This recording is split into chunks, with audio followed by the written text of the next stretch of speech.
money on my mind. Don't care what they yarning about me in particular.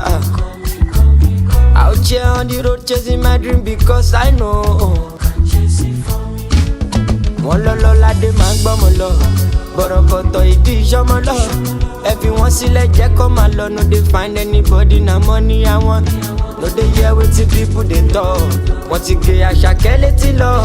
This life na one no get another one, I go take and do wetin I love.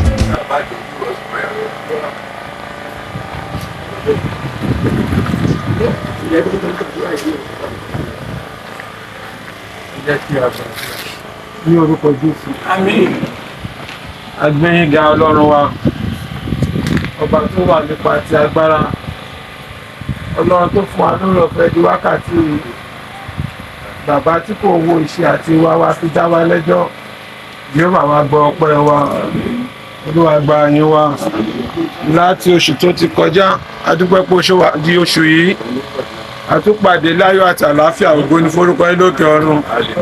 Àwa fẹ́ bẹ̀rẹ̀ ìpàdé yìí, Olúwa darapọ̀ mọ́ wa. Gbogbo ohun tá a máa jèrò sọ lórúkọ Jésù, Olúwa jẹ́ kó yọrí sí rere. Ohun ìjà wọn gbọ́ tirẹ̀ wọn gbọ́ tèmi máa kó ṣẹlẹ̀ láàrin wa. Ìṣe Ọlọ́run wa, Jésù Olúwa wa. Hallelujah, hallelujah, hallelujah, hallelujah, hallelujah, hallelujah, hallelujah. Olúwa sọ pé méje.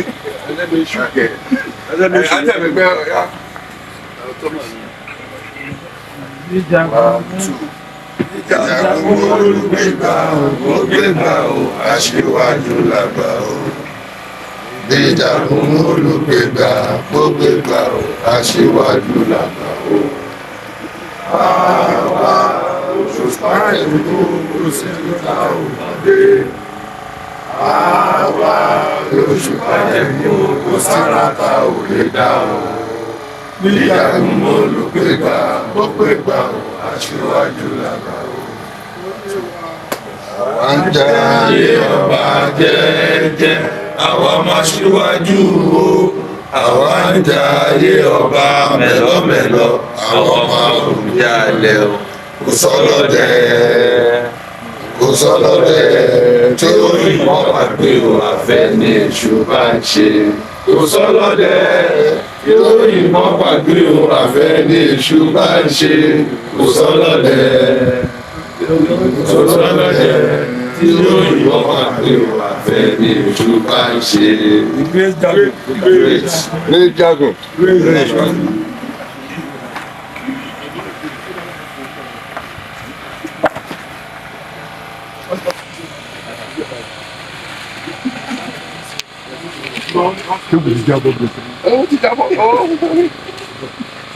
Àwọn ayé nìyẹn.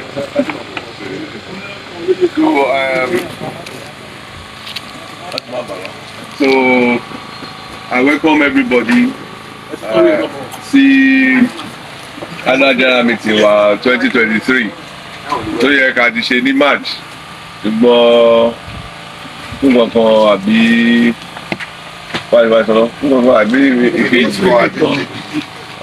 a lè ṣe lọ́dẹ̀ ti dé ní August báyìí. So I welcome you all. I decide pé kò ní ìdíkà pariwo jù bí ti last one because kò sí election lẹ́nu náà lọ títí. So it's just to make sure pé we have the formal AGM and then we move on to our monthly meeting. So nísìnyí kan máa ní kí social finance ó jọ kó bá wa ka. Chairman's address. Okay. So for minutes AGM 2022 ó yẹ ká ní ṣùgbọ́n wọ́n ṣe yẹn kó bọ̀ láti ọ̀dọ̀ àwọn printer ni so ká má delay ara wa ká lè ká bẹ̀rẹ̀ electronically tí wọ́n á lè dé bá wa lè pè é bá ti sá. The minute of annual general meeting of Egbe Jagunmolu Asiwaju OKUNRIN AKILE IJEBU held on 20 March 2022 at the premises of Great Goodwill Club, GRA, Ikorodu, Ikorodu. Attendance. Giwa, Jagunmolu, Alejuri. We have 32 members in attendance. Agenda, call to meeting. 2, annual prayer, both Christian and Muslim and traditional. 3, reading and adoption of last AGM. 4, matter arising from the minutes. 5, call to AGM. 6, reading of annual reports. 6A, viewer reports. 6B, General Secretary reports. 6C, financial reports. 7, AOB, ratification of Constitution. 9, diaspora inauguration. 10, substantive viewer. 11, adjournment. 12, closing. A motion for commencement was moved by Otunbalogun Jagun Adekunle Ifesoya, seconded by Jagun Odusoya Femi. 1A. The first opening prayer was said Islamically by Olori Omoba Jagun Adeniyi Abimbola, followed by Christian prayer by Jagun Femi Odusoya.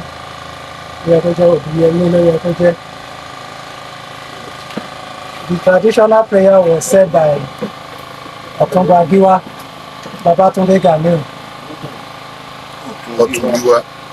Otungiwa. It's not Otungiwa now. Otungiwa Babatunde Ganiu. So the Vibration was poor with intensive prayer. B. Chairman opening speech. The chairman, Honorable Jagunmolu Alejuri, welcomed every member to first AGM under his chairmanship. He prayed for the God guardians to strongly believe that the battle ahead of God is not our strength or wisdom. He further expressed that he believed some good and running the affair of Egbe will be a thing of joy, as he believed that with good governance the Egbe will achieve greater heights in no time. The Otunba Babatunde Ganiu thanks the chairman. He assured members that with the chairman, he strongly believes that we triumph in our quest for the change of leadership. After some mid-deliberation from members, the viewer called for the acting executive to give their reports. C. Reading of reports. The chairman rose to give his report, which brief but content-filled. In his report, he explained how Egbe had achieved many progress in the little time of interim government. We also appreciate the support given by Egbe, claiming that it will not have any possible. It would not have been possible if we did not have their support. We also thank all members for their prompt response when there is need to jointly decide on a step and strategy to take whenever the need arises. In his closing remark, he encouraged members that it is very important to attend meetings regularly, as this will encourage us to forge ahead in our request for victory. Member applauded Giwa report, while Balogun Bola Kodri thanked the chairman on behalf of the entire member.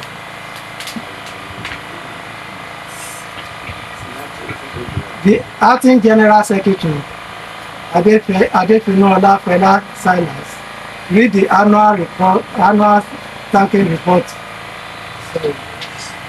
read the annual report, thanking Almighty God for His protection and blessing. Reiterated that the executive that the executive were asked to take up the management of Egbe when Egbe was at the verge of collapse, but by dedication and support of Oloyes and the esteemed member of Egbe was able to stand on her feet once again. He further gave a credit to the member by not allowing the COVID-19 stop from agitation and struggle we embarked on. In his report, he showed the commitment of each member in analyzing the activities of each member and how they have attended meetings. He concluded his report by thanking all members for the opportunity given to work for the Egbe financial reports. The financial secretary rose to inform Egbe that the financial report is not available for the AGM. He further made reference that members are being given monthly financial reports. He apologized and promised to present a comprehensive report to be given to everybody at a later date. Jagunmolu rose to ask why the name of those members that were with Fatai were still listed in the name. But the financial secretary responded that the names cannot be removed yet until the time we will be able to do so. Election.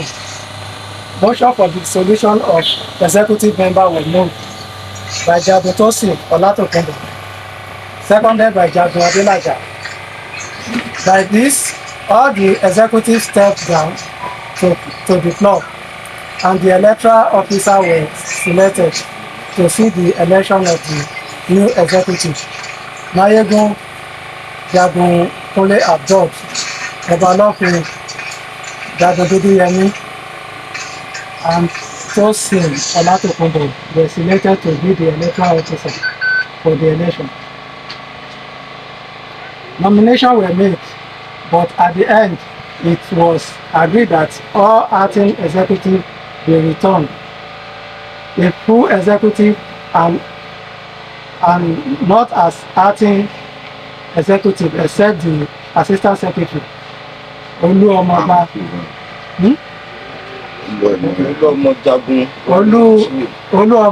Jagunwale Musiliu, due to the advice given by our dear brother and mentor, James Alaga, Gute Alaga, that an Oloye cannot be a member of the executive.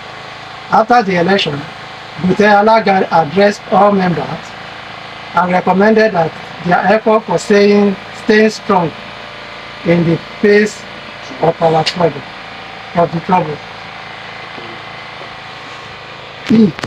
Adjournments. In face of no other issue to be discussed, a motion of adjournment of the AGM till next year was moved by Jagun Adedogun Sapiriyu and was seconded by Obalofin. F. Closing prayer was said by Jagun Jamiu at exactly 4:20 p.m. Secretary Adekunwada. Thank you very much, Acting Secretary. We have the assistant secretary there. He's supposed to be taking minutes. All right. Assistant Secretary. Okay, you are recording it. Okay, supposed to be taking minutes. Okay, so can we have any corrections, amendments?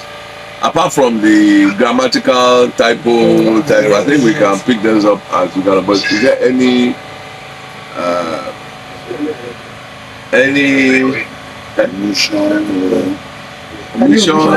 addition?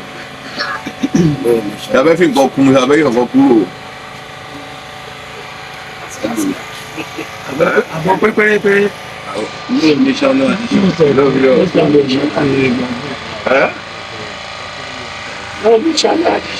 Okay. Tell me that back break and wọlé. I don't like that. No, say your name so that I know what we. Yeah, please clear your voice. Wọ́n fẹ́ ṣàkóso ẹ̀ máa ń há.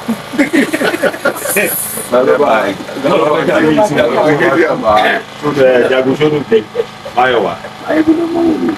Òkèjì àbá. Okay.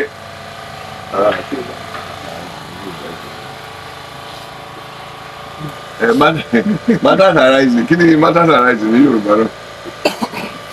Ṣé tó jẹyọ? Ọ̀rọ̀ tó ṣúyọ. Ọ̀rọ̀ tó ṣe kókó. Ọ̀rọ̀ tó ṣe kókó. Ṣé ọ̀rọ̀ kankan wà mẹ́ẹ̀ tó gbogbo ta fẹ́ sọ̀rọ̀ ń pa ẹ̀ sí àbí gbogbo ẹ̀ máa wà nínú àjẹ́ndà? Ọ̀rọ̀ gbogbo ẹ̀ máa wà nínú àjẹ́ndà ta fẹ́ ṣe meeting tèmi. Àbí? So in that case, AGM.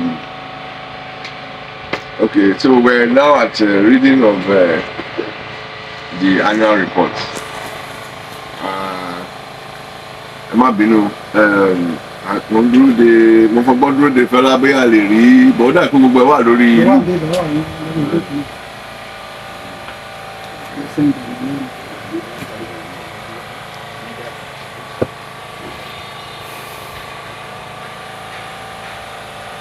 Mo fẹ́ bá mi fẹ́.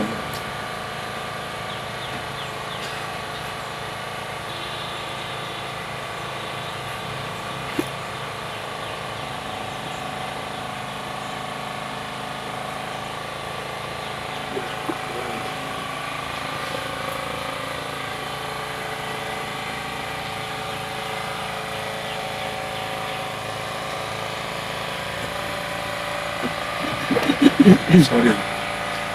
Ṣé Fẹlá himself ṣé ẹṣọ́ ọ̀gbọ́n wà níbi tó ti ṣe pépà ìsà? Nǹkan tó sọ ni. Kò tó sọ láti the past 30 minutes ló ti ń sọ fún wa pé òun bọ̀. Pàtàkì sí ẹ.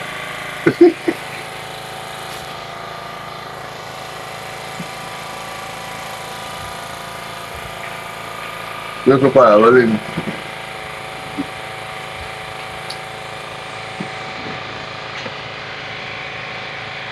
Nítorí ti kápá nígbà rí ìgbẹ́ náà sọ́dọ̀ fún mi.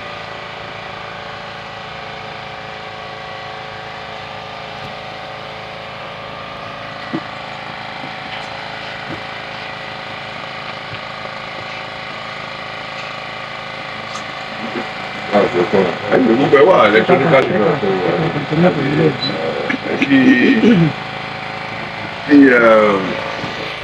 ṣàkóso àwọn get ready láti ka constitution. Kí ni ṣe fẹ́ náà bá tó náà? Report sheet of the Egbe Jagunmolu OKUNRIN Asiwaju AKILE IJEBU for the year 2022 to 2023. Presented at the annual general meeting held 20th of August 2023.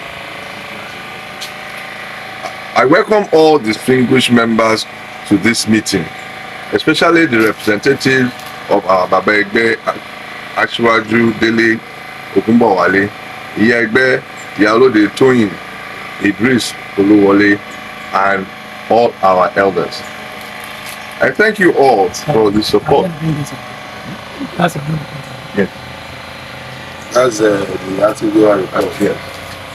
I thank you all for the support. Any? It's on the loop. It's on the loop. Check Jagunmolu.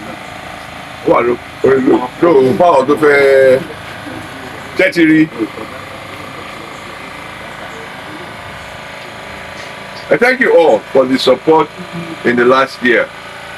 In our prayer that the Almighty Father, who brought you here safely, will lead you back home to your destination comfortably. We apologize for the AGM coming so late in the year.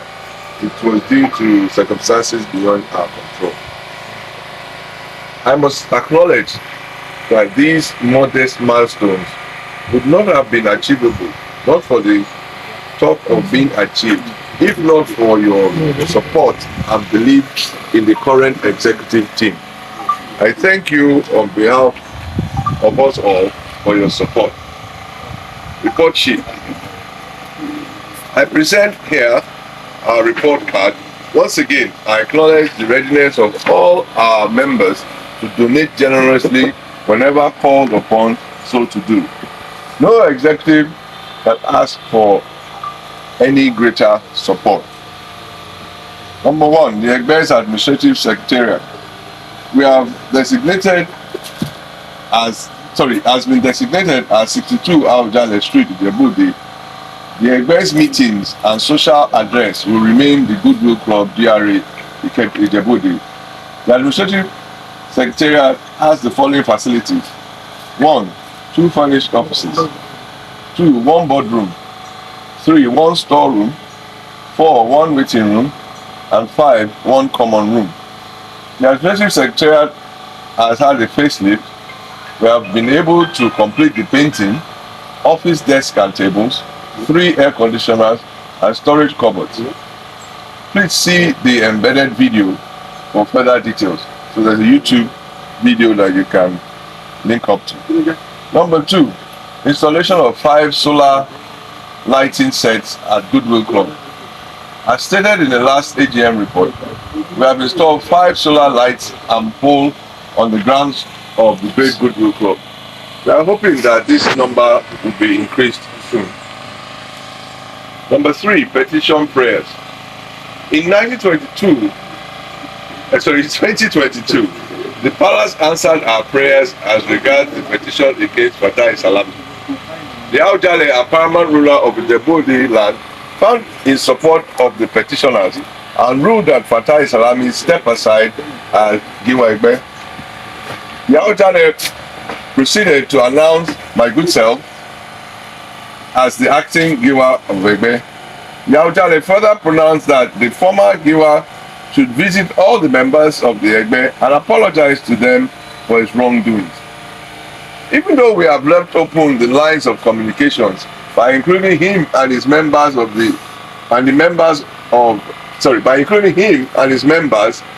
Egbe WhatsApp group, we have further reached out with various invitations to take part in our activities, phone calls and messages.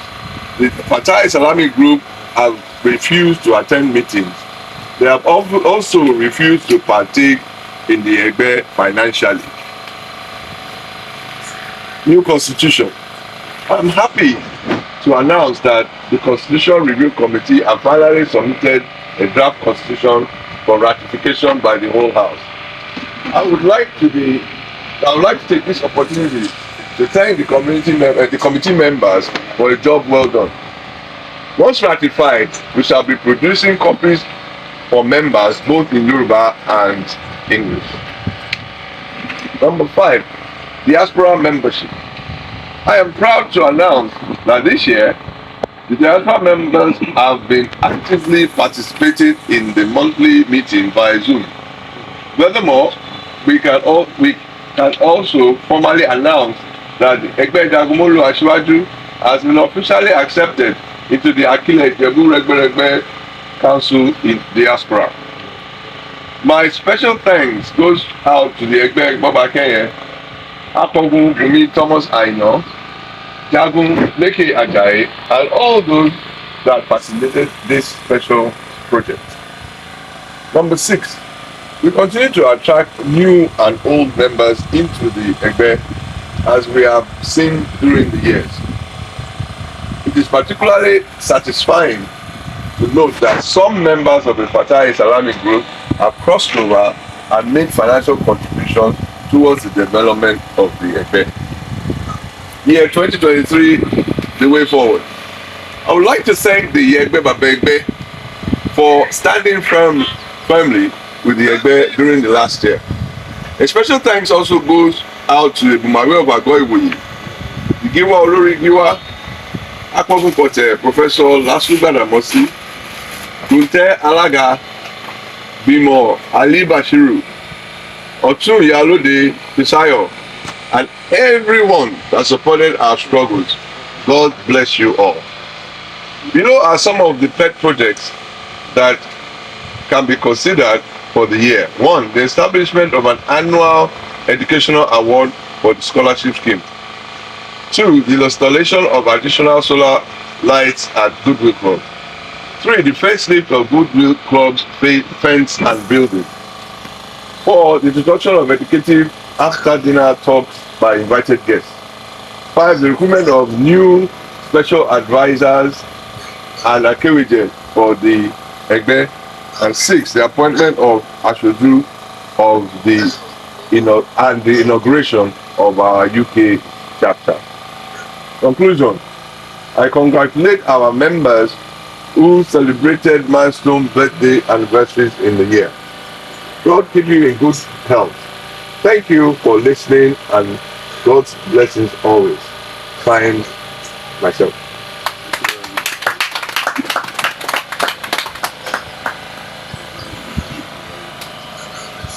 Now, do we move on to the secretary's report and then discuss everything together? Yes. Okay. The secretary's report. That's all. Egbe Jagunmolu, Asiwaju, OKUNRIN, Secretary General Report for the year 2020 ending March 2023. The giver, distinguished Oloye, honorable member of the Executive, the esteemed members, I greet you all in the name of our Creator, God Almighty, the Omnipotent and the All-Sufficient. I welcome you all to this year's annual general meeting with humility and deep sense of duty. First of all, on behalf of Giwa and the entire members of the Executive, I tender our unreserved apology for having this AGM late. With heart full of praise, we appreciate our God Almighty for preserving our life to witness yet another annual general meeting this year. It has become an annual tradition to gather ourselves in retrospect and review of our activities in the past year. Reflect on them to reposition the Egbe and unfold new strategy and plan for the future of the Egbe and our esteemed members. I tagged this year AGM as the year of the victories at Jagunmolu,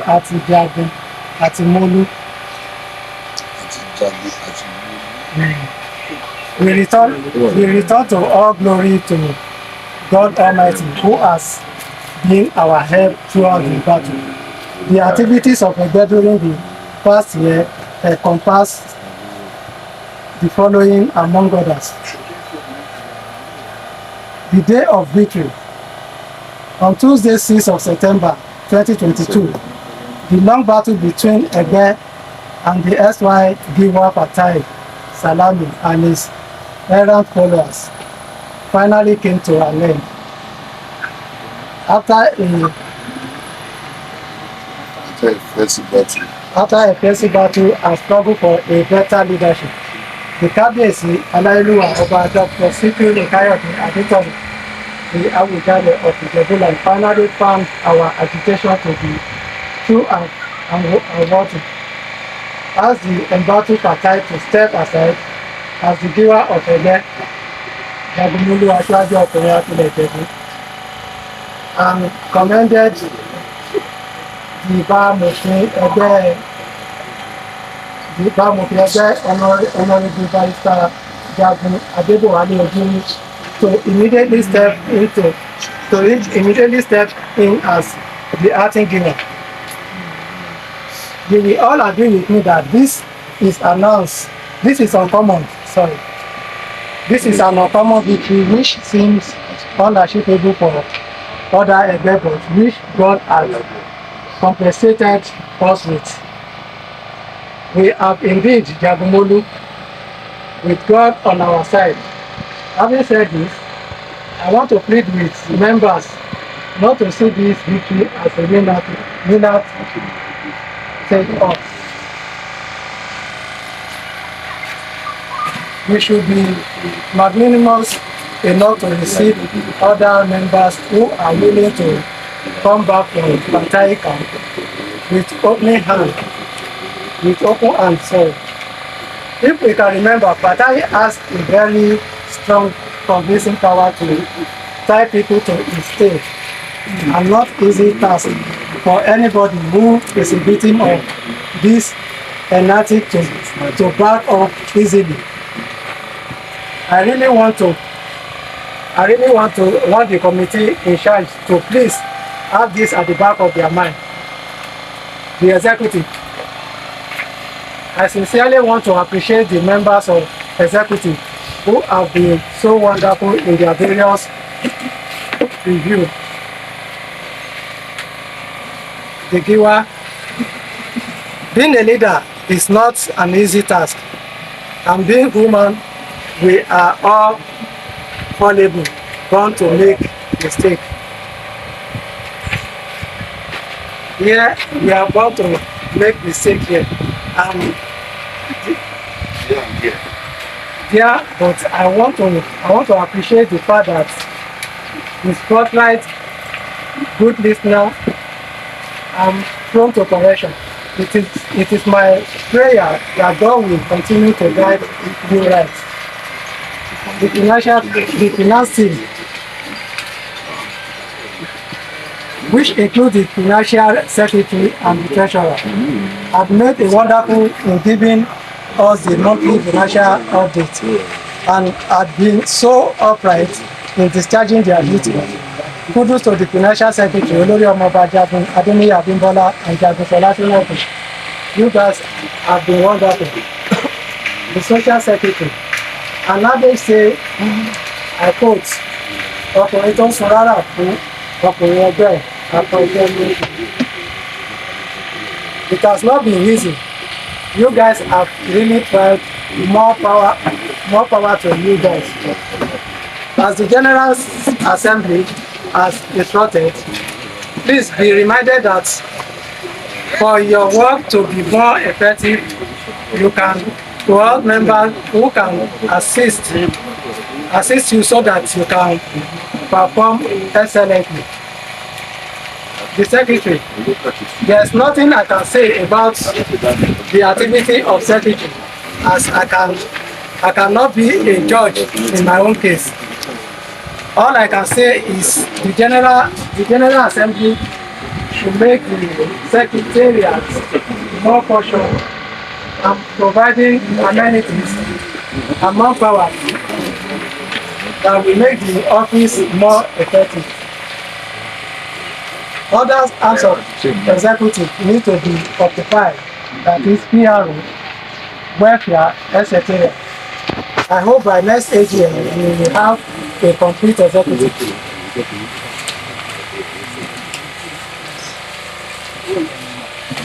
Meetings. Normally we have 10 monthly meetings in a year in the remaining 2 months for AGM and GOODWILL. During the past year meeting, roster are not properly followed, as the Egbe had to host in place of members that have refused to host. Also, social events collide with some of our meetings. For example, this year AGM was initially postponed because of Eta Biwa Babalaje chieftaincy title at Egbe. I employ member to note that one the pride of IJEBU is to host Egbe, and each member should happy to host his Egbe. Find below the meeting roster for the remaining months of the year and the next year. Any complaint should be forwarded to the Secretary for adjustment. Please note that the agreement was that the viewer, the Oloyes, and the executive, the old members then moving forward to the new members. So when it is your turn, you must host. Furthermore, I'm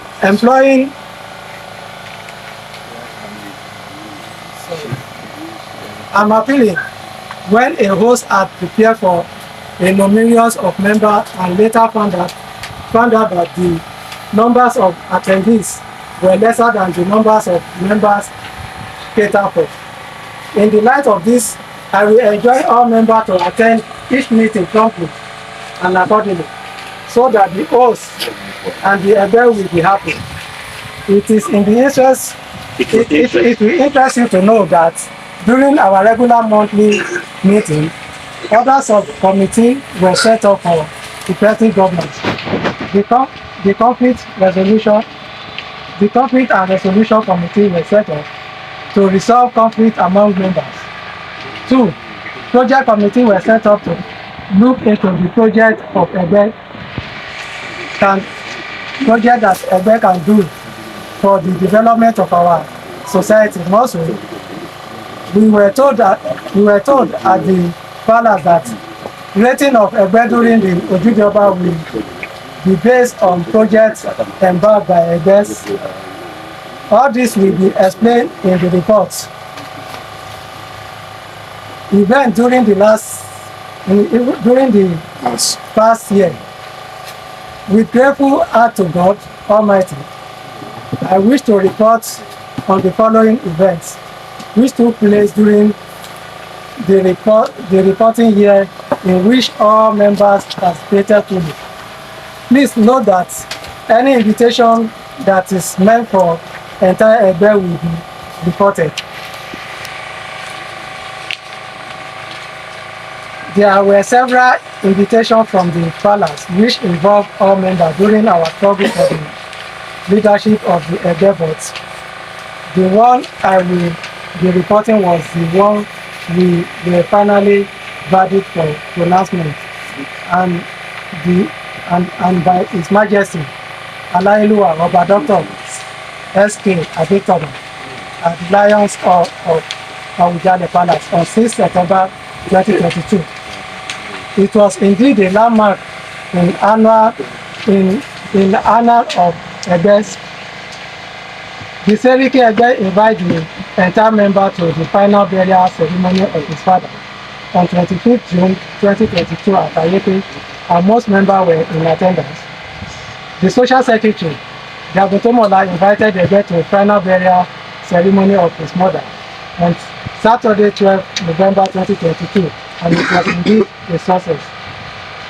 The assistant secretary, Jagunmolu, invited members to the final burial ceremony of his father-in-law on Saturday, 6 August 2022 at Makun, Shagamu. It was a beautiful, and the attendance was open. The Baba Egbe Asiwaju Dele Ogunbowale invite members to the final burial of his stepmother on Saturday, 13 August 2022 at Odo Adameji.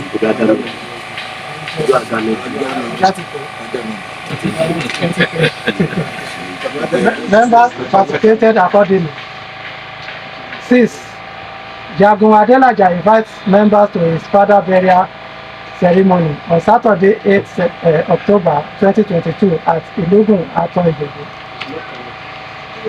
Akogun Olubumi Aina invited members to his traditional wedding party on Saturday, 29 October 2022 at Ring Road, Ibadan. The numerous events are the number of events are numerous and could not be listed as supposed, but not forgotten Asiwaju Lakoja burial of father at IJEBU, Jagun Oduyemi party, Oduyemi party at Ibesi, etc. Please, if your name and events are not listed, please know that I didn't ignore it, but please bear with me. but it is noteworthy that members that are inviting the Egbe should note that adequate provision should be made, and members also need to attend all social activity programs. Membership. I'm glad to report that the Egbe have been progressive in the terms of membership drive, and we have had a quite number of new members, both home and abroad. It's not worthy to say that some of the members that left the ex-wife giver have returned back to the fold.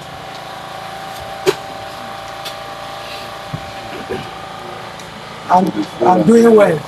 Please permit me not to mention names now, but I'm glad to report that we've had more than 6 members who have joined since the last 8 years. And it is my prayer that we continue to have more members without any death among us in Jesus' name.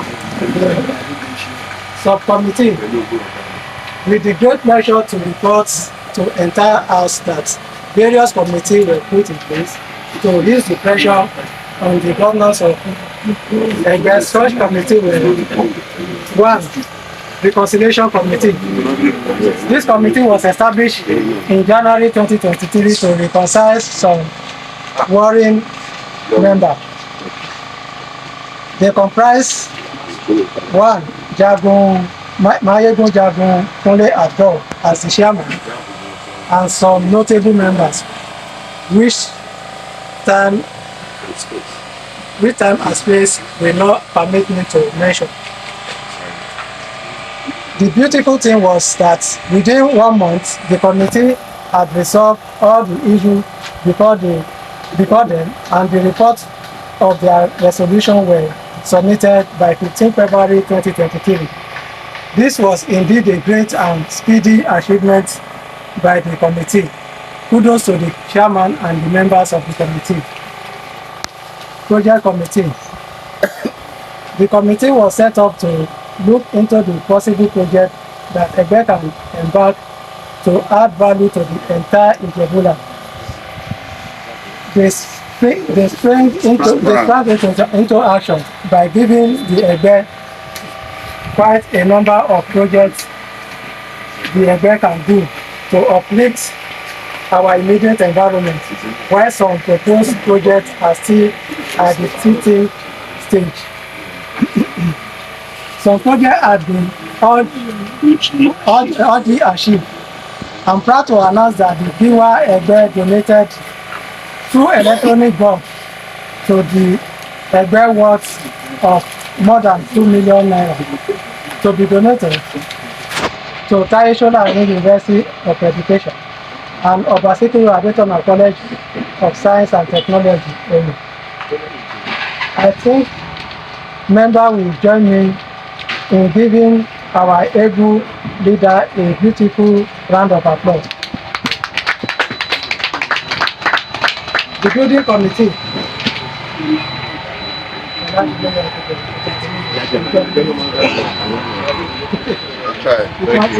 you so much. Thank you so much. Indeed, I appreciate your report. I'm very sorry for coming late. I'm sorry. Now, the building committee headed by Balogun Egbe have also secured an administrative space, which comprises of office of the Giwa, the secretariat, and the financial office and a boardroom for the executive at number 62 Awujale Street, Ijebu. This will help and aid the executive to discharge their duties effectively. Please know that other committees' report will be given as the Egbe progresses. The Egbe in diaspora. A letter was written last year to the Egbe Council in UK, informing them of our interest to have our Egbe represented in the UK. I'm glad to inform you that our Egbe is fully represented in the diaspora and are functioning well. Thanks to the Egbe Olubunmi Thomas Aino and Otumbaleke Ajayi for their foresight and leadership role. Meeting roster. The meeting roster for the remaining months in the year 2023 and the entire year of 2024. September, the Social Secretary Jago Kazim Tomola. October, Assistant, please, it's Assistant Social Secretary, not last. Assistant Social, Jagunmolu. November, Whip, Jago Sonny Rasas. The assistant. Not last, it's assistant. December, Jago Tosin Olatokunbo. January 2024, Jagun Adibogun Adibowale. Safiri. February, Jago Kubejo Jamil. March, AGM. April, Jago Dusoya Femi Omolope. May, Ileya Break. June, Jago Bayo Kodu. July, Jago Yemi Adelana. And this one should be this is Yeah.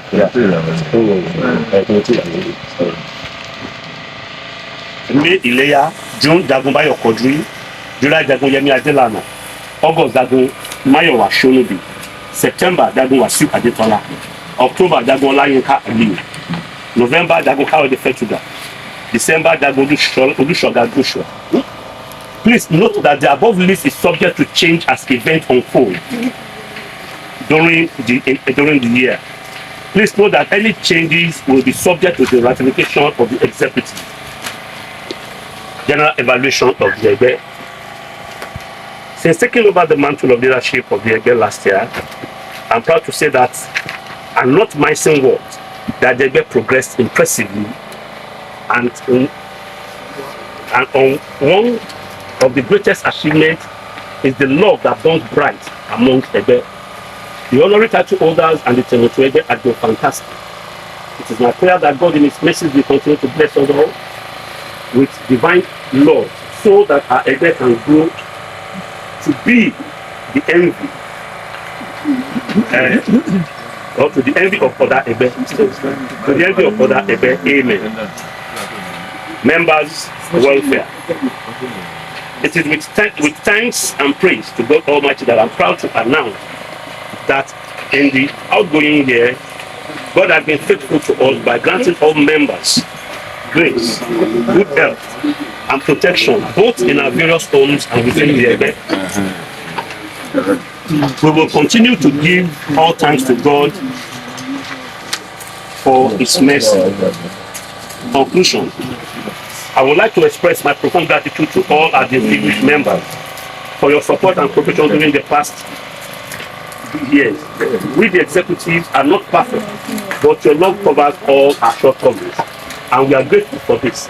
I thank you all for the honor given to me to serve. Thank you all, and God bless.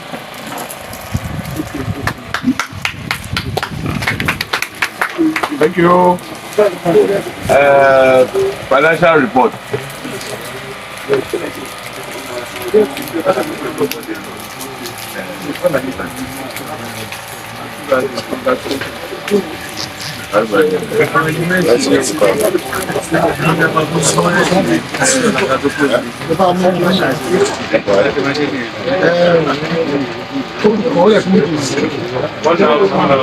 Observation, sir.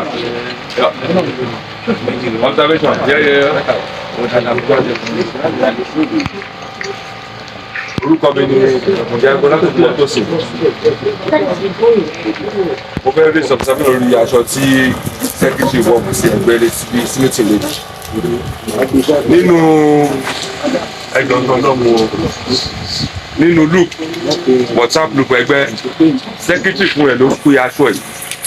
Mo ti ń bọ̀ ní meeting kí tó ṣí loop yẹn wọ́n á rẹ́gun pa sílẹ̀ lọ sí ìtaṣọ yẹn. Ìdẹ̀rẹ́ sì sí sẹ́kítírì máa fi wọ aṣọ mi wá sí inú ẹgbẹ́ yìí so definitely mo fẹ́ dá ní àbá tó máa ń fún àwọn tó wọṣọ wá tó wọṣọ ẹgbẹ́ wá 1,000 wọ́n rí sẹ́kítì kò jù bẹ́ẹ̀ lọ pọ̀ tí wọ́n ló gbé sóhun ìlú kò dẹ̀ ní ẹ̀tọ́ láti wọ aṣọ mi wá sí inú ẹgbẹ́ yìí. ẹ ṣé o. ìkọlù ṣẹlẹ̀ ni pé observation yẹn ò bá ti wá after baba finish report because ó sì kú financial report but be that as it may. Aláti dáríjì secretary because iṣẹ́ tó ń ṣe láàárọ̀ yìí ó jẹ́ kójú ẹ̀ ṣú so ó ti rò bẹ́ẹ̀ pọ́pù lòún wọ̀ nígbà tó jáde nínú mọ́tò bí ló ṣe orí mi pé wrong pọ́pù so àti ní kó san 1,000 yẹn ó dẹ̀ ti san kò sí san sorry dani chifu ó ti ló máa san sorry dẹ́gbẹ̀rẹ̀ so ṣàkóbá bá ṣe ń sọ bẹ́ẹ̀ni òun náà ti mọ̀ nígbà tó dé bí mo ti ń wojú ẹ̀ báyìí lórí iye ti dá ọ̀rẹ́ 5,000 ló yẹ ká ní kó san but tí ó bá ṣe gbogbo wàhálà tó ń ṣe láàárọ̀ yìí òun náà ló lọ print report print constitution so ẹ má bínú ẹ̀ gbọ́n. bí wàá ti gbẹ́sẹ̀ lé. no wọ́n pa 1,000 lọ́wọ́ ẹ̀ bàbá ọ̀tọ̀. ọmọ àgbà 1,000.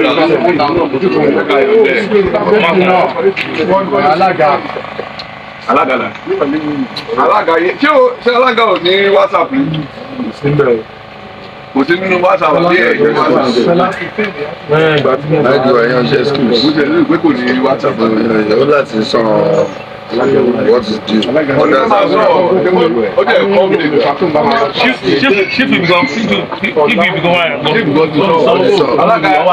alága ẹ máa sanwó ilé ìgbésà tó wá aṣọ ọ ti gbà láti sọ pé alága ṣé observation lọ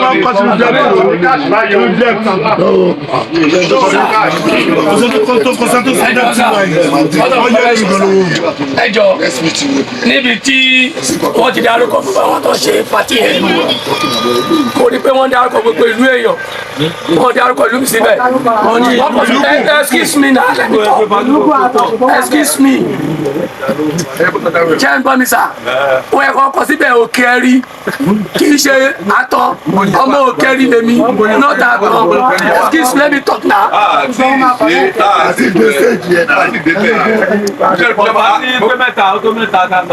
Sir, no, wọ́n tún fẹ́ kọ́ orúkọ ìlú mi yẹn kó wọ́n bí sẹ́dọ̀ ọ̀fẹ́ àtọ̀ ẹ̀mí ìjọba ọmọ ṣẹ̀fọ́ ọmọ òkèèrè lèmi ọmọ òkèèrè.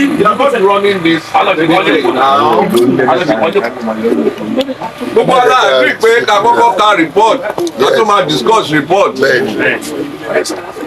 ẹni ò tẹ máa yẹ kó ká yín lára ǹjẹ́ bó ṣe sọ fún ṣàkóbá pé kò bá dúró kọ́ka report tán kó tó observe pé èèyàn kọ́ wọṣọ àbó wọṣọ wọ́n á lè pa tó máa jẹ fine ṣe wà láti ẹ̀fẹ́ dé lọ́rọ̀ fine. Financial report please.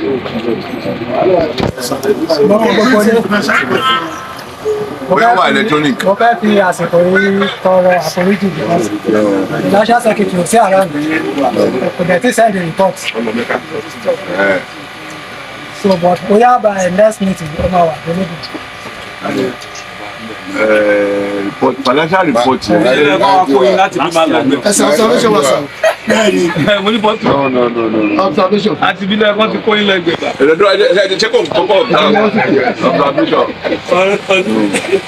Great Agus. Great Asiwaju. Tó fẹ́ pé àkíyèsí gé wá sí nǹkan tó ṣẹlẹ̀ pẹ̀lú financial report náà. Kí ló tọ́ mọ́ àpèjì lórí financial report for day in day out.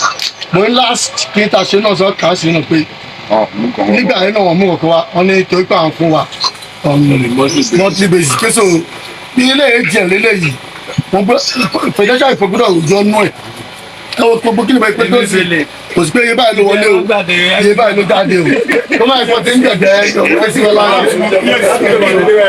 Observation do Yeah, senator, it's not allowed. Jerry, unfortunately, the finance chairman is not around. One of the reasons they imagine AGM is because can scrutinize the accounts. Nǹkan tí mi kàn notice ni pé monthly kìíní yẹn mi ò rò pé a ti ń gbà bá ṣe ń gbà bọ́tà bá ń gbà bá ṣe ń gbà then mo máa employ kẹ́hìn jọ by the next meeting at least not only will the AGM report be ready but the financial report for the month of September will also be ready. So kẹ́lẹ̀ jẹ́ the last time like I said unfortunately kò sí mi. Bóyá àbálẹ̀ ti mọ àbálẹ̀ ti pè é by way of Zoom. And if possible immediately after the meeting only process only look. That's another idea. Because at the moment but tí o bá tẹ́ wa lọ́rùn ṣe ká lóun wà ń bí a lè really complain pé kò tẹ́ wa lọ́rùn and then you can tell us the reason. Yíwá ẹjọ́ mo dẹ́rẹ́bà kó bí a kí a yan àwọn èèyàn kan wọ́n bá alúdùtọ̀ financial status kí ló rí lè ṣẹlẹ̀ ibẹ̀ yẹn tó fi mí ìṣe jẹun wọlá sí à tó tún mí ìṣe financial report yìí jẹ wọ́n ti yẹ fún yà lójú ìlànà. But after last AGM yẹn ṣé wọ́n miss ẹ̀ ní April May June. ẹ̀ sọ̀rọ̀ fún ip pọ̀ jù. ó ń béèrè ní ìmọ̀ lórí ìkànnì sọ̀rọ̀ fún ọ sọ pé kò sí bí ká bá ló sọ pé ká discuss ẹ̀ ìwọ́n tó dẹ̀ gbé lẹ̀ ṣe ẹ̀dùn sì lè bá ń bì. kan tí mò ń béèrè ni pé ṣé after AGM yẹn ṣé wọ́n provide the report yes or no. So they have done that. Balógun lè máa gbé wọn sókè kí má ṣe pè ní ìdíọ̀dá Balógun. Ṣé rí nǹkan tí mo kàn fẹ́ sọ ni pé àti lófin wọ́n ní ìlú tí ò bá sófin kò ṣẹ̀ṣẹ̀ torí mo dé bí mo late mo sanwó late payment mi. Nǹkan tá à ń sọ̀rọ̀ lórí ẹ̀ yìí lórí finance tí ó sì lórí table is part of absent ọ gbọ́dọ̀ sanwó fine without that prayer kọ́kọ́ dáwọ́ padà ká ṣẹ̀ṣẹ̀ bẹ̀rẹ̀ next meeting go better pé ká máa plead for any person is wrong. No, mi ò plead fún yẹn. So kàn san fine wọ́n gbàgbé ẹ̀. Ẹ dábàá pé kàn san fine bí èlò. Sọ́wọ́n mi ò lè sọ pé ìlú gbólé ló lè sọ yẹn. Ìgbé jáde sẹ́yìn báyà sí ìlú wa tí o bá sí financial secretary ní treasurer ní.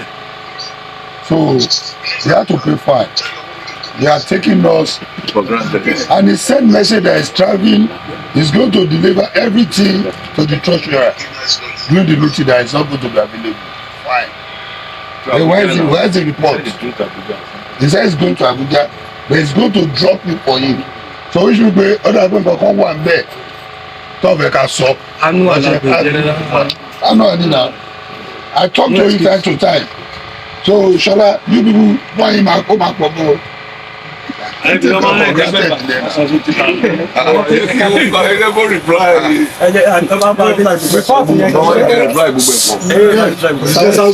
This is time of fine. Wọ́n ní láti sọ anything. Excuse me.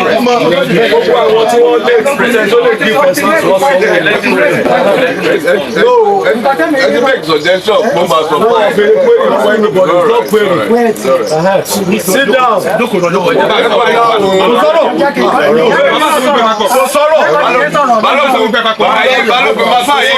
Máa fà yín ẹjẹ kó sọ̀rọ̀ ẹ̀ tọ́ náà. Ṣé gbogbo àwọn tó late ẹlòmí late hospital lè nílò láàárọ̀ emergency dẹ̀ ni mo ti gbà pé òfin ti wà mo late no everybody sọ. So now it's the question of fine nobody should talk. Ó sọ fún láíláí ogun tó bá dẹ̀ gbọ́dọ̀ máa defend. Ẹ má dá sí i, ó ní kí n sọ̀rọ̀ one at a time sẹ́ẹ̀. Ẹ má jẹ́ ká gbà tó ní ìbẹ́ni bàbá rẹ̀ sí. Tọ́ba sọ pé ẹni tó late ó sọ fine sọ pé lateness ni ó yàtọ̀ sí obligation. Eléyìí kì í ṣe pé kò ṣiṣẹ́ lórí ẹ̀ ó ní challenges. So and we cannot present unupdated result pé kò complete. So ó ní challenges. So tó bá ti dé we will hear from him. What are the challenges? Kí ni challenges? So olóma lè sọ. Excuse me. I'm quite sure I'm not the one to prepare the plan. That excuse is not telling So I'm only speaking for him.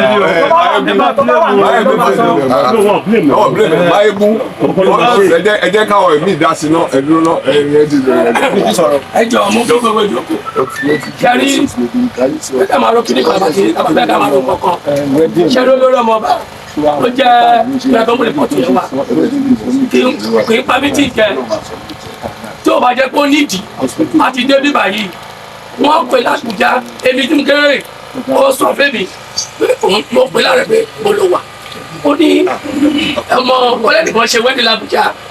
Oh, very important. Chairman of the occasion. Yes. Mo ti sọ lọ. Bẹ́ẹ̀ni kò ń ṣe marriage l'Àbújá. Báwo ni chairman ibẹ̀ tó ìjẹ́ ló mọ̀ ṣe lè wá? Ẹ jọ kó bẹ gbogbo ilé. Ẹ jẹ́ ká wọ̀ pé ẹni yìí kì í pa mí tí ì jẹ. Ó dẹ̀ wà honest. Ẹ jọ ó máa mú ìpò máa pí ó máa send to everybody. Ẹ má kàtà bẹ́ẹ̀ gbàgbọ́ tí. Ó lè ṣe bẹ́ẹ̀ náà lọ́jọ́ mi. Balógun The great Jagunmolu. ká fẹ́ kàn bí ọ̀bẹ lókè nígbàgbà ìpẹ̀lẹ̀fẹ́ mọ́ bàtà sàlámì lè máa sọ.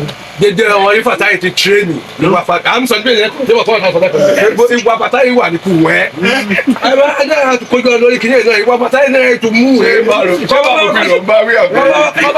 ọba kọ́ ṣàkántì ìgbà yìí fàtà yìí máa fọ inú mi lọ́rùn ilé òrì bẹ́ẹ̀ yọ kúkú wà wọ́n ní túndé wọ́n ní kìnìún kan òun yẹn máa ń tàkántì ẹ̀ ìwà ẹ̀ náà tó mú lọ rẹ o ẹ jẹ́ ká fẹ́ jùmọ̀ o àmọ́ fẹ́ jùmọ̀ wẹ́ o. iṣẹ́ yọ bẹ́ẹ̀ o. Ṣẹ́rí Méjàgùn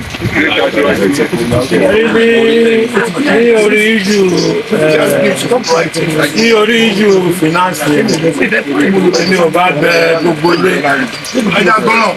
ẹjọ́ ní ò bá bẹ gbogbo ilé pé tábà tẹ̀ ní pé ká fáìn ẹ̀ ó ti sáàbẹ̀ pé ká fáìn ẹ̀ oríṣi bẹ̀rẹ̀ dé fáìn ẹ̀ ni pé èèyàn kan jẹ́ àwádé ó ti mọ̀ pé òun ní program ahead before the date ó yẹ kó ti prepare gbogbo report ẹ̀ kó ti hand over ẹ̀ that's number one but tábà tó wà wò ó ní another side tábà wo attitude àwọn èèyàn mo rí pé ọ̀gbẹ́ni Abímbọ́lá tá à ń sọ̀rọ̀ yìí he has a good and good quality attitude yes mo ń ṣe tó kọ́ lè wùwà jákujáku so nítorí ẹ̀ ní mi jẹ́ wọ́n pé ẹ jẹ́ ká ní sùúrù fún un pé ká wo àmọ́ situation tó wà tó bá dé náà ló lè sọ situation but nevertheless pé situation tó wà any fine tí ẹgbẹ́ bá determine mo fi pé ó yẹ kó san fine for not producing report but any other view. Yẹ́rí fine or no fine tabanika wo ló tọ́ ó deserve fine. Because many of us have spoken with him. I myself spoke with him. In your absence, you must present the report. Kenny Koka. Ìgbà tí secretary ò sí nílẹ̀ nǹkan, òun ka kíní lọ. Tí ẹ̀yin náà bá sí ń bí, tẹ́ bá ti kọ rìpọ́ọ̀tù, wọ́n lè kà. Ìyẹn ni mo fi pé fine lè gbàgbẹ́ wáyé. But at the same time, rìpọ́ọ̀tù yẹn bó ṣe late. Wọ́n láwọn request fún àwọn ṣùgbọ́n kò sí ètò pẹ̀lú pẹ̀lú ṣáìdì yẹn ní ilé tó gbúbọ̀ wọ́n láwọn tí gbogbo material tí wọ́n máa fi ṣe rìpọ́ọ̀tù but mo ní ẹ̀bá ti lọ gba statement of account wọ́n dẹ̀ jẹ́ kó yé mi pé àwọn àkáǹtì lè má lè show àwọn details kan ṣùgbọ́n ẹnu onípọ̀n wọ́n ti ń gbọ́ pọ̀n ìyẹn ni nǹkan fẹ́ fi plead sí ṣáìdì yẹn pé ó lè delay because ayé ti lu jára bẹ́ẹ̀ ọ̀bẹ àdèṣe kan bí ń sìn ká send it to the world so ètò ẹ̀pẹ́ ìyẹn ni ibi tí fine date jẹyọ pé ìjọba do this do that tó bá lè jẹ́ pé a rí ibi tí o ò ní full details ẹ̀ máa kọ́ síbẹ̀ pé no details about this kẹ̀tẹ́ kọ́ ọdẹ ìyẹn mo fi sọ èmi náà support èèyàn mi dáadáa ni ṣùgbọ́n mo support pé torí ọjọ́ mi wọ́n lè fine yẹn owó ẹ̀ má kàn gara jù. the great journey ṣẹ́rí agm làwà kì í ṣe meeting èmi ìdí ẹ̀ ní a máa tún tó síra lójú gidi gan abẹ́gẹ́tì kan tí mo sọ number one èmi ò ní pẹ̀pẹ́ ọ̀rọ̀ kankan tí mi ò lè sọ tó máa sọ fine because I remember wíìkì tó kọjá yìí last week he called me gbé kinní kan ṣe mo ní call àti ìwà gbére fún nǹkan tó bá fẹ́ ẹ oníṣẹ́ book nìkan máa lò yẹn as an excuse ẹsẹ̀kẹsẹ̀ mo pe ọ̀tún náà ló ti pòrúpò ní go and take the statement of account àánú àṣe àrẹ́dẹ̀ management something na tí statement bá ti wà bó o fún mi níṣẹ́ book gbogbo transaction ó máa wà bẹ́ẹ̀ credit and debit ni kò sí kíní bẹ́ẹ̀ báńkì ò lè sọ pé ṣẹ́bùkù owó tó ń gbà yẹn kọ́ wọ́n hide kan síbi kan so once you have gotten the statement of account why is it that you are now delaying the report but òun insist pé òun ní kí adigun send ṣẹ́kẹ̀ nílẹ̀ sọ́hun pé send it ìyẹn ò ṣe excuse ní o gbọ́dọ̀ delay our financial report okay sábà bẹ̀rẹ̀ pé okay owó èlò ló wà nílé èlò àlè rí gbọ̀tọ̀ fún treasurer ló jókòó yìí Only Kiseba, you are part of it. You are part of manager finance committee. Hello, my brother. Kisha AGM Lakwe. Let's call a spade a spade. We are not here to come and laugh or joke with anybody. We are on a serious business. Imagine you guys will deserve to be penalized because Kini had saw more than 3 weeks, almost a month. Okay, secretary late today. Make sure paper you presented. That's why the brother he has set it on the loop. They're fine there, also fine. So you guys you have to pay, please. Yeah, it's a great job. Mo dúpẹ́ lọ́wọ́ ọ̀pọ̀ tí mo dúpẹ́ lọ́wọ́ ìwọ̀n especially nǹkan tí máa yẹ dó sọ. Ta bá ń sọ̀rọ̀ AGM ìṣojú pàtàkì bẹ́ẹ̀ ni Yorùbá ṣe ná owó yẹn gangan. Òun ni the main thing táwọn èèyàn wá gbọ́. Report secretary ó kàn máa cover gbogbo event ni. But the main thing tí gbogbo ìfẹ́ mójútó gangan ni bí a ṣe ná owó ẹgbẹ́. So it's very very sacrosanct.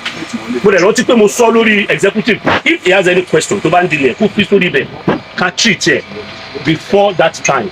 So I don't see any reason whatsoever tó lè má jẹ́ kí final and last year same thing happened.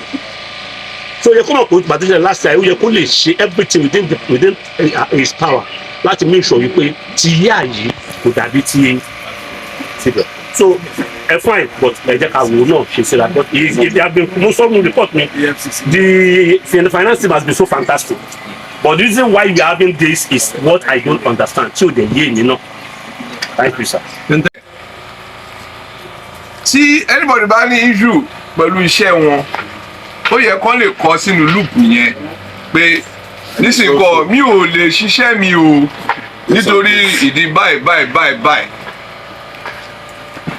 Tó bá jẹ́ pé tẹ́lẹ̀tẹ́lẹ̀ ni ẹ ṣì máa bọ́ bàtà ká ṣe pé ẹsẹ̀ ní bèrè ẹ̀ṣẹ̀ búùkù lọ́wọ́ mi o. Ọ̀sẹ̀ tó sọ fún mi pé issue wà ní finance o. Wọ́n náà kò sẹ́ tó bèrè ibi tí finance ti pè mí tóun travel òun lè ṣe gbogbo ẹ̀ mo ní no kò sẹ́ tó nídìí gbogbo ẹ̀ lọ́wọ́ ẹ̀ we just need to match to 2023. The gbogbo ẹ̀ we go up to August ìyẹn la máa ṣe ní second meeting bẹ́ẹ̀ ṣe ń bá lọ yìí mi ò kò likely kí second meeting yẹn kó hold torí by that kan tó ka constitution kí Fẹlá tó ka report ẹ̀ about 50 pages gbogbo ẹ̀ time á ti lọ ẹjọ́ dẹ̀ sóúnjẹ onílàkà má bàa jẹ dáadáa tó ṣe títí di March 2023 kò sí expenses kankan ọ̀pọ̀ ó sọ olóhùn ó ní àwọn questions kan wà tóun ní mo lè sọ fún pé àwọn questions yẹn ó yẹ kó ti jù sórí executive loop tó ti bẹ̀ láti máa ń bára wa sọ̀rọ̀ questions. Mo support the campaign now. Àwọn gbọ́dọ̀ rán létí pé àwọn questions kan tó ti béèrè tẹ́lẹ̀tẹ́lẹ̀ orí executive loop ló ti béèrè ẹ̀ mo dẹ̀ ti dá wọn lóhùn àwọn questions àwọn ìwádìí ẹ̀ mo ti dá lóhùn. So nǹkan tó dẹ̀ máa mẹ́kì pé ká má lè ṣe report 2023 March ìyẹn lèmi ò mọ̀ ìyẹn mo ṣe dábàá pé ẹ jẹ́ kó dé kò tí ì late jù by next meeting I'll resolve gbogbo ẹ. Kí lọ́ọ̀yà bá gbẹjọ́ kálukú tó máa tó gẹ̀rẹ́. Yes sir diaspora oya over to you. Ẹ jẹ́ agbọ́n diaspora. Prince ajẹ fáìnì. Mẹ́ka sọ o. Ẹ máa jẹ fáìnì. Àbó bẹ̀bẹ̀ fún kíni tó lè. Mo kọ́ lè sọ iṣẹ́ àtẹ̀lé ní kékeré sọ. Oye tó fọ́ láti lè lè sọ pé ìbá tó wà náà tó bí wọ́n.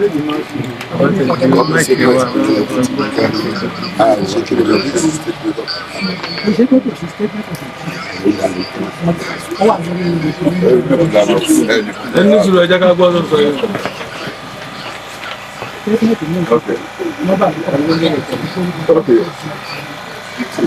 Bye.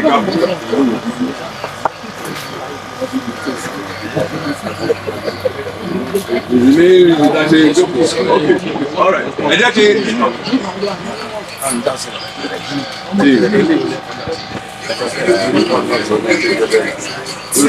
ẹ jẹ́ kí explain nǹkan tí ètò nǹkan tó ń sọ láti diaspora ni wípé ọ̀rọ̀ fáìn yẹn kẹ́ ẹ sọ iye tó máa jẹ́ number 1. Number 2, this is the second time tí kìíní máa ṣẹlẹ̀ ní tó bá tún ṣẹlẹ̀ again then we are going to ask him to step aside.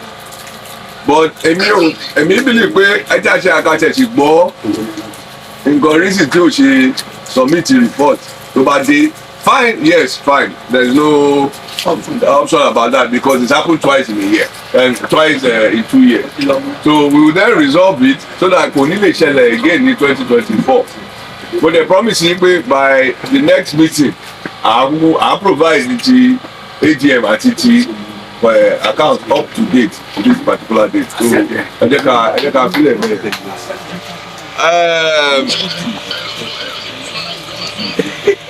Wọ́n lè lò ní fine. Oya ọ̀tún. 5,000. Wọ́n ní 5,000. We have a suggestion of 5,000. Kákọ̀ fi máàkì. 5,000 token.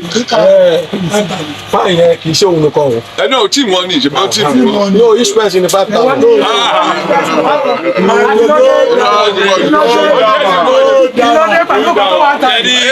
It's going to be 5,000. 5,000 for the team. To be paid by Prince himself. Now,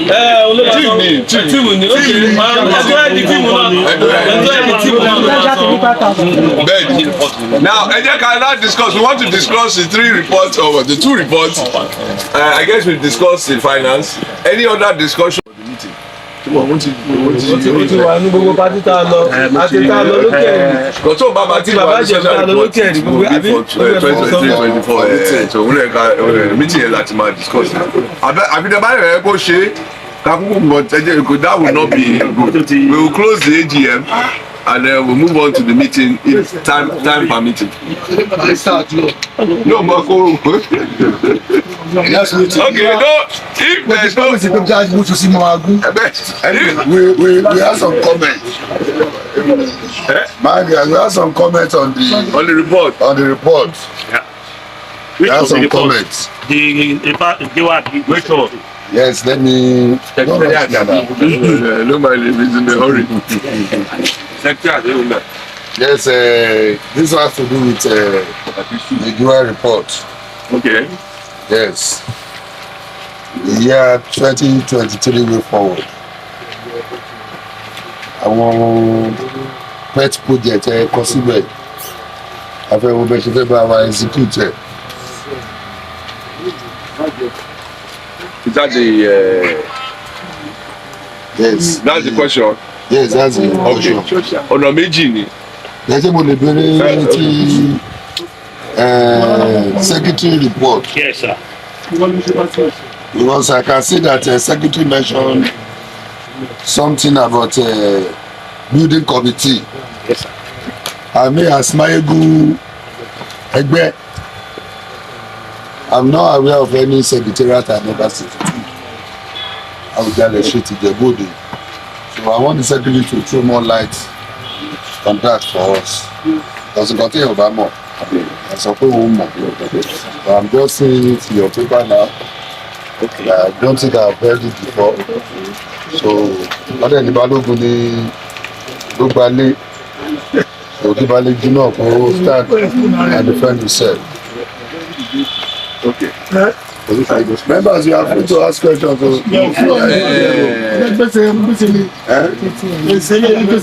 All right. The Momo.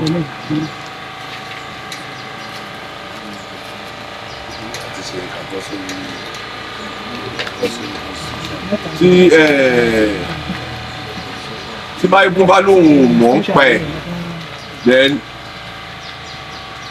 what is the building committee headed by Balogun?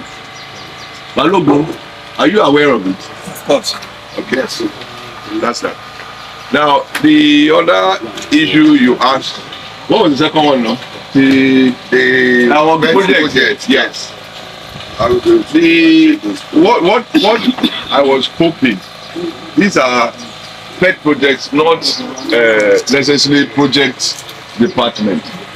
Number F, I'm hoping that we will be able to achieve during this AGM.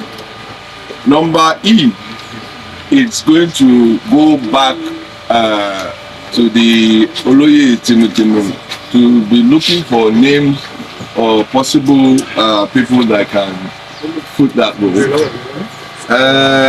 The other 1, 2, 3, 4. Yeah, other D, C. Under the way forward, but I'm thinking maybe when we go to the meeting, we'll be agreeing. No, I want to report itself. Okay. So the only so different, entirely different from so my way forward.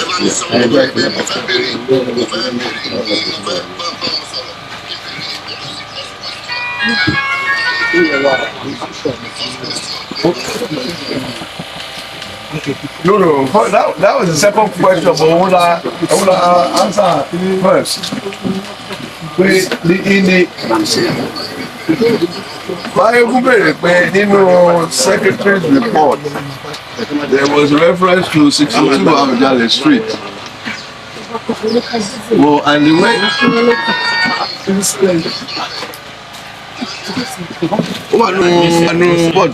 one using committee headed by Balogun Egbe has also secured an administrative space which comprises of the office of the giver, the secretariat, the financial office, and the boardroom. Report secretary. So wọ́n wá sọ pé control light lè lórí pé wọ́n wà aware of the.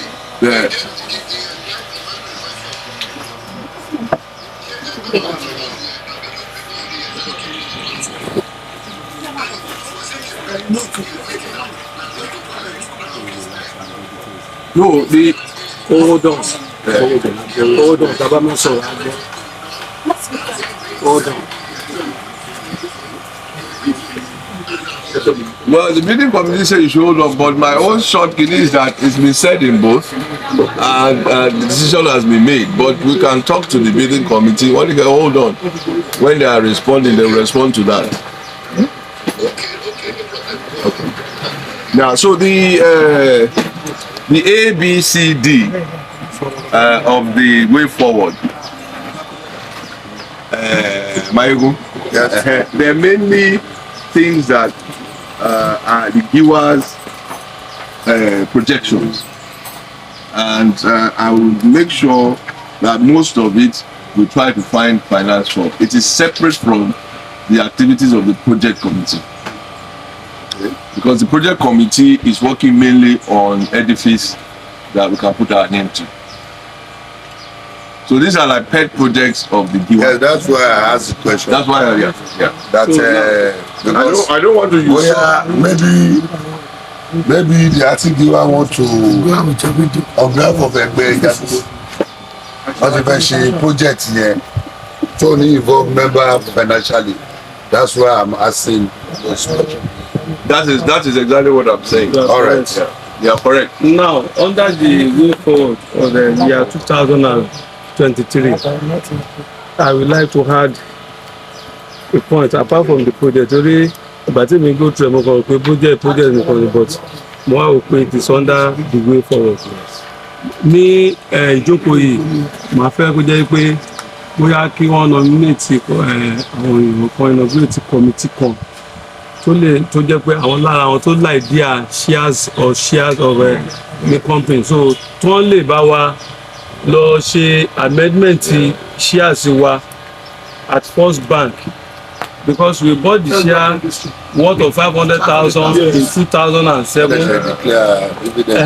So they jẹ́ pé àwọn kúrúkù yẹn wọ́n dẹ̀ lọ gba dividend, wọ́n sọ wọnú ilé, wọ́n dẹ̀ fi ṣẹ́ẹ̀kì ń gba jáde, and this time around ṣe mọ̀ pé kò sí wọ́n dẹ̀ ti ń ṣe e-dividend.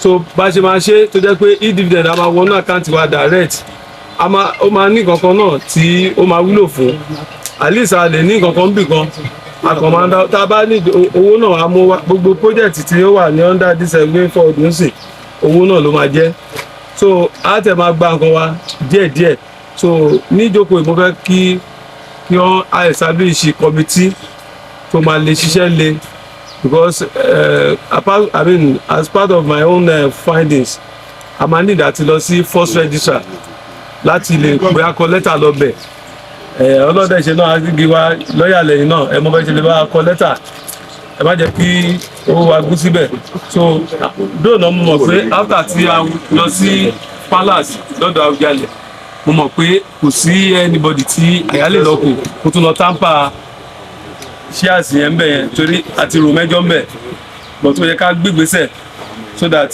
a lè acquire kìíní ẹ̀ sọ́dọ̀ so yẹn wà most important tó jẹ mí lógún. I think that I must apologize because what were included in one of our reports under myself for the secretary. Then one of the activities we have started the process of trying to revive those shares. Unfortunately, but fortunately, Aleyon come there to fún mi ní information pé shares ẹ̀ ṣì wà ń bẹ̀. A kò need láti do the needful. So I'm apologizing because it's almost as if I've slept over the rights because all it takes is for us to write a letter to the first registrar. But one of the reasons tí mo ṣe wà a little bit skeptical náà ni wípé ká tó bẹ̀rẹ̀ sí ní kọ lẹ́tà yẹn ó máa da ká ní letterhead mi and that is one of the reasons àṣegba secretariat pé address láti wà ń bẹ̀ administrative address láti wà ń bẹ̀ tó máa rí and then we can print the letterhead not necessarily with lọ́yà. mo kàn ń bèrè. ẹ mọ sọ ní sọ lọ́yà tó bá sọ ọ̀la yìí. ọtún tẹwọ́ sínú mi. mo ń gbádùn ọ̀rọ̀ yìí. No, on a serious note, mo mess up nbẹ yẹn yẹ kí lẹ́tà yẹn ti. nígbà tá a wà ní Arẹwà radio station tí èmi pẹ̀lú sẹ́kítì ẹ̀yin kọ́ ilé ma sọ ó ti bẹ̀rẹ̀ títí ní pé mi ò ní. Adídòmó mo ti bá Adídòmó náà. ẹ̀yin la ma fáìnì. ẹ má jẹ́ ká fílí mi ní fílà mọ̀ wọ́n ti jí. Ìbàdàn ló ní Adídòmó. ní kí wọ́n kọ́ bọ́lá. ok ìbá mi rọ ọjọ́ nítorí ọ̀rọ̀ bá mi rọ. so nígbà táwa sọ fáìnì àwọn sọ fáìnì torí ẹgbàgbé sọ́dọ̀ obìnrin. nígbà táwa program yẹn inú mi tiẹ̀ dùn pé secretary la dìjọ lọ because sí ọ̀rọ̀ yẹn bá ti di pé ká sọ jẹ̀bú secretary lọ.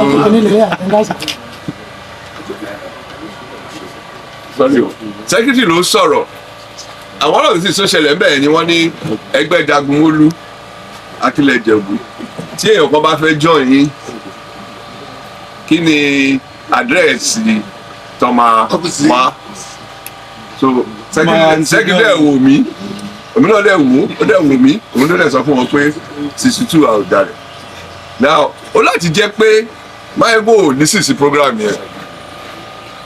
Máyégò ní sísì program yẹn. Máyégò bísí báyìí. Ó bísí gan. So mo bẹ̀ gbogbo lẹ́ni pé kí oṣù tó kí a tó ṣe next meeting I will have a more comprehensive report on the shares. So please.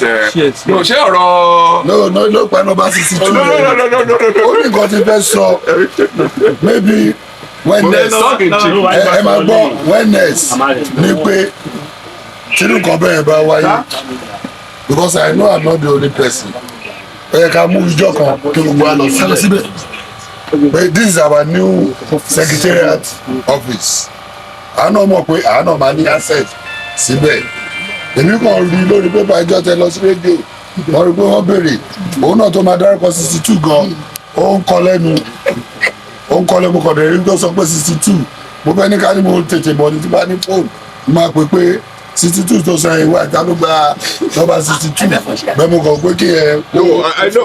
Again, I appreciate that. èmi tí mo sọ pé ó yẹ ká lè sọ̀rọ̀ lórí loop. ṣe ní ẹ ti kú. mo appreciate nǹkan tí Michael sọ yẹn èmi tí mo sọ̀rọ̀ yẹn one of the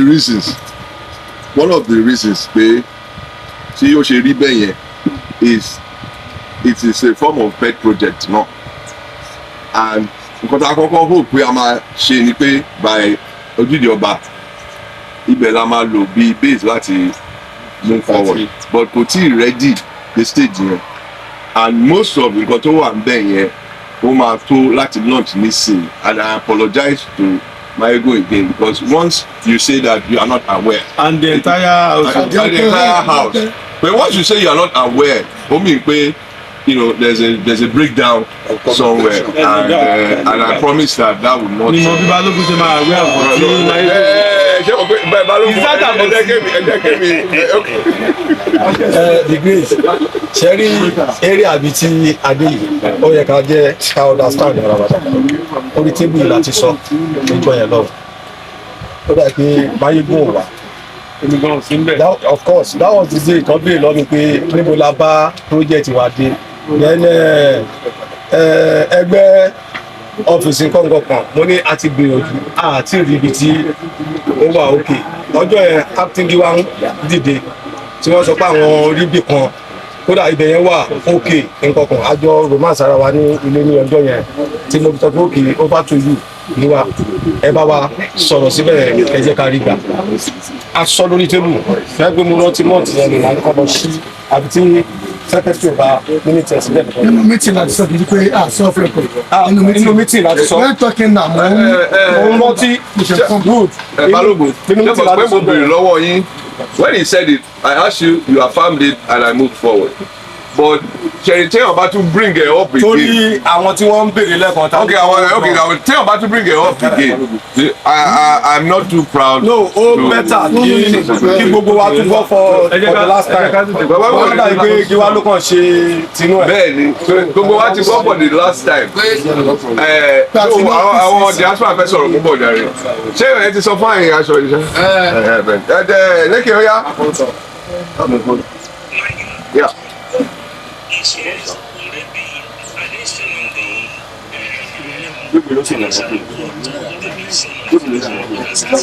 No, we have not done. We have not had a balance sheet from the financial team yet. So that's why you would not see it. But secondly, we are not in possession of the share certificate.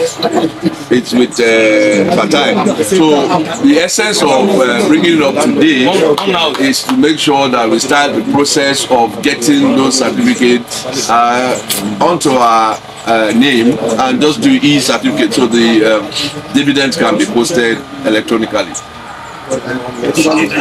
Okay. All right. So.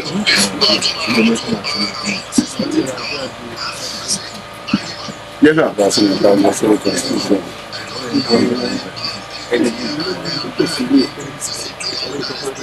Yeah. 300 drama bura didile.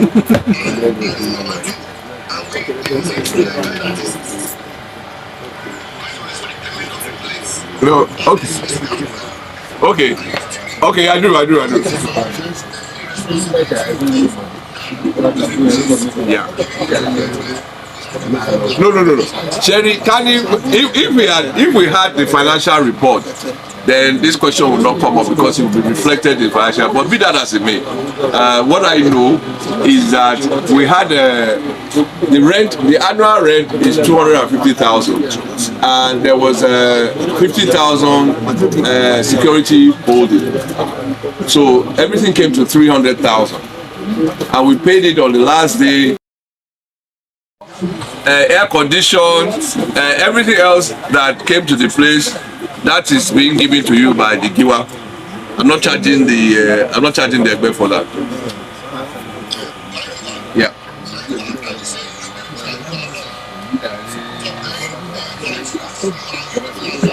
Okay.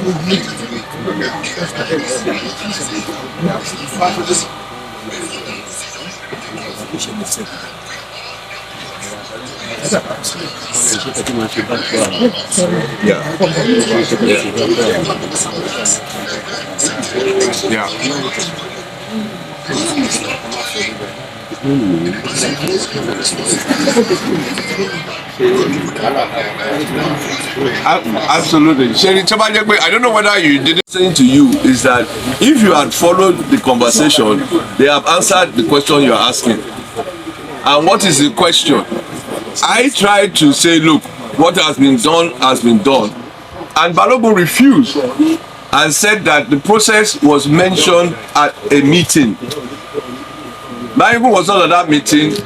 Otun was not at that meeting. And I said that the fact that Otun is not, Balogun is not aware, whether we have discussed it or we have not discussed it, that is a failure on my own part. That even though we have discussed it, if my Balogun stands up and says I'm not aware, then there is a problem somewhere. So that's why I said that we are aware of the secretariat. We have been using the address where possible, but be that as it may, if there are members of the Egbe that believe that they are not aware, I've apologized to them and said that will not happen again. But for us to make decisions as executives, there are many decisions that we have to make and then report back to the Egbe. That is the essence of having meetings. So once again, if those in the diaspora believe that they are not aware of it, we have apologized and it has been done. Now it's an annual rent of 250 for now.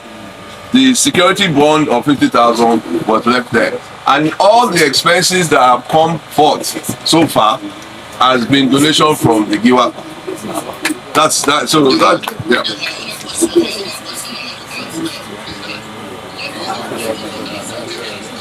Okay. Now that's a very good question. The purpose of the secretariat is for us to have an administrative office. Here where we are in Goodwill Club is not Jagunmolu's premises. We are just using it for socials. So we can hold our meetings here because it's a private ground. We can hold our parties here because it's a private ground. But we cannot have an office here because the building does not belong to us.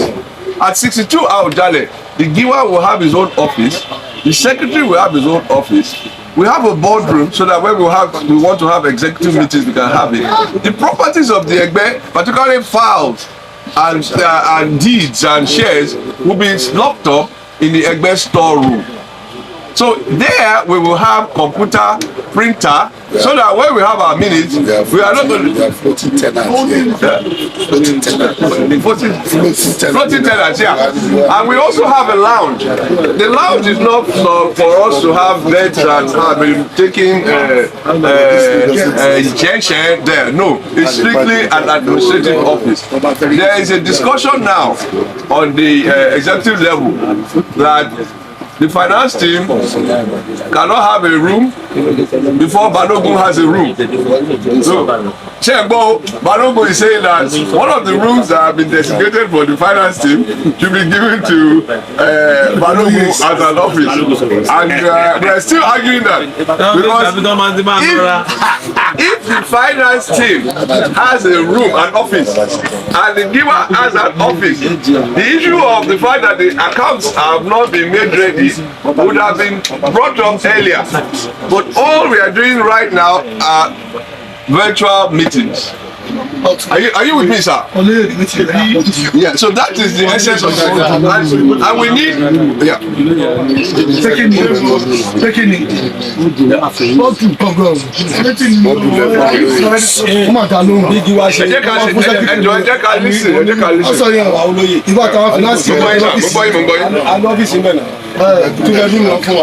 Àwọn olóyè máa ní ọ́fíìsì wa ní bóyá àbáníkà jẹ́ tìǹtì. Àwọn ìpínlẹ̀ ó yẹ kó yọ.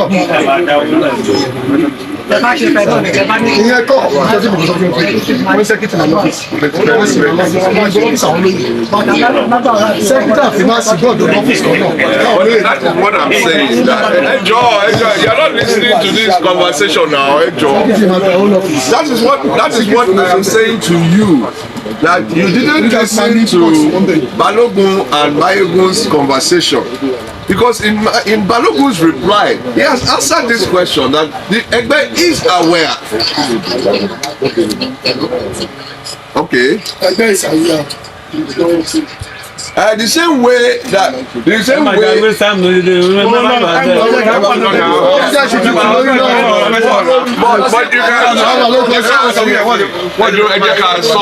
You can talk to him behind his back, but the only thing that matters is what he said at the meeting. He's here. He has said it at the meeting.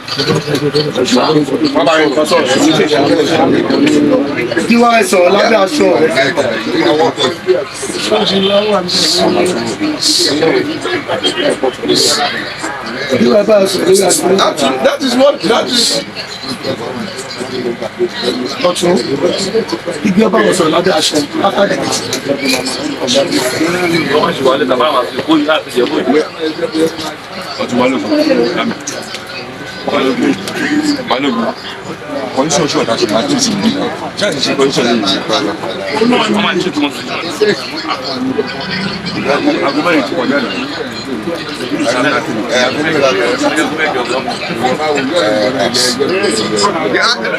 The problem is that we are in agreement. We are in agreement. This is AGM 2022-23. Your opportunity to be, you are supposed to be a distant member.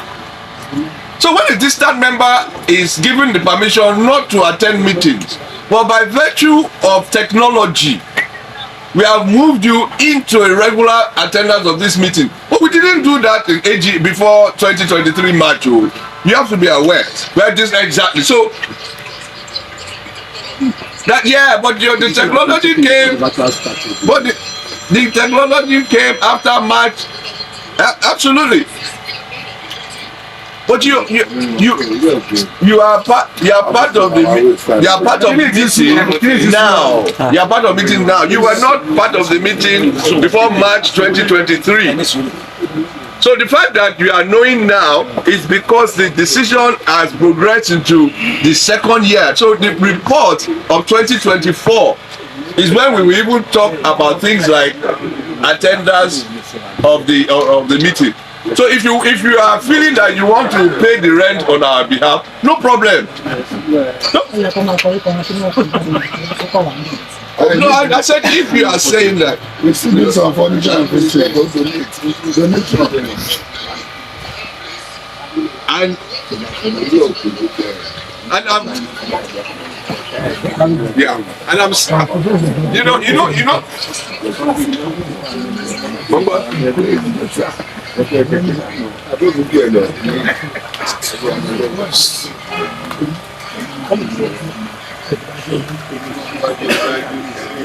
So are you saying that the financial aspect of the Egbe means that the Egbe should not have fully Egbe? Are you saying that? So are you saying that?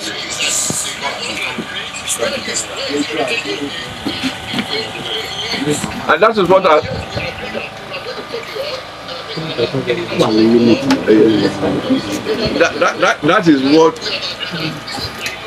that is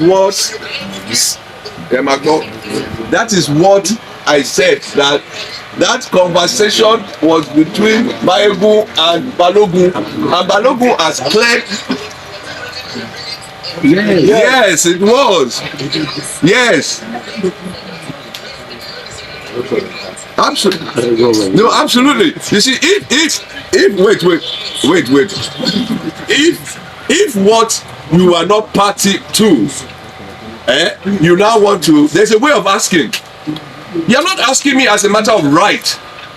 The technology that exactly. So no, listen to me. Let me explain myself. The technology.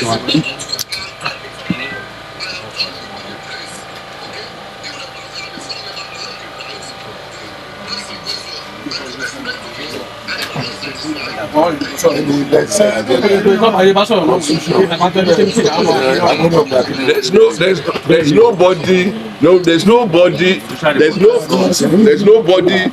that. No. You see, what you are saying is absolutely correct. The minority will have their say, and the majority will have their way. The majority of the people here, listen. The majority of the people here are aware, and they're giving it the go ahead.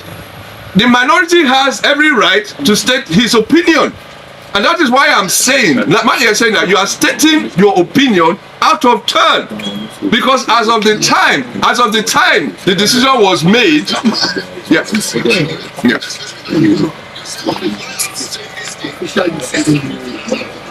ẹ jẹ́ kó máa bá pàdé lọ. Okay.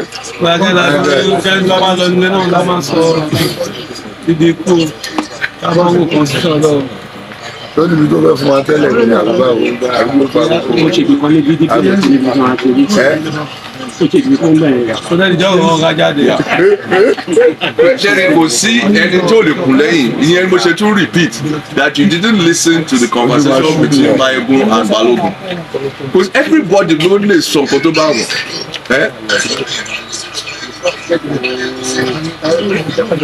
That is what I am saying to you. Mayegun has every right to say what he has said.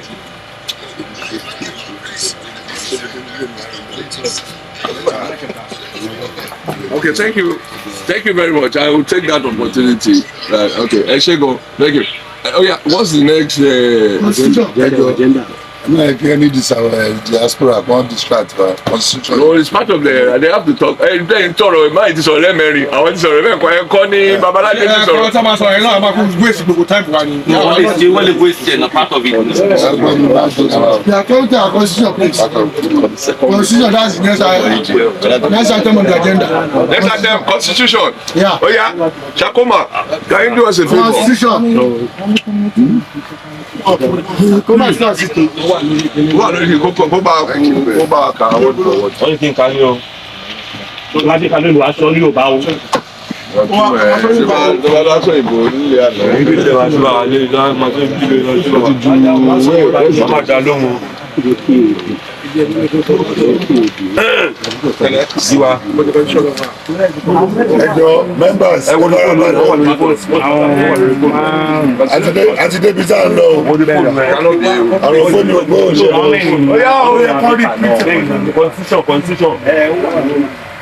Constitution ilé ó wà lórí lúùpù WhatsApp lúùpù ẹgbẹ́ ẹ lọ tú.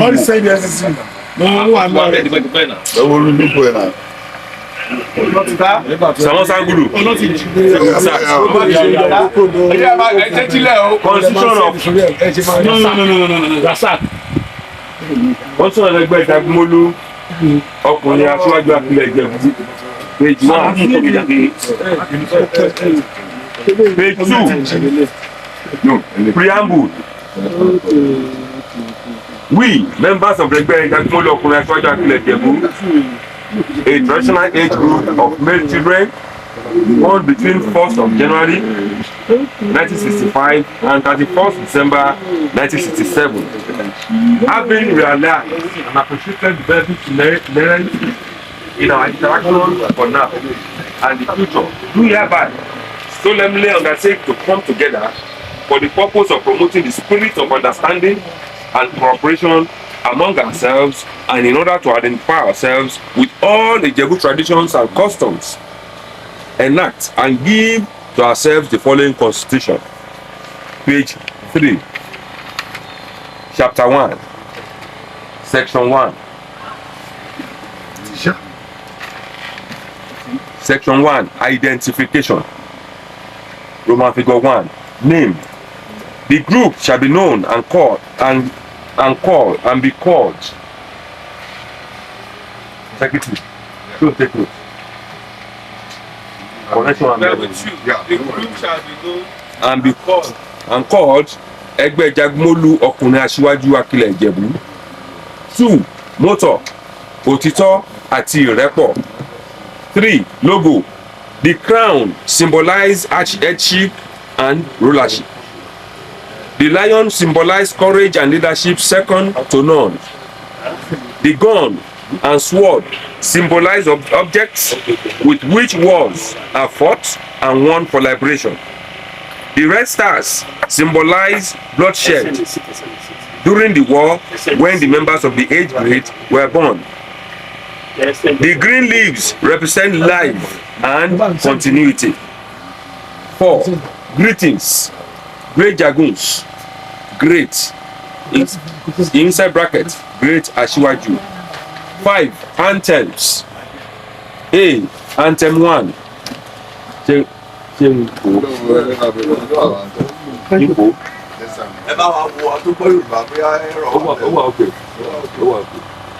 Section 2, page 4. Aims and objectives. 1. Promoting and sustenance of IJEBU customs and traditions. 2. To aid and enhance leadership skills amongst members of the Egbe. 3. To engender and develop mutually beneficial relationships amongst members of the Egbe. 4. To link and serve the community AKILE IJEBU for development projects for present and future generations. 5. To place members of the Egbe in vantage positions in AKILE IJEBU. 6. Promoting social and economic development of members. 7. Promoting unity among members and assisting members in times of need. 8. To cooperate with other Egbes of similar objectives in promoting and propagating our cultural values and enhancement of our fatherland. 9. To engage in all such activities will enhance the realization of these objectives. Section 3. Supremacy. 1. Roman figure 1. This constitution shall be supreme, and its provisions shall be binding on all members of the Egbe. 2. In any other law, directive or action is inconsistent with provisions of this constitution, such laws, directives, or actions shall to the extent of its inconsistency be null and void. Section 4. Sponsoring authorities. The reigning Awujale of IJEBU land, the Oba Egbe and the Egbe shall be the sponsoring authorities of the Egbe. Page 5. Section 5. Baba Egbe and the Egbe. 1. The Egbe shall appoint one Baba Egbe and one Egbe at a time. Secretary.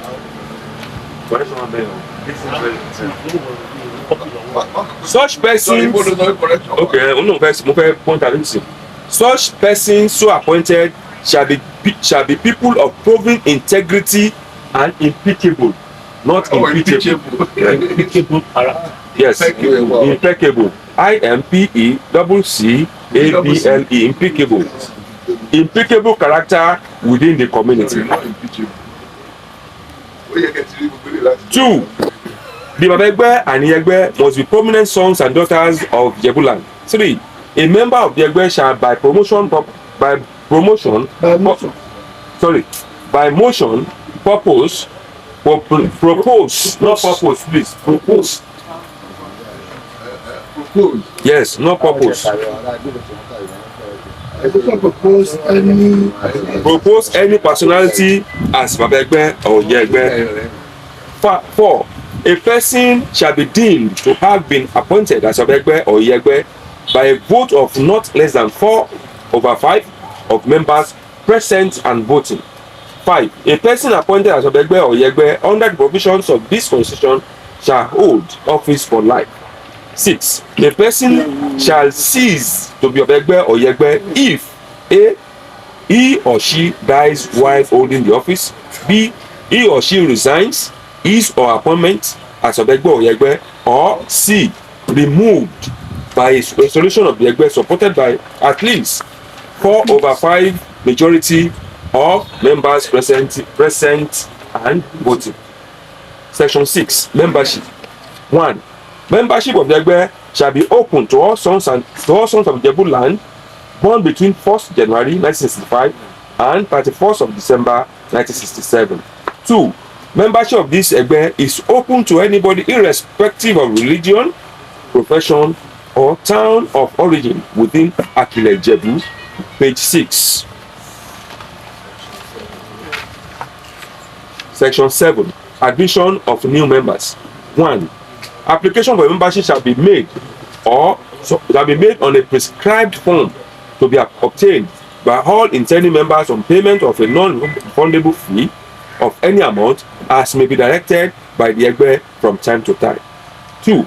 An applicant shall be sponsored by 2 referees, one of which must be an elder member of his family, and the second any member of the Egbe of good standing. 3. If for any special reason one of the above referees could not be reached, 2 members of good stand among the Egbe shall be allowed to sponsor the candidate. 4. All applications shall be considered by membership screening committees of the Egbe, who will then recommend to the General Assembly for approval or otherwise. You answer. That screening committee should be screening committee. Okay. It should be screening committee.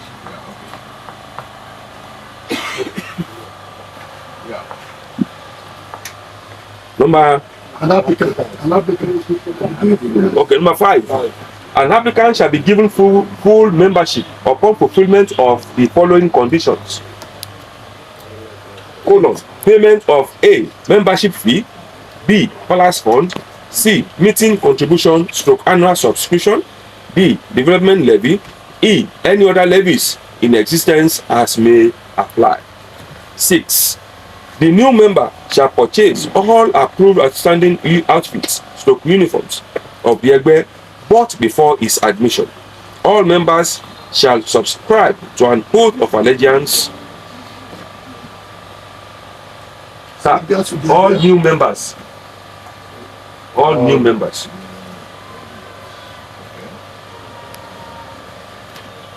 All new members shall subscribe to an oath of allegiance to the Egbe to be administered by the Egbe, Giwa or Bamofun Egbe, page 7, section 8. Distant membership. 1. Distant membership status shall be given to members resident abroad or up country. 2. Membership of such sessions shall be open to only members that have been duly inducted by the Egbe in Nigeria. 3. A diaspora chapter shall be formally inaugurated upon the membership of the chapter reaching 10, or when the chapter is deemed firmly established by the Giwa in council and inaugurated formally done by the Giwa. 4. A diaspora chapter shall be headed by a representative of Giwa, who shall be known as Ashoju Giwa, in quote and in bracket ambassador. He shall preside over the chapter's meetings and direct its affairs. 5. A diaspora chapter shall also constitute an executive council to run its affairs under the leadership of the Ashoju Giwa, who shall report to the General House through the Giwa on the activities of the chapter. 6. The tenure of Ashoju Giwa and the members of diaspora executives shall be for 2 years from the date of formal inauguration. The Giwa shall reserve the right to always appoint the Ashoju Giwa with the ratification of the Giwa in council. 7. Members of diaspora chapters shall be encouraged to attend the annual Ojujoba festival at least once in 3 years. 8. A diaspora member visiting Nigeria shall be given the opportunity to host the Egbe if he so desires, upon giving a notice of a minimum of 4 weeks. 9. Members of diaspora chapters shall pay all fees mandated by the Egbe except where they are specifically excluded. 10. Members of diaspora chapters shall have the same privileges and benefits as members based in Nigeria. 11. Diaspora chapters are to hold meetings monthly or quarterly, and the outcome of the meetings shall be sent to the Giwa and secretary who shall brief the general house as appropriate. 12. The Asiwaju shall be eligible to attend executive council meetings. Page 8, chapter 2, section 2, structure and administration of the Egbe, section 2.1. The administration of organ of the Egbe shall consist of 1. The General Assembly, 2. Executive Council, 3. Standing committees, 4. Ad hoc committees, 5. Honorary title holders. Section 2.2. The General Assembly composition. 1. The General Assembly shall consist of all financial members of the Egbe. 2. They shall constitute the supreme authority of the Egbe and shall retain all rights and privileges not specifically assigned to the Executive Council, ordinary title holders, the Giwa, or any member of the Executive. Section 2.3. The powers and functions of the General Assembly. The General Assembly shall have the exclusive prerogative to legislate on all the following matters. 1. Ratification of any decision made by Executive Council or any other committees. 2. Adoption of projects of the year. 3. Approval of the budget for the coming year and supplement budget when necessary. 4. Determination of matters relating to annual general meeting. 5. Shall receive and act upon reports and recommendations referred to it by the Executive Council or any committee of the Egbe. 6. Election of the executive members of the Egbe. Page 9. Section 2.4. The Executive Council. 1. The Executive Council shall manage the affairs of the Egbe. 2. They shall be elected every 3 years by secret ballot from among the financial members of the annual general meeting. Section 2.5. Composition of the Executive Council. The Executive Council shall comprise of the following officers: 1. Giwa, 2. Otungiwa, 3. Etagiwa, 4. Akowe Egbe Secretary, 5. Igbakeji Akowe Egbe Assistant Secretary, 6. Akako Egbe Treasurer, 7. Akowe Owo Egbe General Secretary, 8. Amuludun Egbe Director of Social, 9. Igbakeji Amuludun. Giwa, correction there, sir. 9. It is Igbakeji Amuludun, not Igbakeji Amuludun. Yes, I'm not correct there. Amuludun. Who is missing? Yeah. Assistant Director of Social. 10. Alamojuto Ọmọ Ẹgbẹ́ Welfare Officer. 11. Akéde Ẹgbẹ́ Public Relations Officer. 12. Ọlọ́pàá Ẹgbẹ́ Chief Whip. Then 13. Aṣojú Ọmọ Ẹgbẹ́ ex officio 1 and 2. Page 10. Subsection 2.6. Functions of the Executive Council. The Executive Council shall perform all functions on behalf of the Egbe except those exclusively reserved for the General Assembly. It shall perform the following functions and duties: 1. To observe the letters and spirit of the Constitution in the administration of the Egbe during its tenure of office. 2. To keep an up-to-date register of members. 3. To summon general meetings. 4. To maintain a true and accurate financial account of the Egbe. 5. To prepare and present to the annual general meeting an audited financial account of the Egbe. 6. To co-opt members in the event of vacancies in the Executive Council arising from death, resignation, or expulsion. Such a co-opted member shall be subject to ratification of the General Assembly. It shall also exercise all the powers and functions of the office being occupied. The tenure of the person so co-opted shall end when the substance office resumes or is elected. 7. Substantive.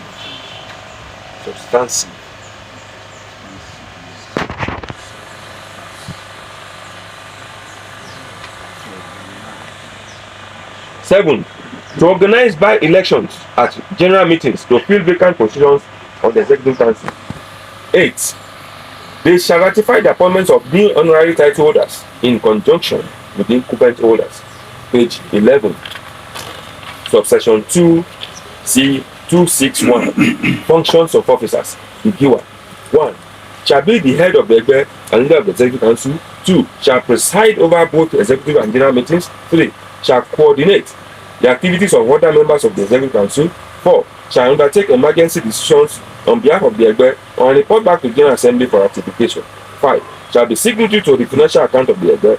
6. Shall cast a deciding vote whenever there is a tie in an election of General Assembly. 7. Shall delegate the responsibilities to either Otungiwa or Etagiwa in his absence. 8. Shall administer the oath of allegiance to new members and newly elected officers. 9. Shall confer honorary titles to the serving members. 10. Shall also honor the serving members of the Egbe with chieftaincy titles of the Egbe. 262 Otungiwa. 1. Shall be second in command to Ogiwa. 2. Shall discharge all functions and duties of the Ogiwa during any period of his absence. 3. Shall head the membership committee. 4. Shall be the returning officer in elections conducted at meetings. 5. Shall be signatory to the financial account of the Egbe. 6. Shall perform any other functions that may be assigned to him by the giver. 6 and 7. Shall supervise and coordinate any social activities involving the Egbe. Page 12. Section 263. Etagiwa. 1. Shall exercise the powers of either the Giwa or Tungiwa during the period of their absence. 2. Shall undertake any duties or responsibility that may be delegated to him by Giwa or Tungiwa. 264. Akowe Egbe. 1. Shall head the secretariat of the Egbe. 2. Shall conduct and deal with the official correspondence of the Egbe. 3. Shall summon and attend all meetings as directed by Giwa and shall also record proceedings at such meetings. Have them duly signed. Duly signed. 3. Akowe Egbe. 3. Duly signed and distributed to members. Such records of proceeding must reach members not later than 1 week before the next meeting. 4.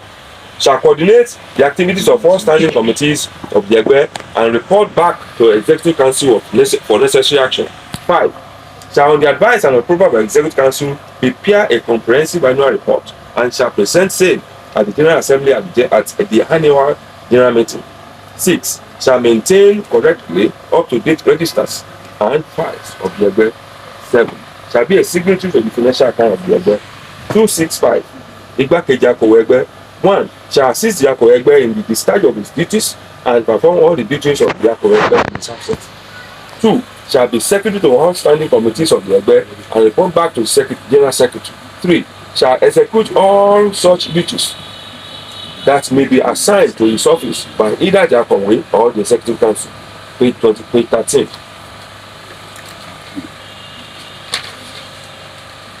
266. Akowe Egbe. 1. Shall collect monthly contributions, donations, levies, and other dues of the Egbe and issue official receipts as appropriate. 2. Shall pay all monies collected into an approved bank for the credit of the Egbe's account within a period of 7 days from the date of collection. 3.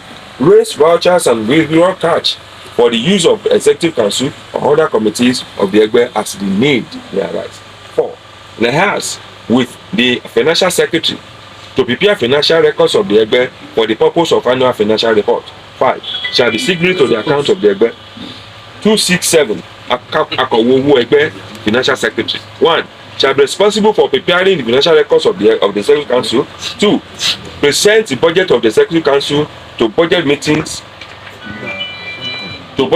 of the General Assembly, provided the budget statement Akowe owó ẹgbẹ́ mọ́dé o.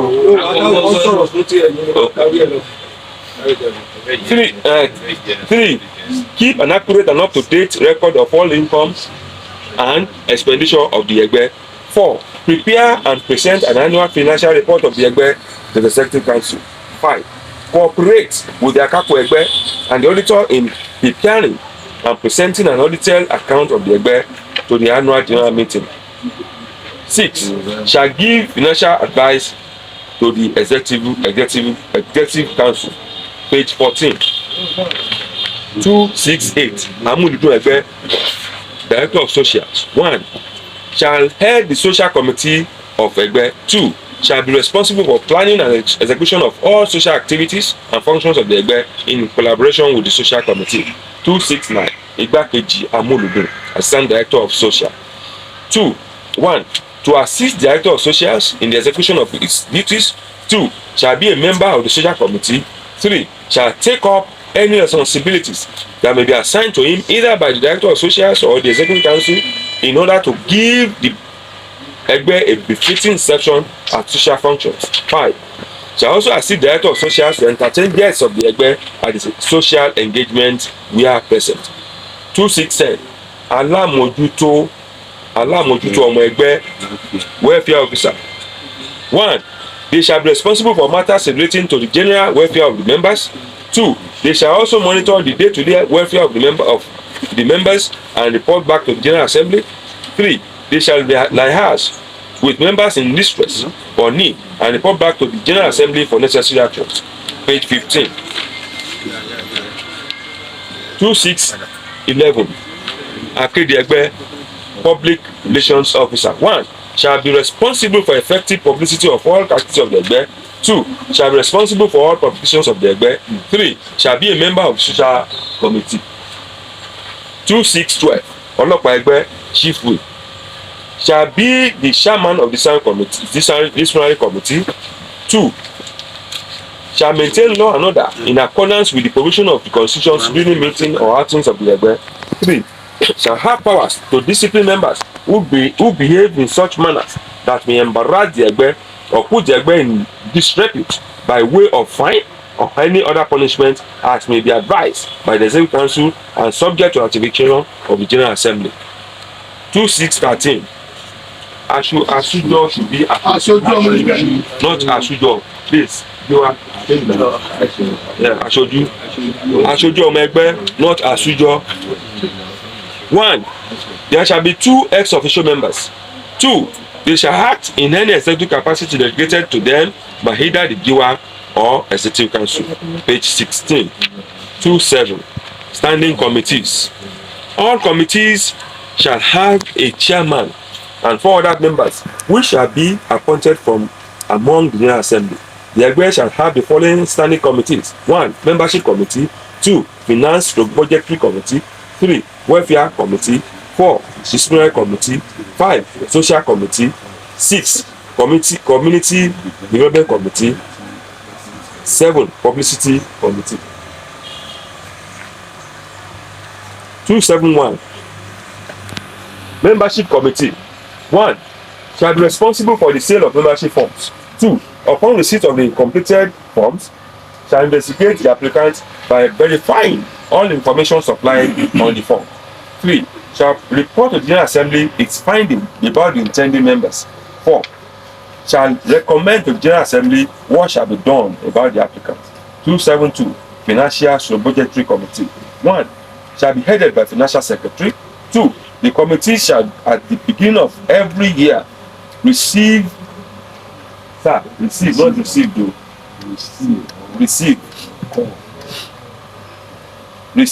or call for and deliberate on the budget of the Executive Council of the Egbe and submit a report thereon to the General Assembly. Page 17. 273 Social Committee. 1. Shall be headed by Amoludun Egbe. 2. Shall arrange for all social programs of the Egbe. 3. Shall also arrange for entitlement to members in socio-cultural engagement as enumerated below. Bereavement, marriage ceremonies of members with children, housewarming ceremonies, chieftaincy award to members, etc. 4. Shall assist the Amoludun Egbe in entertainment of members and guests at social gatherings. 274 Welfare Committee. 1. Shall be headed by one of the welfare officers, not officer. Welfare officers. 2. Shall assist the welfare officers in carrying out their duties. 3. Shall advise the General Assembly on welfare matters concerning any members. 275 Disciplinary Committee. 1. Shall investigate any allegation against any members and recommend to the General Assembly the appropriate punishment necessary to correct the erring member. 2. Shall be constituted into a panel the tribe member that contravenes the provisions of the constitutions under discipline. 276. Community Development Committee. 1. Shall recommend to the General Assembly any identified project to be executed by the committee. 2. They shall undertake the planning, costing, and execution of such projects, provided that such project is approved by the General Assembly. Page 18. 277. Publicity Committee. 1. Shall be headed by the AKILE Egbe. 2. Shall be responsible for the publicity of activities of the Egbe. 3. Shall also be responsible for all communications of the Egbe. 4. Shall assist the AKILE Egbe in carrying out all his duties. 2.8. Ad hoc committee. There shall be an ad hoc committee set up for a particular purpose. Such committee stand dissolved immediately after completing its specific duties. 1. Constitution Drafting Committee. 2. Election Committee. 3. Election Petition Committee. 4. Award Committee. 281. Constitution Drafting Committee. 1. Shall be responsible for the drafting and review of constitution. 2. Shall present such a draft to the General Assembly for scrutiny and necessary approval or otherwise. 3. The Bamofun Egbe must be a member of the committee. 4. The committee shall stand dissolved immediately the constitution is ratified and adopted by the Egbe. 282. Election Committee. See Chapter 5. 283. Election Committee, Petition Committee. See Chapter 5. Page 19. 284. Award Committee. 1. Shall be constituted by the honorary title holders, not holders. 2. Shall recommend the serving members to Giwa for a conferment, not conference, sir. For a conferment of awards and titles. 2.9. Honorary title holders. In accordance with provisions of subsection 2.5, paragraph 9 and 10. 1. Honorary titles shall be given to the serving members by the Egbe. 2. Such honorary titles shall be conferred on the recipients of the annual general meeting. 3. Provided that such members so honored are recommended by the award committee and approved by the giver and incumbent holders. 4. Recipients of all ordinary titles shall hold their respective offices for life. 291. Functions of honorary title holders. 1. They shall act in advisory capacity to the executive council. 2. They shall also support the Egbe financially when necessary. 3. The Balogun shall preside over meetings of the honorary title holders. 4. They shall raise funds for Egbe's projects. 5. They shall constitute both the election committee and election petition committee from among its members. 6. They shall consider the appointment and ratification of new honorary title holders as recommended by the giver. 7. They shall jointly host the annual general meetings. Page 20. 292. Qualifications for honorary title. 1. Every member who has distinguished himself in service and financial contributions to the Egbe can be nominated for consideration by an award committee, which will be set up not less than 2 months before the annual general meeting, where such conferment shall be made without prejudice to the above provisions. Members appointed as 2. Bamofun, Asegbu, and Olotuonu must be registered members of their respective professional bodies, in addition to satisfying the conditions stated above where possible. Page 21, Chapter 3. 3.0. Rights, privileges, and obligations of members. All financial members must have the right to 1. Equality in all respects except Iwa. 2. Participate in all meetings and other activities of the Egbe. 3. Vote and be voted for during the election of the Egbe except the Giwa and general title holders. Sir, holders. 4. Attend socials and other outings as approved by the Egbe. 5. Invite the Egbe to social engagements. Engagements as approved by the Egbe. 6. Shall be entitled to social welfare benefits or any other benefits of the Egbe. 7. Represent the Egbe when delegated. 3.1. Social and cultural engagement. The underlisted engagements are approved for attendance to the Egbe. 1. Marriage ceremony of members and children. 2. Housewarming ceremonies of members and wives. 3. Birthday ceremonies of members and wives. 4. Funeral ceremonies of members, parents and parents-in-law. 5. Chieftaincy or award conferment on any member or wife. 6. Bereavements or losses of members of member, stroke, in comma, wife and children. 7. Any other event may be decided by the Egbe.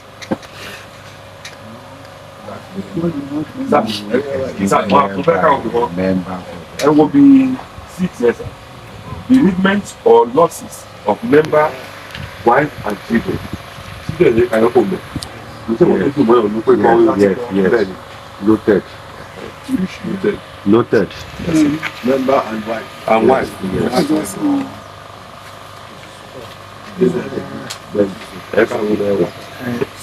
Wife yẹn náà ṣì lè ṣe èèyàn yìí lè fi yẹn lẹ̀. But 6. children yẹn kọ́ mi. 7. Any other events may be decided by the Egbe. 8. Not more than 2 engagements by any member of the Egbe per year shall be attended by members. 3.2. Egbe's uniform and badges. 1. Members are to appear at social engagements in dresses approved for such occasion. 2. Uniforms or badges should not be worn individually unless during Egbe outings. Page 22. 3.3. Social benefits. In accordance with the provisions of Article 2 above, members shall be entitled to social benefits in the event of any of the following occasions upon the invitation of the Egbe. 1. Marriage ceremonies of members and or children. 2. Funeral ceremonies of members, parents and parents-in-law. 3. Any other events, including a sumere, as may be decided by the Egbe at general meeting. 4. Donations and contributions to celebrants will be suggested by the executive committee and confirmed at the general meeting. 3.4. Welfare benefits. There shall be in place a group life assurance to cover death of a financial member. 2. The group life assurance policy premium shall form a permanent part of the annual members' contribution to Egbe. 3. Any other welfare benefits shall be suggested by the executive council committee and confirmed at the general meeting. 23. Discipline. 3.5. Any member who violates or breaches any or all the following. D is missing here. All the following conventions within or outside the Egbe will be tried, sir.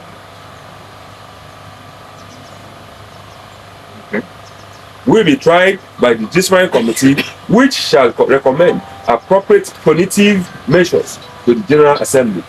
1. Dishonesty and fraudulent practices. 2. Breach of any provisions of this Constitution, anti-Egbe activities or personal conduct in a manner likely to embarrass the Egbe or bring the Egbe to ridicule and disrepute. 3. Disobedience or negligence in carrying out lawful directives or flouting the ruling or decision of the Egbe. 5. Go against conventions laid down by the Executive Council and approved by the General Assembly for maintenance of decency, honor, and order at meetings and outings. 3.6. Code of conduct. Any member who fails to attend 3 consecutive meetings without genuine excuses may be expelled or suspended. 2. Distant members shall be granted some exceptions as approved by the Egbe or Executive Council if applied for the same. 3. A member shall be deemed to have voluntarily withdrawn from the Egbe if A. He holds 6 months of meeting dues. B. Absent from 6 consecutive meetings. 4. Such a member shall reapply and follow the procedures as laid down in Chapter 1, Section 7 of the Constitution if he is still interested in the Egbe. Page 24. 3.7. Impeachment. 1. Any member of the executive found wanting in the discharge of his duties shall be impeached by not less than 2/3 majority of financial members present and by voting. Under financial members, your that's the members. You see, financial member, right? Yes, you see. Financial member is not a member. No. Under one financial member. Any member of the executive fund wanting in discharge of his duties shall be impeached by not less than 2/3 majority of financial members. Oh no, sorry, you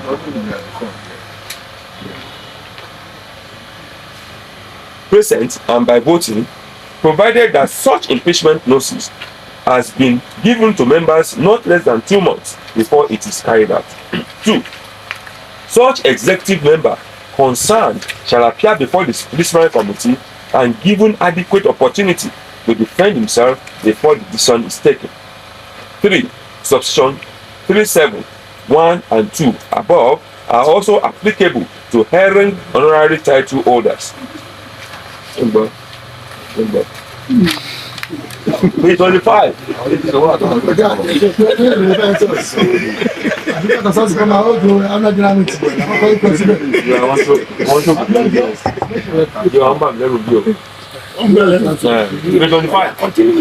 Chapter 4. Chapter 4. 4.0. Regular meetings. 1. The Egbe shall have regular meetings monthly on a rotational basis within AKILE. 2. Meetings shall be held on Sundays once a month and shall commence by 1 p.m. prompt. 3. There shall be 30 minutes of grace from commencement of meetings, after which latecomers shall be liable to a fine to be determined by General Assembly. 4. The giver or his representative shall declare meetings open and closed, same as when appropriate. 5. Meetings shall be held within AKILE Egbe. 6. There shall be no meeting outside the statutory regular meetings by any members, if not summoned by the Akowe Egbe as directed by the giver Egbe. There shall only be committee meetings duly convened by chairmen of all statutory committees, and any deviation shall be duly punished. 4.1. Annual general meeting. 1. General meeting shall be held at the end of each year. 2. Annual general meetings shall be jointly hosted by the Egbe in collaboration with title holders. Contradiction of title. Bẹ́ẹ̀ni. Ní bẹ́ẹ̀, adéwọ̀n title rẹ̀ máa hold ní annual general meeting. Tí o jẹ́ ká wọ́n ìsídà ká lọ́ àjẹmọ́ lókè lọ nígbà functions of title holders. They may shoulder the hosting, but collaboration àbí tí ẹgbẹ́ àbá ní kọ́jú máa ń lọ dá ṣe collaboration ní òkè ó wà pípẹ́ yìí lẹ́nu àkóso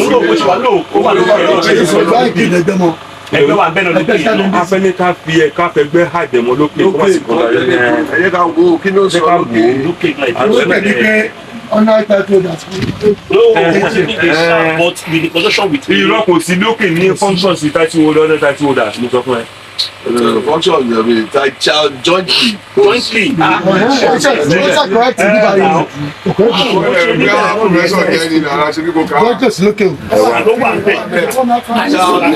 Jointly. Okay.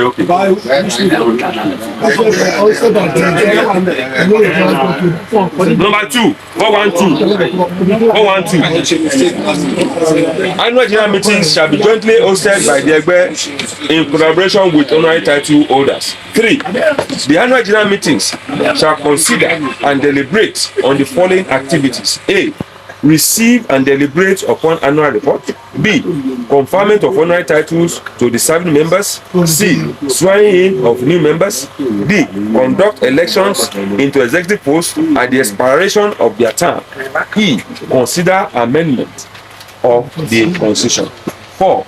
Notice of annual general meetings must be clearly specified and must be received by members at least 14 days to the date of meeting.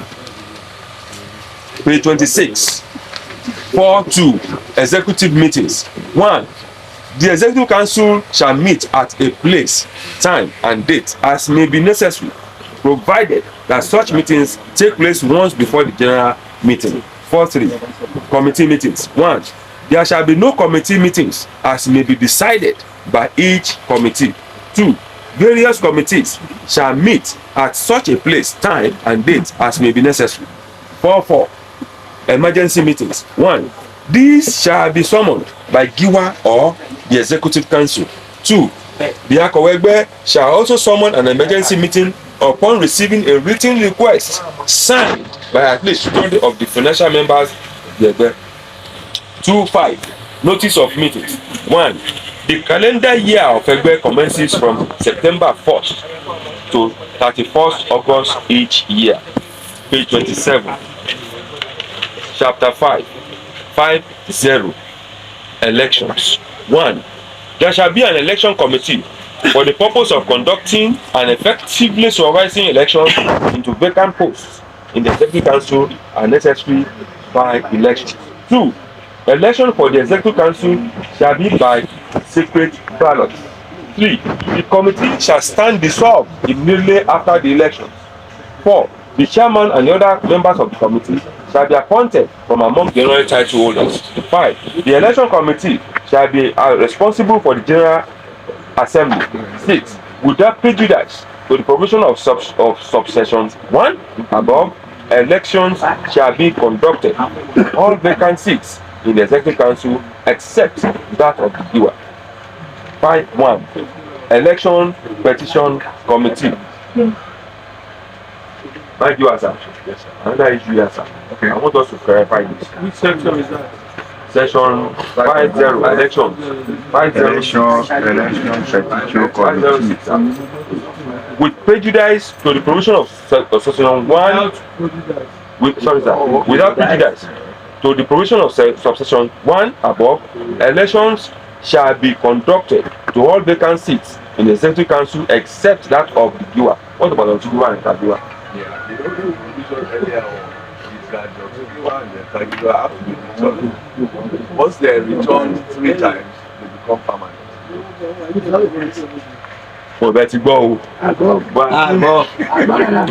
they have been returned 3 times, they become permanent. By virtue of the fact that both of them have been with us since inception, they're already confirmed because by now in 15 years they must have had at least 5 years by far. They must have had at least 17 years, nothing shit. Again, you are silent on it. We're not silent.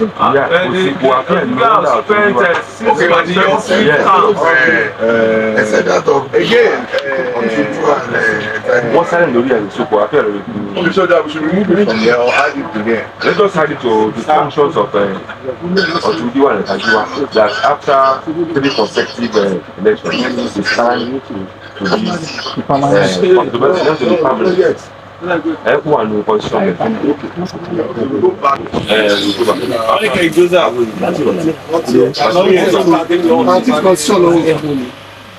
Section 5.1. You are now.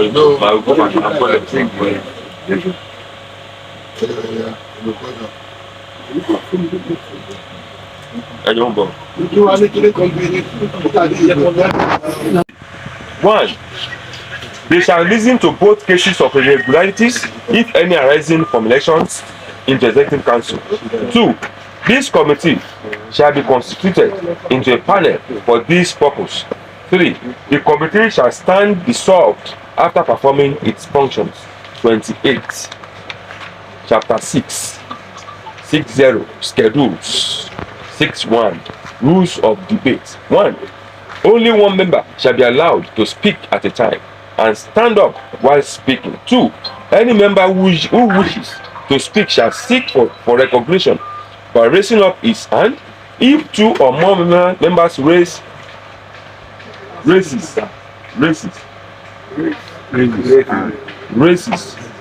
his hand. Raises their hands. Raise up his hand.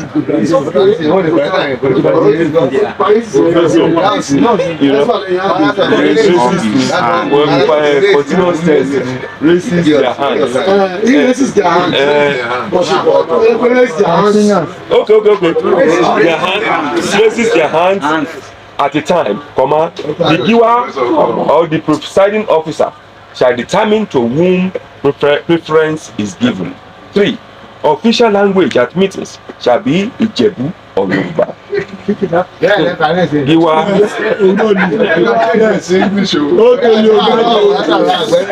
Four. If the giver has occasion to raise to assert his authority. 4, sir. Yes, sir. 4. If the giver has occasion to raise to assert his authority, comma, any member standing shall immediately sit down. 5. Debates must be limited to the immediate pending questions. 6. The giver shall rule out of order member who fails to adhere to the subject under discussion. 7. Meetings shall be adjourned when a motion for adjournment is moved and duly seconded, after which no matter debates shall be permitted. 8. The giver may call to order any member of the Egbe to disregard his authority or abusing the rules of the Egbe if after such caution such a member persists in misconducting himself. The member shall be referred to the disciplinary committee for appropriate action. 6. Quorum. 1. The quorum at regular meeting shall be 1/3 of financial members. 2. Quorum at annual general meeting shall be half of the financial members. 6.3. Voting. Voting at the meeting shall be by show of hand. 6.4. Motions. All motions duly signed by the submitted shall be submitted in writing to the Akowe Egbe not later than 14 days before a meeting. Page 29. 6.5. Point of order. 1. A point of order when raised must always be heard except during the voting act and shall deal with the conduct of the meetings. It shall concern matters such as 1. Indecorum, 2. Intention to refer to rules of debate or a clause of the Constitution, 3. Violation of the rules of debate. 6.6. Income. The source of income to the Egbe shall be 1. Meeting contributions by members, 2. Membership fee, 3. Levies and donations, 4. Endowment fund, 5. Interest and dividends in investments. 6.7. Expenditure. 1. Accountability. Roman figure 1. The Akowe Egbe shall be generally accountable to the Akowe Egbe for all its expenditures. 2. All disbursements must be approved by the Egbe in conjunction with the Akako Egbe and supported by a valid expenditure voucher. 6.8. Signatories. The signatories to the Egbe checks. All the joy must be approved by the in conjunction with the Akako Egbe. By the Egbe also. All the disbursements must be approved by the giver in conjunction with the Akako Egbe And supported by a valid expenditure voucher. Number 6A. 6.8. Signatories. The signatories to the Egbe checks shall be giver and any of the following officers. 1. Otungiwa. 2. Akowe Egbe Secretary. 3. Akako Egbe Treasurer. 4. Akowe Owo Egbe Financial Secretary. Page 30. 6.9. Auditing. Yes, sir. We don't have auditor. You appoint because in list the officers. No, the auditor is external. Professional. No, OMBO shall be appointed from among the financial members of the Egbe. 6.9. Auditing. 1. There shall be auditor to be appointed from among the financial members of the Egbe. 2. The auditor as appointed shall conduct thorough examination of the books of accounts and all other records without any restriction whatsoever. 3. Shall submit in writing to the annual general meeting the position of the accounts of the outgoing year. 4. Members shall have the right to call for an audited statement of account at any time during the year, provided that such request is supported by at least simple majority of financial members. The auditor must be a chartered accountant and a member of a recognized professional body. 6.10. Records will be kept by Egbe. 1. Official receipts of the Egbe, both used and unused. 2. He shall also keep copies of all expenditure analysis. 6.11. Records will be kept by Akọ̀wé Egbe. Diwasa. Akọ̀wé owó Egbe, not Akọ̀wé owó Egbe.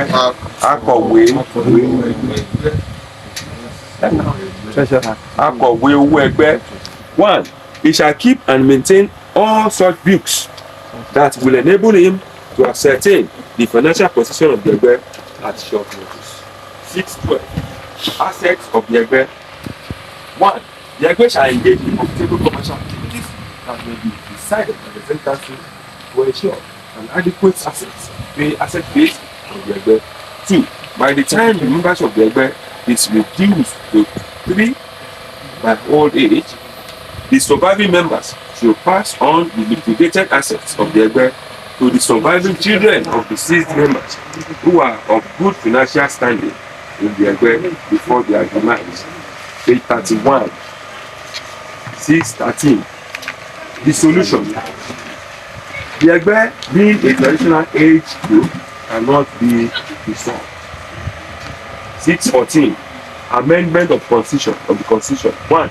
The provision of this Constitution shall be subject to revision or amendment upon a resolution passed by not less than 2/3 of all financial members present and voting at an annual general meeting. 2. Any proposed amendments to this Constitution may be sent in writing to the Akọ̀wé Egbe at least 30 days before the said annual general meeting, and the Akọ̀wé Egbe shall intimate members of the proposed amendment not less than 14 days before the annual general meeting. 6.15. Adoption of Constitution. The content and spirit of this Constitution has been adopted and become effective from this day of Dash 2023. Today's what? Adopted. Under Bamofin Adébọ̀wálé Ojúrí, Chairman Constitution Drafting Committee, Asiwaju Tayo Lapoja, Asiwaju Egbe, Jagun Egbe Sunday. Thank you, sir. Thank you very much. So, any amendments, suggestions?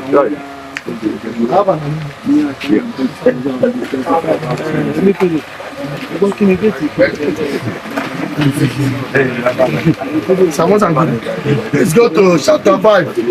50 elections. Yes. Then the third on the paragraph. Page is silent. Page 27. Page 27. Okay. 5.0. 5.0. Yes. The third phrase. The committee shall stand dissolved immediately after the elections. Say after election number 2, the subcommittee. Electoral committee. Before the electoral committee. Electoral committee. The fact electoral is called functions official. The electoral debt. Okay, sir. Next. Yeah. Diaspora. Yeah. Agbosa.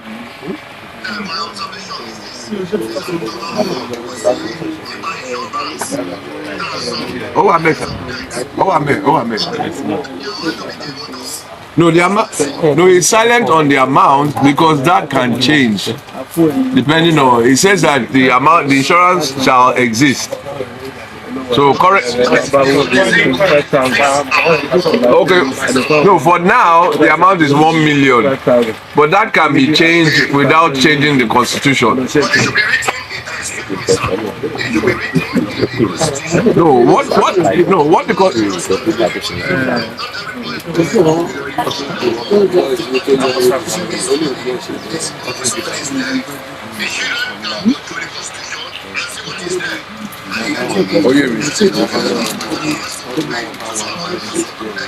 Yeah.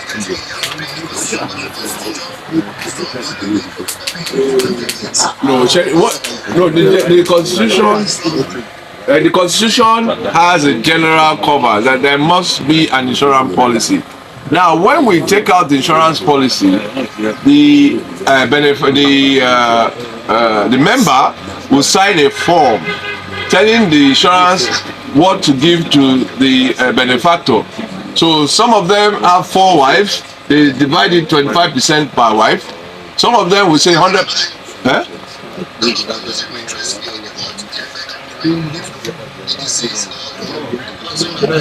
No, it is not the Egbe that is given to the children.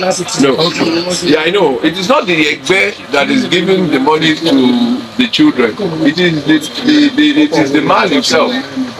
So if we say 1 million and the guy said 50% will go to one child, then that child will only get 500,000. Are you with me? So it is the member that will tell us what percentage they want to give to each child or each wife or each next of kin. Yeah.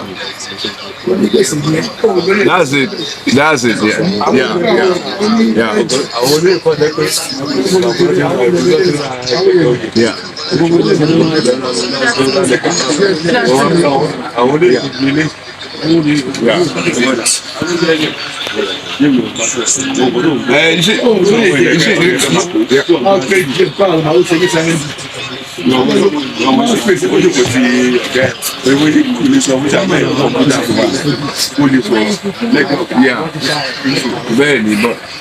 We'll cover that.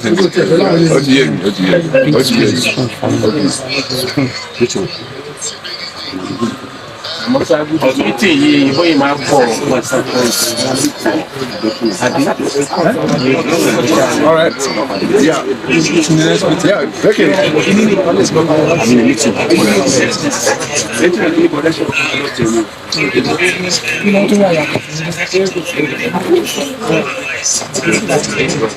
Yeah, but that is what I'm trying to explain.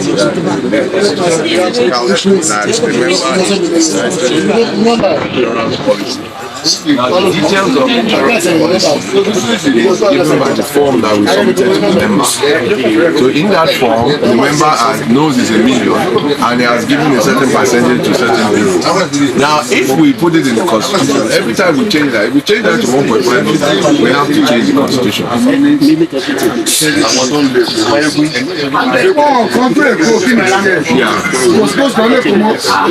Yeah, I can hear you. Yeah, because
you are going to repeat the same question now. Now, because if I read the way the constitution is couched, it says there shall be in place a group life assurance to cover death of a financial member. The group life assurance policy premium shall form a permanent part of the annual members' contribution to the Egbe. Any welfare benefits shall be suggested by the executive committee and confirmed by the general meeting. Now that we have the insurance policy in place, the insurance company will now give the Egbe member a form. So that Egbe member might have an illegitimate child that he doesn't want anybody to know. So on that form, the Egbe member will say, give my legitimate child 100% of the insurance. So only form here, let him decide and do my way. Only job more, only day it doesn't matter. Those are the beneficiaries. It's got nothing to do, yes, with Egbe.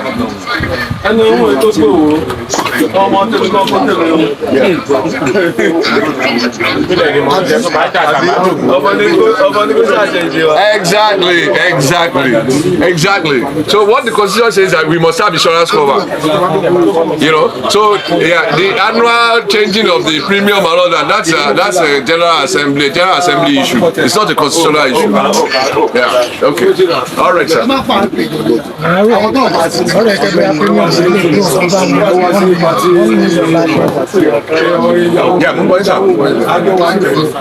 I can hear you.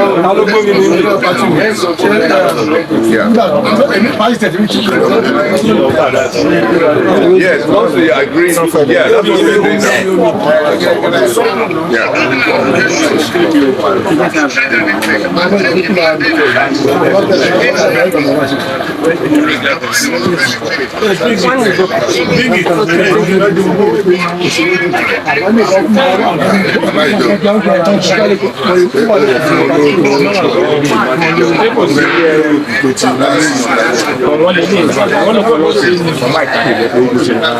we've had that on the roof for close to a month. If you go through the roof, you will see the constitution there.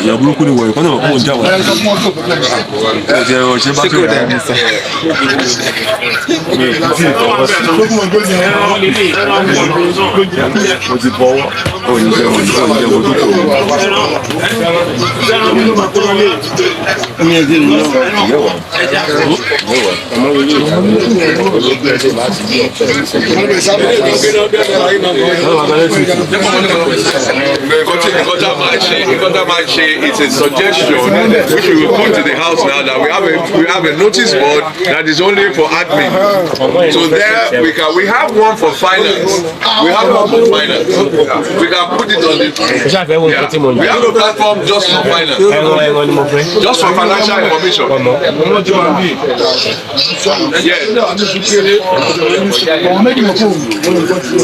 Yes. I agree. Yes.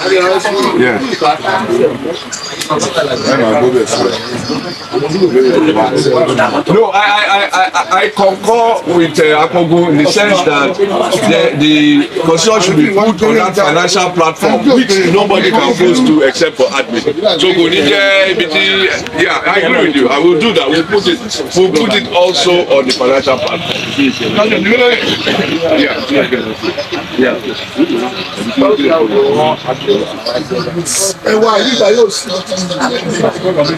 No, it's nothing to do with the constitution. No. The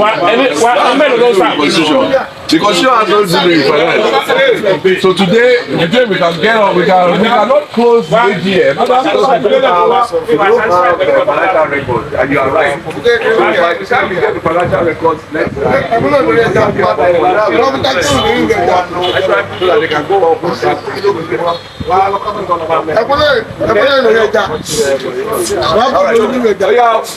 Next comment, next. Wọ́n sì yóò wọ́n ti máa gbé ẹ̀fọ́ lẹ́kọ̀ọ́ bí wọ́n ṣe kíní ìkọ́kọ́ tó bẹ̀rẹ̀ ìwọ náà wọ́n tó sábà òkúlẹ̀ èlò yẹn jà. Okay, we are looking for, can we nominate an auditor? Can we nominate an auditor of Egbe? Who do we have in mind? Who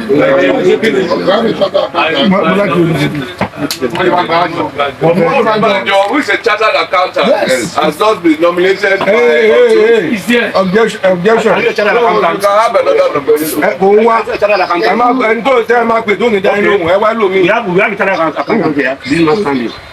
Okay, oh, I'm sorry. No.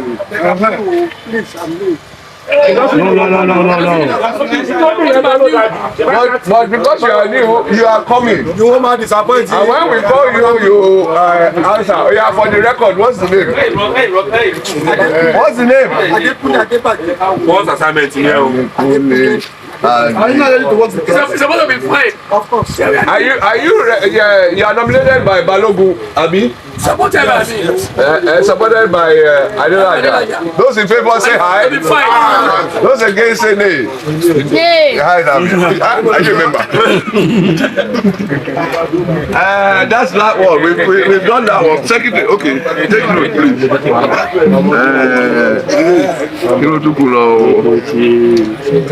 Ọlọ́pàá. There's a mistake. There's a mistake in the Olopa. The Olopa is not actually the chairman of the committee. So that first line. Yeah. Nobody's interested. I think we are going to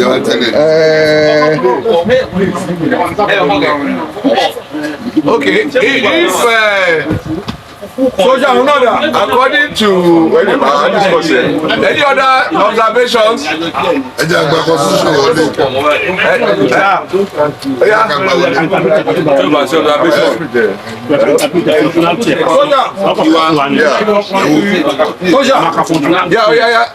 You are still observation me. Okay, sir. Yes, sir.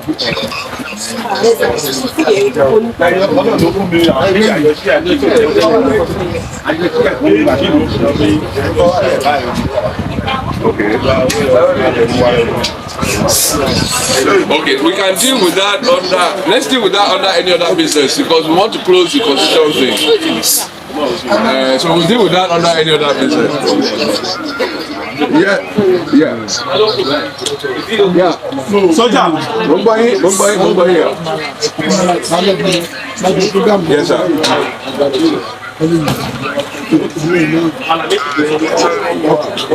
As of now, please go ahead. IJEBU àbí Yorùbá lọ fún ọmọ sọ̀rọ̀. Please go ahead. Ọmọ sọ ìbò kọ̀ọ̀kan bẹ̀. Àtàbáníkà á ní ìlú ìsìnkú. Social. Kò lè kò sí mọ̀ méjì pé náà lọ fẹ́ fún bàbá ìjọ. Ọlọ́dà. Kí ni ẹ? Ẹja ni ìdòsí ń bì. Ẹ wá gbọ́ bẹ́yìn o. Ṣé ti jẹun? Kò sẹ́ran bí. Wà satisfied pẹ̀lú Ọmọ méjì náà fún. Kò sẹ́jà ń bí kò sẹ́ran bí. Kí ni à ń kọjọ? Kí ni ẹ fẹ́ kàn ṣe? Nǹkan tó ṣẹlẹ̀ ní kí iṣẹ́ nìkan tó wà lẹ́ẹ̀ tó bá gbé wá sí wà láìpẹ́ náà. You mean before full admission? Kí ni nǹkan tó bù? Tẹ̀mí kò ní tó. Ìgbó náà ló wà yẹn. You see, the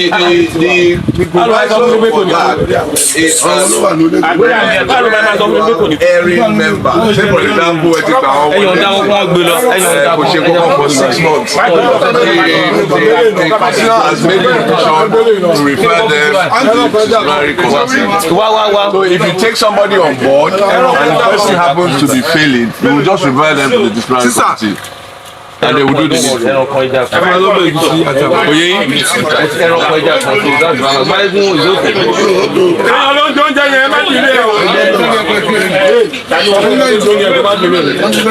Wọ́n jẹ́ oúnjẹ lọ́wọ́ o. Oh yeah. No, it's in the constitution. The power is there in the constitution. The power is there. There's a disciplinary, there's a standing committee called the disciplinary committee. So we will now set it up. I think we have one already. Maigu is the chairman. Who is the chairman of the disciplinary committee? Yeah. So there's a.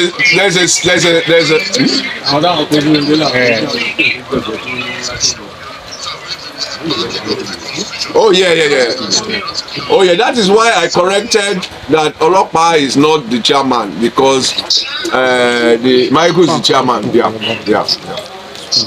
Second one.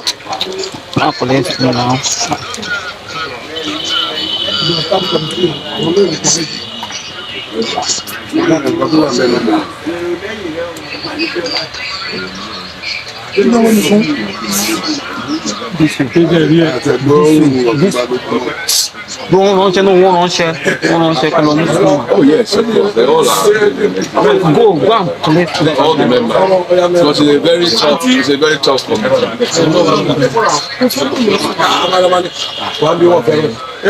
Come here. That is after the constitution. We have accepted to have one, and it's in the constitution. So after we have ratified the constitution, then we will deal with that. Except you are talking about the rights of the Asiwaju. Are you talking about the rights? No,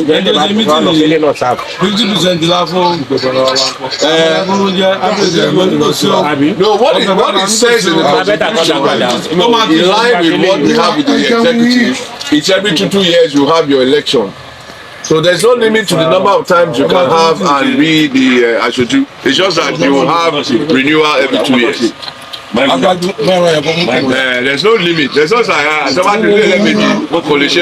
nothing like that because we don't really have the numbers yet. Yeah. Okay. All right. Okay. Any other comments on the constitution? No, fine. All right.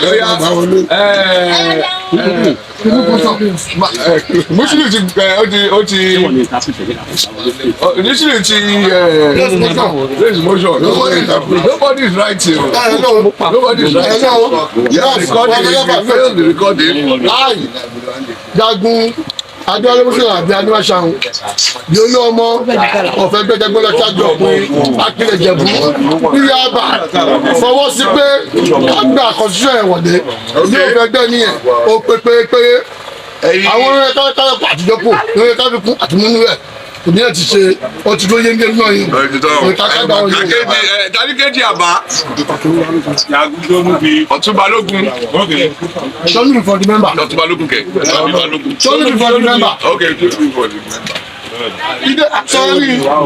Èmi jagun tó níbi òkèjì àbá constitution èmi gbà wọlé tọwọ́ tẹsẹ̀ ló tẹ̀. Okay, ṣé thank you very much. Ìpàdé òtútù ẹ̀. Pẹ́ pàtẹ́wọ́. Ẹ̀rọ mo bí. Ẹ̀rọ bí o. Yíwá ọ̀rọ̀ wà ní ẹbí o. Ọ̀rọ̀ wà ní ẹbí o. Ọ̀rọ̀ wà lórí òbí. Okay, what is the agenda say after constitution? What's the agenda? Ṣé olówó wà lórí constitution? Bẹ́ẹ̀ni sà. Wọ́n ọmọ díẹ̀ tó orúkọ ẹ lọ́sọ̀ mi orúkọ tá à ń jẹ yẹn. A ti change. Aṣíwájú máa wá before ọkùnrin. Before ọkùnrin tẹ̀. Lórí ẹ̀ka náà bí pa wa. Wọ́n ṣe ní ìgbésẹ̀ First bank.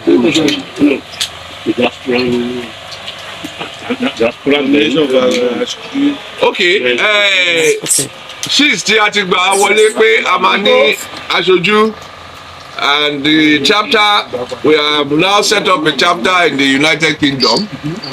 A ní láti sọ fún wọn pé ẹni tí aṣojú wọn máa jẹ́. So I would like to invite Leke Ajayi to please nominate the Aṣojú for us. Leke, over to you. Yes, sir. Yeah. Thank you very much for this opportunity. As a new member within the Egbe, I would like to nominate Akogun to be commissioner. Akogun. I know. Okay. Check bow. Leke ti nominate Akogun as Aṣojú. Ṣé àgbà wọlé ní bíbá yìí? Ṣé àgbà wọlé bíbá yìí? Oh, sí mẹ́ẹ̀. Okay, so in view of that, láti gbà wọlé bíbá yìí o, Akogun, congratulations o. You are no longer Akogun, you are now Aṣojú. So Aṣojú Giwa. Ẹ bá sọ ẹ̀sùn mẹ́rẹ̀ o. Wọ́n lè máa gbọ́ kàrò wa o. So a letter will be written to him that will Then, yes, sir. Àgòkú ti wọ́n kún ní. Bàbá ìjọ ló máa tún sí lè ṣe. Káàkó mọ́lù wọ̀ wá látàárọ̀ tó ń tẹ gbọ́wé. Lọ́kẹ́ kó oúnjẹ wọlé nù ẹ̀. Ló máa tún ṣe. Akókó sọ̀rọ̀. Ló máa tún ṣe. Aṣojú sọ̀rọ̀. Ìyẹn ò pa ibi tá a sọ bí. Sọ́ọ̀rì jàre, ẹ̀yà ọba ti. Ọbẹ̀ òtó. Táwọn ọbẹ̀ kan fún wa ní àmàlà. Àtọ̀bẹ̀ ìgbésí ọ̀rọ̀ títọ́. Akẹ́ni tó ń smọ́gù ń jẹ ọbẹ̀ yẹn. Ẹ máa tún mítì ní ìṣe. Ní ojú ìgbẹ́ Asiwaju òun ló kọ́dínétì wọn kẹ́yìn lọ́wọ́.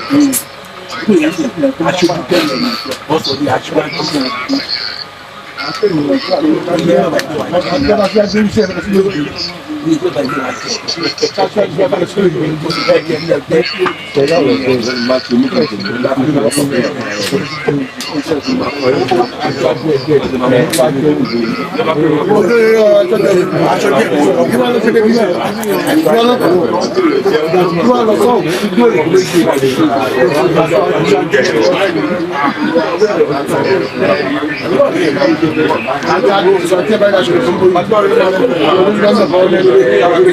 Aṣojú sọ̀rọ̀.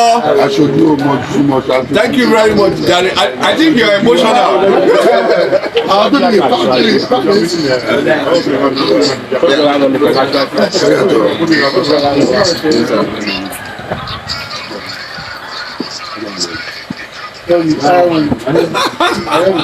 Mo má bàa pé bàbá ìjọba ọmọ tún ṣe ni o.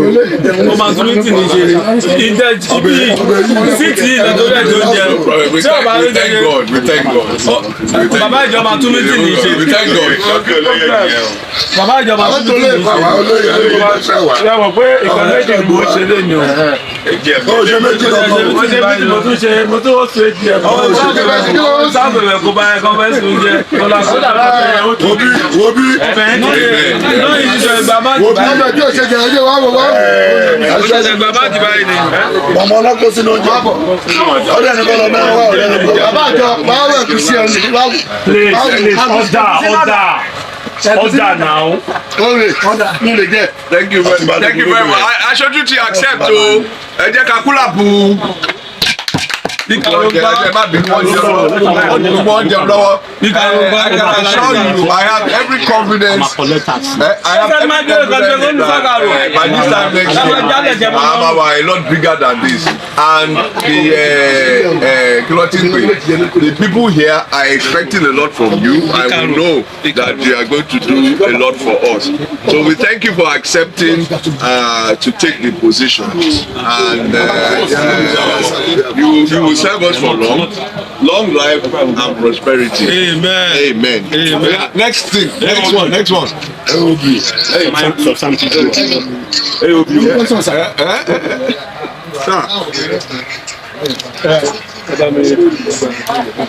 Aṣojú yà welcome.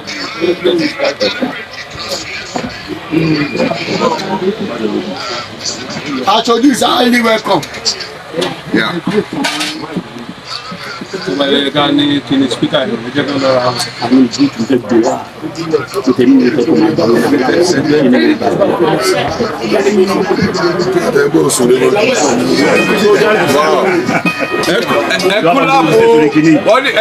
ọmọ ẹgbẹ́ méjìlá ní executive council ní London o ẹ jẹ́ ká kílàbù wa máa gbá balawa padà o.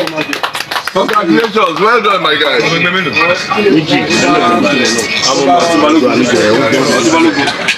Oh wow, fantastic.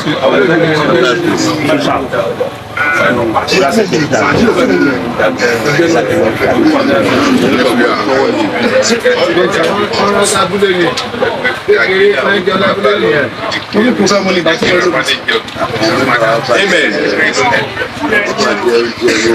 Amen. Thank you very much. Thank you for representing us well. Next agenda, this issue of Arrow. Àti wà lẹ́yìn òbí o. Irọ́ substance ìgbìlẹ̀ substance. Ọmọ fẹ́ gbogbo àwọn tó lọ sí ìdílé. Gbogbo tó sì kí ni ọmọ fáìlì wọn. Ọmọ fáìlì rẹ̀ ọdẹ máa fáìlì gbogbo àwọn tó lọ sí ìdílé. Yasak AOB.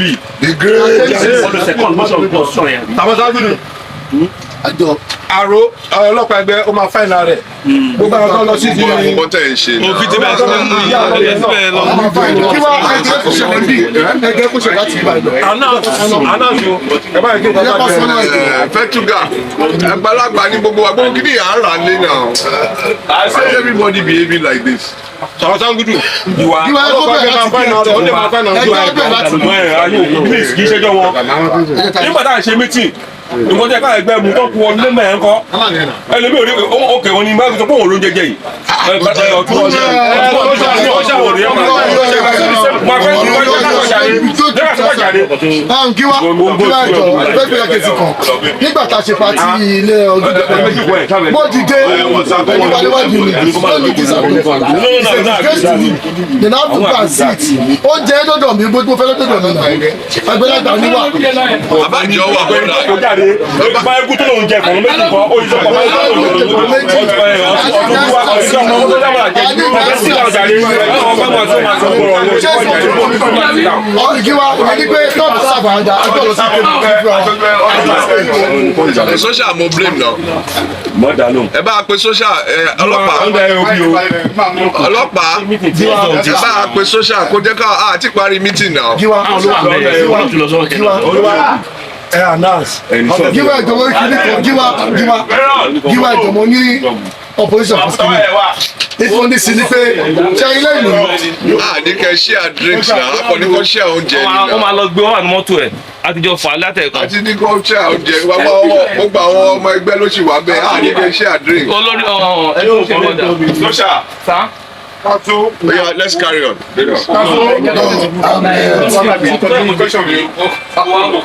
Hello, one of so Adelaja. Hey, please now, social. Please now. Order.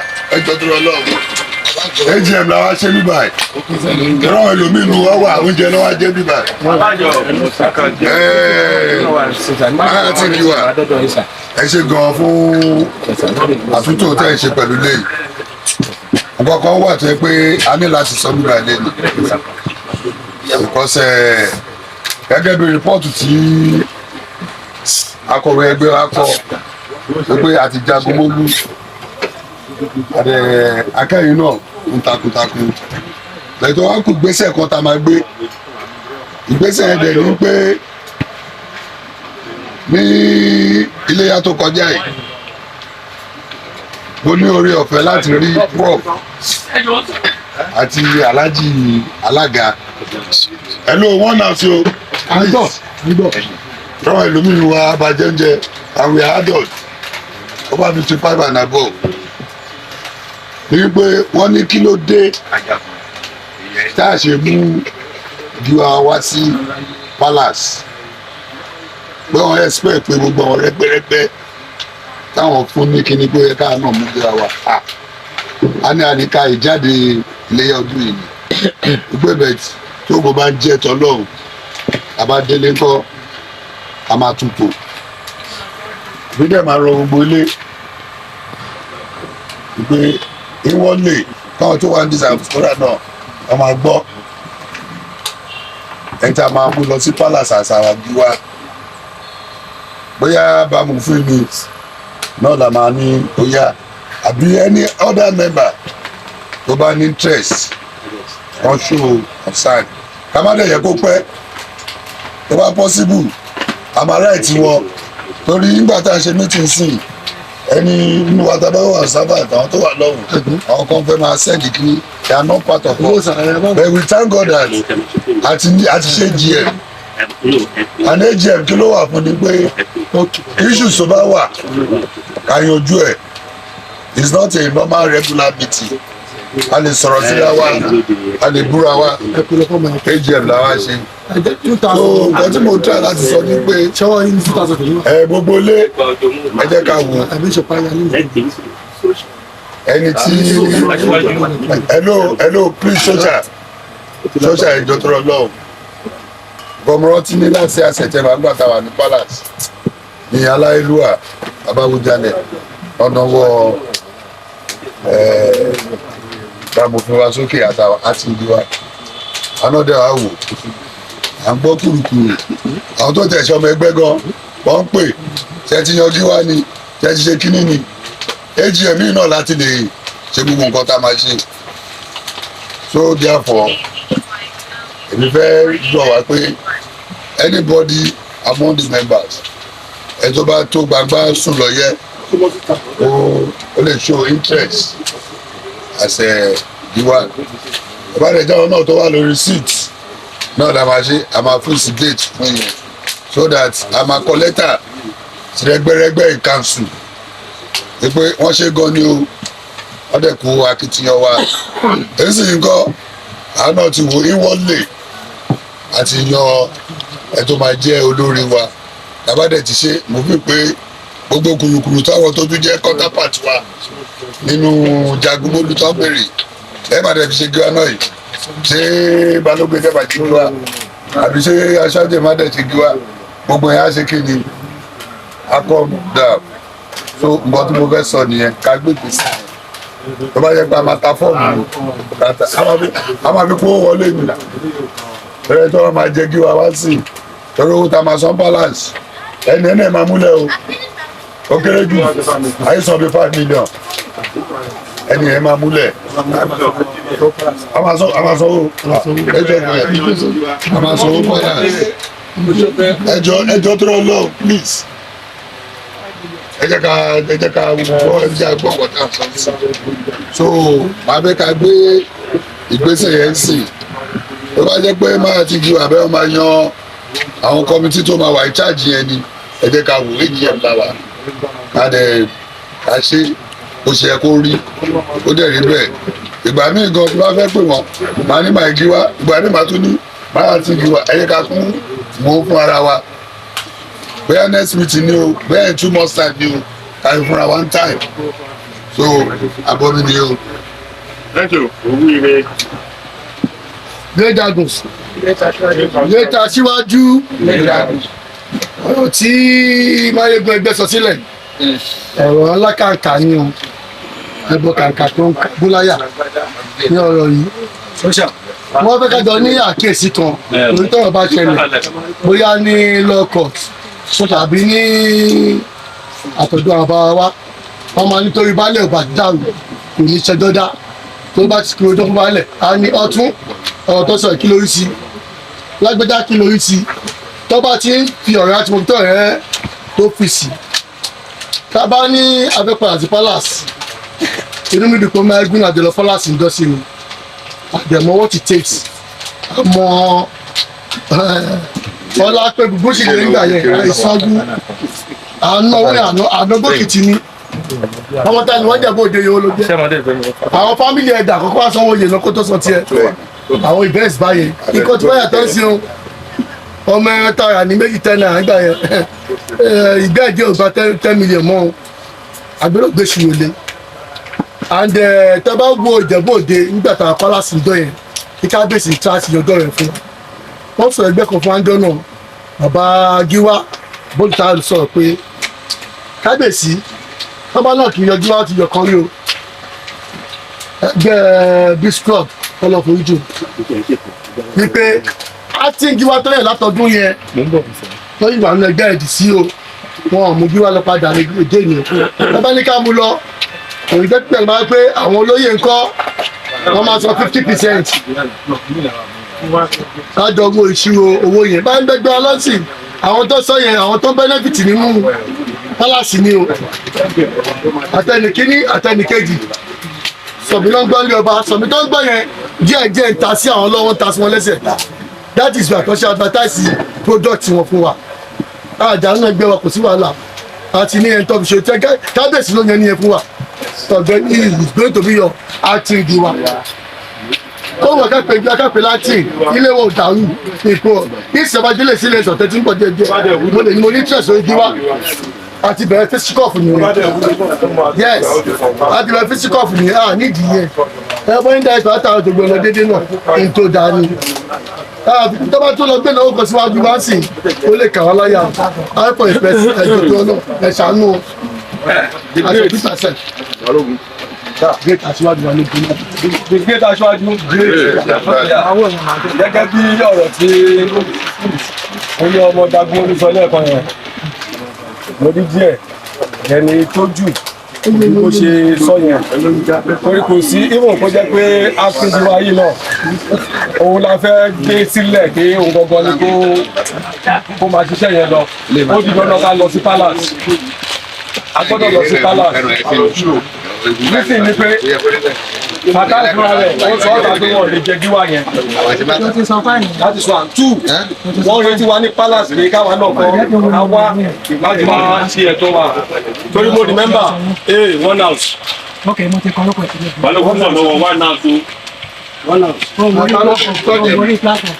mo ti ní ẹ̀yà ọlá one house gbogbo ilé ẹ ṣe jàre iṣẹ́ ìdí. ẹ̀rọ táwọn sọ̀rọ̀ tó wà ní pàṣẹ náà nígbà tá a gbé gift lọ sí ọ̀dọ̀ gíwa olórí gíwa fọ́ọ̀sì tí bàbá yẹn kọ́kọ́ bí wá nìyẹn wọ́n ní kí ló dé àwọn expect pé bí wọ́n ṣe fẹ́ fún àwọn ilé ní orúkọ ó yẹ ká ti wá fi gíwa wa ká ti mú síta one ó ní ṣé a ṣe ń rò pé bóyá gíwa yẹn ó ṣe ń padà bọ̀ pé ó ti fàyà lulẹ̀ níwájú Àwùjalẹ̀ pé ó ti lọ sí kankan tó ó lè ṣe ń bẹ̀ mọ́ a gbọ́dọ̀ wá fa gíwá wa sí òkè inú mi dùn jọ yẹn a ti gíwá ká fi bẹ́ẹ̀ a jẹ́ lọ́dọ̀ ẹni torí a lọ síbì kan mo bẹ̀ kó ẹrù yẹn sí ẹ̀yìn mọ́tò mọ́tàtà ẹ̀jẹ̀ náà púpọ̀ sọ́dọ̀ bàbá àwọn náà dà o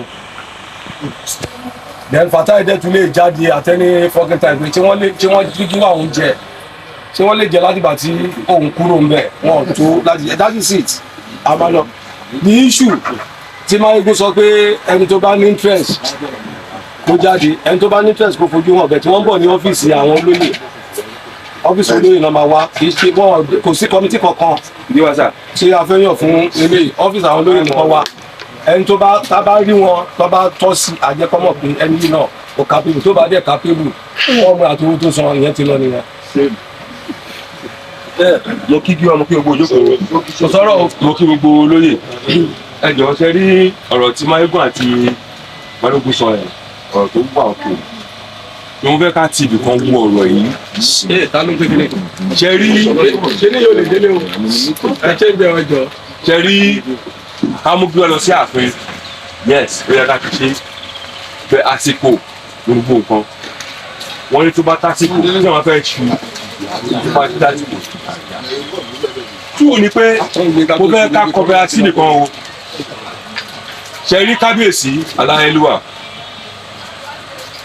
ọ̀gbọ́n tá a bá tẹ̀ wọlé nígbà táwọn aláfíńdọ̀ fìlànà mo wà ń bẹ̀ tó ní kí Fatai kó step aside ó pe bàbá ẹgbẹ́ àti ẹgbẹ́ pé wọ́n fi ṣe wíwá wọ́n fi ti akíndùwà jáde wọ́n ti ń jáde síbẹ̀ o wọ́n ti Jagunmolu síbẹ̀ o wọ́n fi jẹ akíndùwà yẹn. náà bí wọ́n fẹ́ ká wò sí ni pé tábàyí káyọ̀ máa jáde wọ́n fẹ́ jẹ gíwá ṣe rí ọ̀tẹ̀ mi àti gbá bọ̀ọ̀lù ẹgbẹ́ yìí ṣe rọ́tẹ̀ yìí ẹgbẹ́ yìí inú wa in fact ẹni tí wà ń bẹ̀ as chairman ẹgbẹ́ nígbà tí ẹgbẹ́ dàrú tán èmi tí mò ń bá yẹn sọ̀rọ̀ yìí náà wọ́n pè mí wọlé padà. ẹ ti ń campaign. mo ń mi campaign. mo ń bọ̀ balógun sọ tiẹ̀ balógun sọ tiẹ̀ náà Máyégún náà dẹ̀ sọ tiẹ̀ let me say mine. nígbà tí wọ́n ṣe tí kíní ẹ dá nǹkan jọ kìnnà náà bíbí lọ́kọ́ pé meeting ìjọ náà tó pè wá sí meeting ìjọ náà. o mọ kúlẹ̀kúlẹ̀. mo ń Máyégún wọ ní sùúrù wa. ẹ jẹ́ ká sọ̀rọ̀ náà àwọn jókòó I don't like people interjecting my meeting. Mo mọ̀ tèmi sọ bóyá sọ tèmi yẹn. Nígbà tí ẹgbẹ́ yẹn dàrú, èèyàn kan ló pè tó jẹ chairman tó kó gba ẹjọ́ padà. Ọ̀tẹ́yẹ́ lè tó ọkọ̀jọ́ padà kàlẹ́, àárí ìjà, ìfá kò sáà kò ní tó nù àyè wà tí a tó ń kún sí. Nígbà tó bẹ̀rẹ̀ tún dé ààfin, wọ́n tún ti ẹnì kan jáde síbẹ̀ again. Ó jẹ acting ìwà. Kò kí ẹ sìn, acting yẹn ẹ̀yẹ kájọ́ kò ń bẹ̀ kó di ìwà ọ̀fun rẹ̀. Ṣùgbọ́n tàbí bí o ṣe wà yìí mo ní báyìí sọ̀rọ̀ wá ìjọba ní kò gba fọ́ọ̀mù máa gba fọ́ọ̀mù bí wa. ẹ má bọ̀ lọ́kùnrin mo ń sọ wájú ọ̀tún bí wálé mo ń tún wá ní Balógun please now. ọ́fíìsì ẹ̀yin ẹ̀kọ́ ọjọ́ yẹn ni ìwọ ọmọ ń parí Jagunmolu Asiwaju náà I'm telling you, mo mọ pàjẹ́ mọ́ ìṣẹ́jú náà. Ó mọ pàjẹ́ náà. Ẹni tó mọ pàjẹ́ pé mo lè súnmọ́ ọ̀tún jókòó yìí, ó mọ bá yọjú wa. Ó yá sọ fún wa, àwọn táwọn ọ̀gá lè mọ̀. Ó yá sọ fún wa, táwọn lè mọ̀. Ẹjọ́ tó lọ́wọ́ wọn tó sọ nígbà yìí. Ẹ ṣàkómà, ṣojú tó bọ́rọ̀ ti bọ́lẹ̀. Bíbí bọ́lẹ̀, mo wà lórí ibẹ̀ ni. Ìwọ náà mọ bẹ́gbẹ́ ìṣe padà. Ìwọ náà mọ bẹ́gbẹ́ ìṣe padà. Ọmọ ìbẹ̀rẹ̀gbẹ́ ni. Ọmọ ìbẹ̀rẹ̀gbẹ́ náà. Ẹjọ́ ọmọ ìbẹ̀rẹ̀gbẹ́.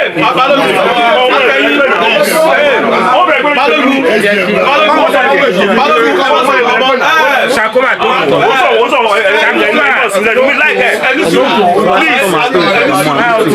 ẹjọ́ tó lọ ẹ̀yin méjì gbẹ má sọ̀rọ̀ sọmọ ẹlòmíì tó bá fẹ́ sọ̀rọ̀ ẹ̀yin méjì balógun ẹ má tún sọ ẹni tó bá sọ̀rọ̀ ẹ máa gbọ́ ẹ máa gbọ́. wọ́n lè pàtẹ́gbẹ́ fún mi náà. ṣe rí máa gbọ́ ṣàkóso. ṣé mo lọ́wọ́ fẹ́ láti sọ wá sí ṣé ọ̀tún ló ń control meeting yìí àṣẹṣe ṣe constitution àṣẹgbà wọlé ó ní nǹkan tó sọ bó ṣe conduct meeting now àṣẹgbà yìí lọ sọ pé kò sófin ìwọ ẹ̀yin náà tẹ sọ pé òfin náà lẹ ti kọ́kọ́ ru. The constitution says when somebody is standing nobody else should get up. Yes. I want to talk. You want to talk, put your hand up. I've seen you. Ẹ jẹ́ kó má dàbẹ̀ ni pé the matter is about me. I'm shutting him down. Mo ṣe allow kó shut it down. If you are debating me, I'm the one conducting the thing. Go make sense. So òun ti sọ tiẹ̀, àwọn náà ti sọ tiwọn. Lákọ̀dá please. Aṣáájú. Aṣíwájú please. Aṣáájú ìkànnì lọ́dọ̀ àṣìkú Adétọ́lá Àwùjalẹ̀ olórúkọ mi dẹni iṣẹ́ olóyè pàtàkì. Tíjà lẹ́nu jẹ́.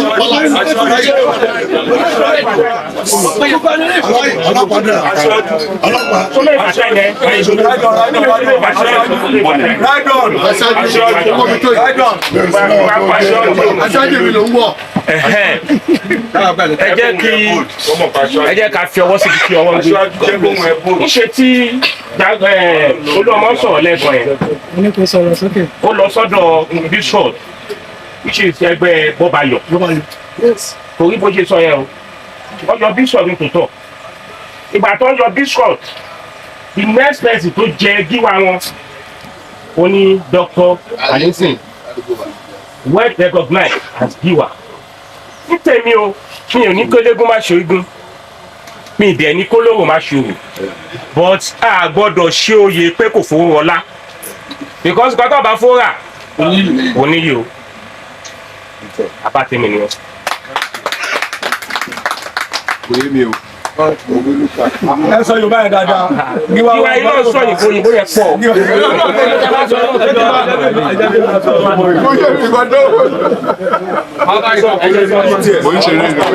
Great Dragons. Ẹgbẹ́ mo tún padà wálẹ̀ kan sí. Mo kàn láàbù sọ́mùsẹ̀ kéèké kan. Nígbà tí a sọ̀rọ̀ yẹn sí náà, ẹ tó sọ̀rọ̀ gbẹ̀yìn, wọ́n rọ̀ sọ. Wọ́n láwọn fẹ́ kó dáa pé bá fowó rọlá ló máa kú sí. Inú ilé ni ìyàwó màtúọ̀ àti sàpé òkè o. Gíwá wa ẹ má yẹ kí ní ikú sófo. Iye báyìí la fẹ́ gbà lọ́wọ́ yín. Kọ́ lọ sọ sípọ̀sì ẹgbẹ́. A lè ṣe bẹ́ẹ̀ ká ṣe nu ilé wa. Tábà ká mú kínní ká di àgbọ̀n yìí wọ́n bá a di àwo wọ́n bá àgbọ̀n yẹn wọ́n á fi tẹ́lẹ̀ ìsàlẹ̀ kó tó kópa ilé lórí àtàlẹ́ àmàkó náà níwọ̀n ẹ̀rín ti wà ní ìsàlẹ̀ àwọn tí mo sọ yẹn àdán àjẹbòde ni àdàbò ìdán lọ ẹ wò wọ́n sì gbàtẹ́lì ká step down rẹ̀ òkè nígbà tá a dán ọ̀pẹ jí wá sílẹ̀ sí báyìí dán gbádùn láti ẹ̀kọ́ constitution àpàṣẹ àṣẹlẹ̀ yìí àti ń jẹun àti ń mu ṣe àpẹ́ ní méjì ti kọlu àwọn bí ń sìn lórí pé a ti ṣí ọ̀rọ̀ kan sílẹ̀ which is topic of ẹ jẹ́ káwọn kan náà fún Gíwá àti ń dá wàhálà sí division suggestion ni àgbàwọlé àwa náà tún sọ ká lè ké síbẹ̀ yẹn ni ọlọ́run ti fún wa ní Egbe èmi dábàá kí Gíwá wa kó sanwó fún yèyé ọgbà 10 million.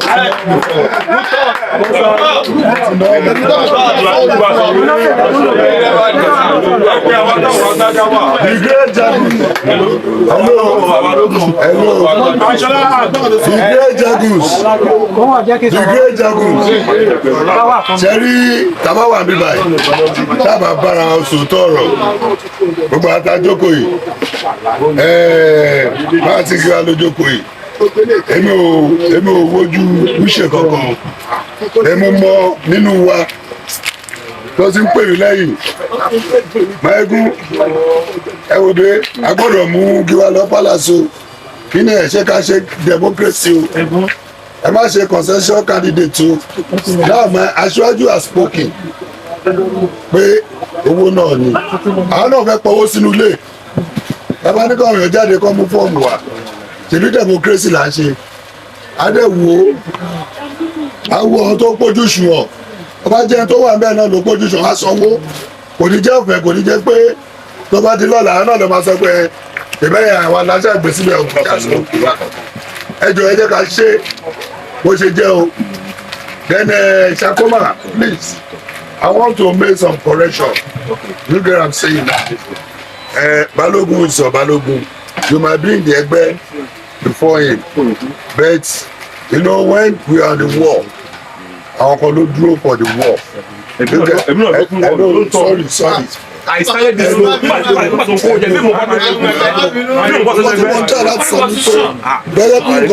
gẹ́gẹ́ bí constitution ṣe wà ẹ ṣe ká fúnra wa ní àyè ẹ rí nǹkan tá a wá ṣe ń bí báyìí AGM ni ẹ wo bí ẹ jẹ́ ká jà ká tutọ́ síra wa àtúparí ẹ̀ yẹn náà ń pè ní ẹ̀jẹ̀ jẹ́ pé agbọ̀n máa bára wa sọ ìlú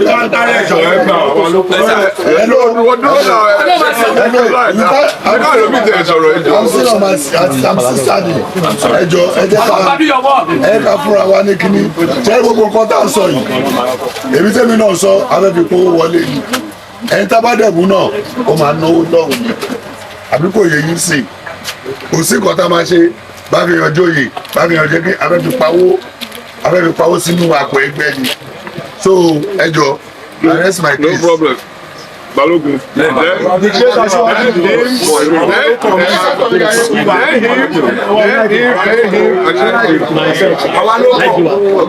The great Asiwaju. Yà ṣe rí ọ̀rọ̀ tó wà lẹ́yìn ẹ ṣọ̀rọ̀ tó fàjà ẹ má jẹ́ ká máa sáré gbọ́ ọ̀rọ̀ àti máa gbé sí ara nígbà tó ẹ pé ayé ìtara wa. Ṣàfùmá nǹkan tó ń ṣe lẹ́yìn ní respect ẹ̀ torí pé mi ò rí ẹni ìdí ẹ̀ èèyàn ló sọ̀rọ̀ tèmi náà sọ̀rọ̀ ṣé wọ́n mọ ẹni tèmi nífẹ̀ẹ́ sí ibi tí wọ́n bá ní kán dìbò ni. This our acting giver lọ́jọ́ kìíní àná tí wọ́n fẹ́ tí ó dojú ẹ̀ lọ́dọ̀ bàbá ẹgbẹ́ tí wọ́n sọ̀rọ̀ sí Fatai pé o lè kíní kankan ká yan acting giver èmi ni mo sáré pé Ọ̀tún àti Máyégún ojú ní kẹjẹ ká lò ẹ̀yin ò sí ń bẹ̀rẹ̀ sọ wọn kan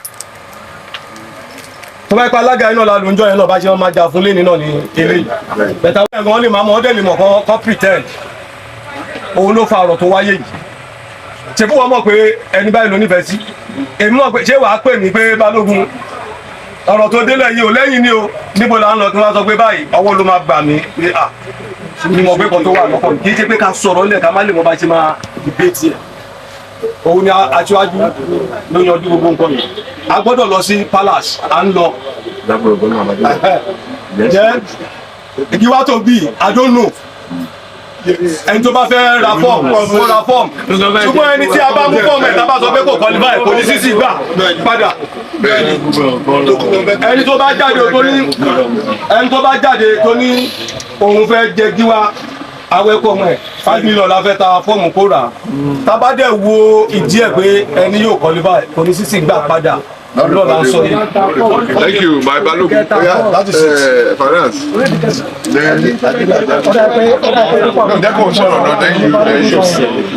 Gíwá tá a máa jẹ́ náà ẹgbẹ́ yìí àní fọwọ́ bò mọ́lẹ̀ because àwọn kan náà tó wà sẹ́ pé ìdáwọ́ la máa tó di Gíwá wọ́n mọ̀ pé àmì Gíwá àti Gíwá là ní. So ẹ má jẹ́ ká ṣe lórí òkun òru sọ pé tìtorí pé owó tá a máa ná ní palace níná lówó a máa ná owó yẹn lágbára Ọlọ́run ibi tó ti náwó àníwájú bẹ̀. So ẹ má jẹ́ ká ṣe lókun òru ẹ jẹ́ ká lọ sí palace kan gborúkọ yẹn kí ẹni tó ń rè pé látìgbà tó ń ti kúrò bẹ̀ wọn ò ní Gíwá jẹ gbogbo wọn lè pẹ́ pé àti ní Gíwá tẹ̀lé nìyẹn o.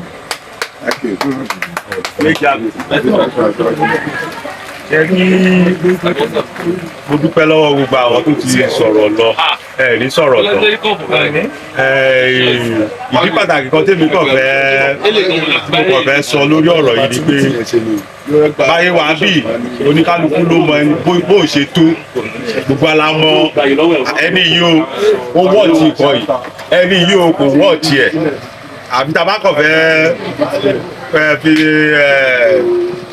ẹ̀tẹ́lẹ̀ ká máa pa làpálàpá ìkan náà ni lóòótọ́ everybody lè máa yọjú lọ́tún ó lè máa yọjú lọ́sì oníkálukú tó bá dé gẹ́gẹ́ bíi pé a fẹ́ ṣe tó bá dé gbangba báyìí oníkálukú á mọ ibi tí à ń lọ so èmi gẹ́gẹ́ bí àṣepẹ̀sẹ̀ mẹ́bà ní bí mo ṣe wà mo dẹ̀ mọ ibi tí mò ń lọ ní in term of giwa tó bá mú giwa lẹ̀ ẹni o ta lé giwa ìtọ́sí o màá mọ bí tèmi máa tò sí tó ti yé yín sí so ọ̀rọ̀ gíwá yìí ẹjọ́ mú bọ̀ o kò yẹ kó yé àríyànjiyàn láàrin ara wa gbogbo á ti màṣọ ju pátálẹ̀ máa gbàgbé bí ọtí alága ajẹ́bí tèmi ṣe rí nìyẹn o.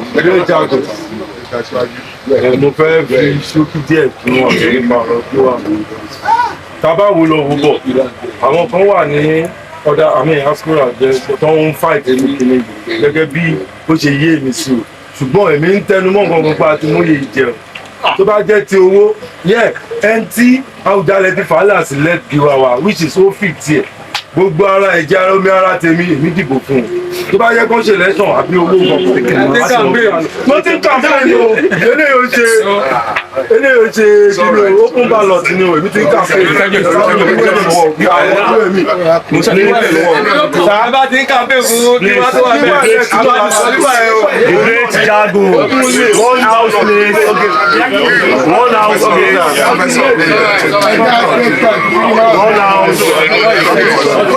tètè sọ.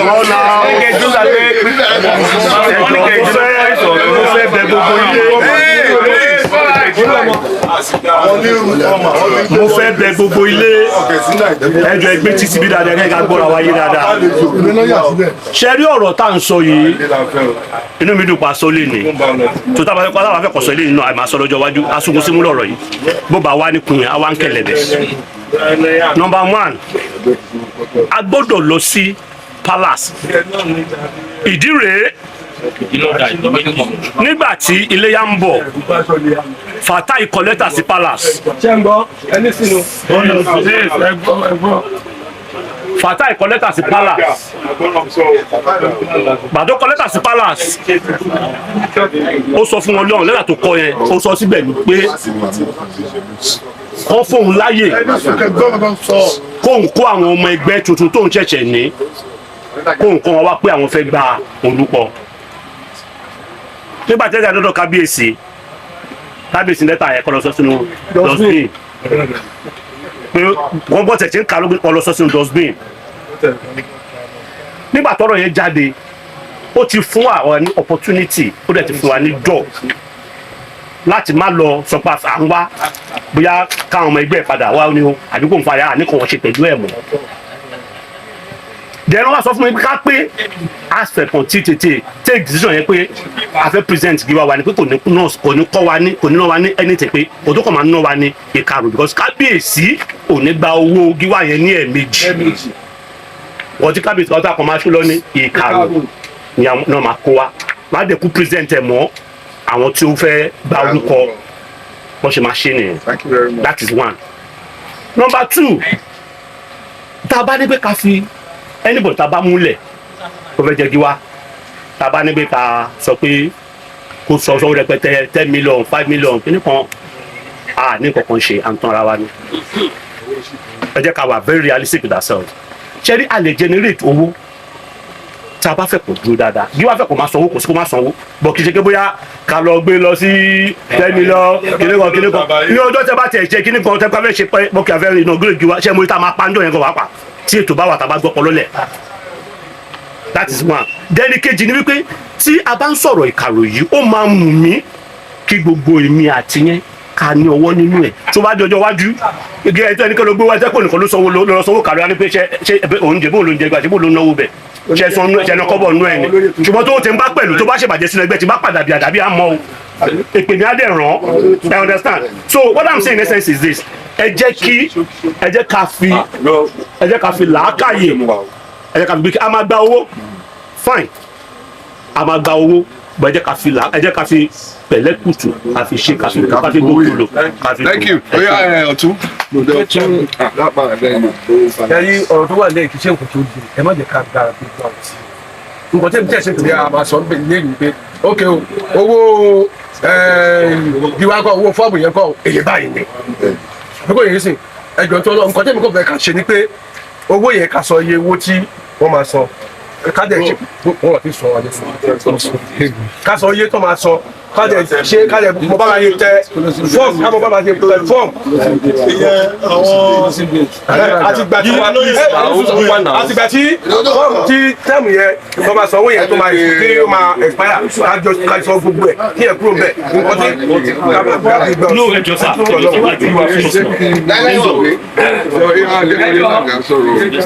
mo fẹ́ kí gbogbo ilé ẹ̀mí ni pé kíní ẹ fẹ́ ká fọ̀tẹ̀ ṣe o orí ọ̀tẹ̀ ó ń bá ọkọ̀ jẹ́ o torí pé ẹjẹ́ owó tó ṣe lákọ̀ọ́kọ́ àná ní àná kátúbọ̀ ti ẹni ọ̀rọ̀ kí wá yìí tábà lọ́dún kan pẹ̀lú ara wa ká má sọ pé ẹ̀ lágbàjá báyìí àmọ́ ètò lè ṣe láàrin wa tábà dì sí ara wa torí kí nìkan wà láyé ni pé tábà ń ṣe nǹkan tábà ń ṣe ẹgbẹ́ tẹgbẹ́ yẹn bá ń dùn tó olórí ló ọwọ́ olórí tí wà ó tí ẹ bá bá pé abẹ́ yan èyí kan níta àwọn tó dára tó wà ń ta yẹn tó lè dàbí o àwọn tó fẹ́ mú wáyé dẹ̀ bá àwọn àtàwọn àmì ìta yìí tó jẹ́ra dáadáa báyìí ìka mú lórí èmi ń sì ọmọ ìka ló ti àlọ́ sọ́ọ̀sì ojúrí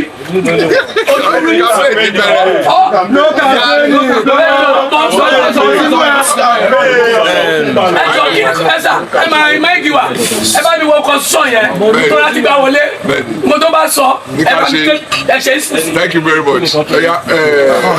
Kí ni kò sọ ẹ sọ? A máa ṣe ẹ máa kọjú ọ̀rọ̀ mẹ́rin. Wọ́n ní kí n jókòó, wọ́n ní kí n máa pariwo. Ṣé bá ní kí n jókòó? Àjọ wa ní ẹgbẹ́ yìí. It's all right. Mo ti di ọkọ̀, mo ti di ọ̀rọ̀. Ẹ máa bọ̀ tí kò wá. Máìkì wa, ṣé o tó wà lẹ́yìn? Ẹ má yẹ ká lọ pé ká máa ṣe báyìí. Pọ́lísì ni kí ni ìyàwó máa bọ́ sí politics. Wọ́n á tẹ politics. Wọ́n ti fẹ́ pé ọmọ ọlọ́run náà ti ní àwọn ọlọ́sọ̀rọ̀. Èyí sì wà láwùjọ ẹ̀. Wọ́n ti ní àwọn ọlọ́sọ̀rọ̀ ní bọ́ọ̀lù ti dìtò. Great Jaguns. Great Jaguns. Ọlọ́run máa wà pẹ̀lú gbogbo wa. Ilé wa àti ọ̀nà wa àti ọ̀dọ̀dẹ́ wa kò ní dàrú. Ṣẹ́rí gbogbo wa náà mọ nǹkan tó tọ́ fún wa. I'm not here to campaign for anybody. But tó bá sọ pé tani ká mú wọ́n sọ pé èṣù tá ti mọ̀ láti ọjọ́ pípẹ́ ó sàn ju áńgẹ́lì tá a ṣe ń retí lọ. àná campaign ni o bọ̀ọ̀kọ́ tẹ̀mí kàn fẹ́ rọ ẹgbẹ́ yìí ni pé hello nǹkan tẹ̀mí fẹ́ fẹ́ ẹgbẹ́ yìí ni pé ẹ jẹ́ kí ṣe rí owó secondary part ni ẹ jẹ́ kó jẹ́ ẹ fẹ́ fún yàn lóye lọ mú 250,000 wa lọ mú 100,000 wa we don't need that. ṣé wọ́n sọ ní ọ̀fẹ́ lásán fún màálù. ẹ̀gbọ́n tẹ̀ fẹ́ jẹ́ ká wá fún pé ṣẹ́rí tẹ bá ti fojú lẹ̀ kẹ́ mú àwọn tó ní right attitude kẹ́ mú àwọn tó lè represent ní ìtàn gbogbo anamọ attitude orí kíkú wa kí wá tó sọ pé ó gba 150 lọ́wọ́ ẹ ebi pagi wá ni olóyè fẹ́ náwó sínú ẹgbẹ́ ni mo jẹ bàbá àjọ níbì kan ibi méjì mo ti jẹ bàbá àjọ mo jẹ bàbá kọ́ni mo jẹ bàbá èso òun ti ń torí owó gbogbo ẹ̀kọ́ ọ̀pọ̀ fẹ́ dé ni but commitment during the service pé ok wọ́n fẹ́ ṣe nǹkan ní church o mo fẹ́ lé ilẹ̀ wọ́n fẹ́ ṣe nǹkan ní chọ́ọ̀chì o mo fẹ́ lé ilẹ̀ òun ni ṣẹ́rí activities wà nínú ẹgbẹ́ yìí ló máa determine ẹni tá a máa fún lóyè. no problem. lẹ́ẹ̀kan tí mo tún kọ́ lọ́wọ́. Am I safe here?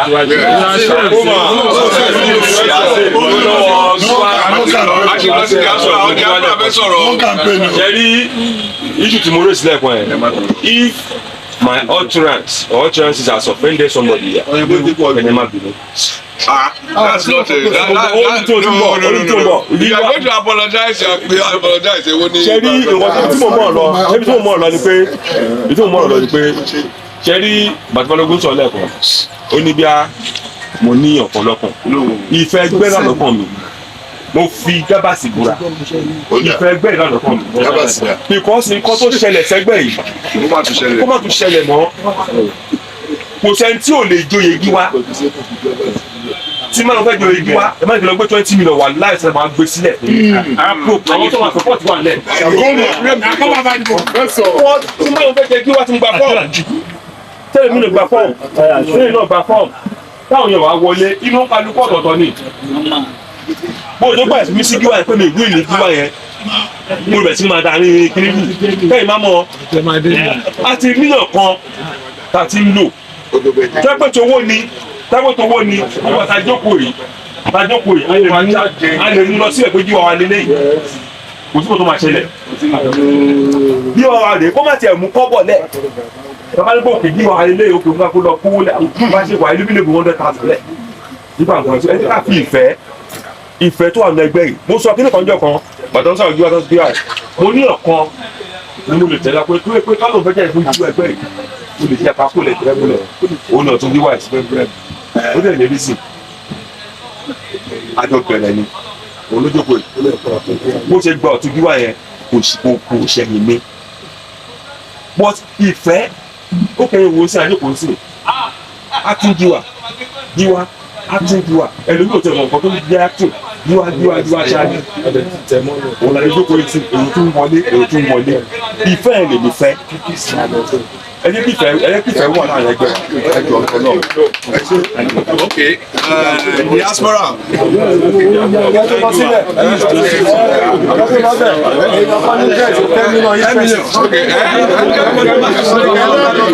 Jẹ́ ká gbọ́ diaspora now. Sorry, Jare oya.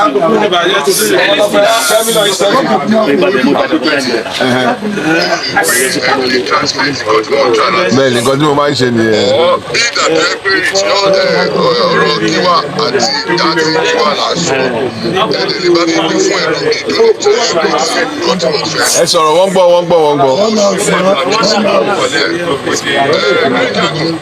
Great ẹ jẹ́ ká gbọ́. Great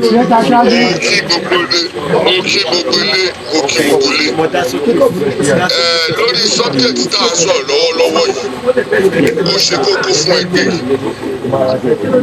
torí ibi tí ò bá sí nígbà àmọ́ ìta lọ ṣùgbọ́n orí ọ̀fẹ́ tá a wá ní ni pé jẹ́ ká gbọ́ ọ̀rọ̀ tó ń sọ.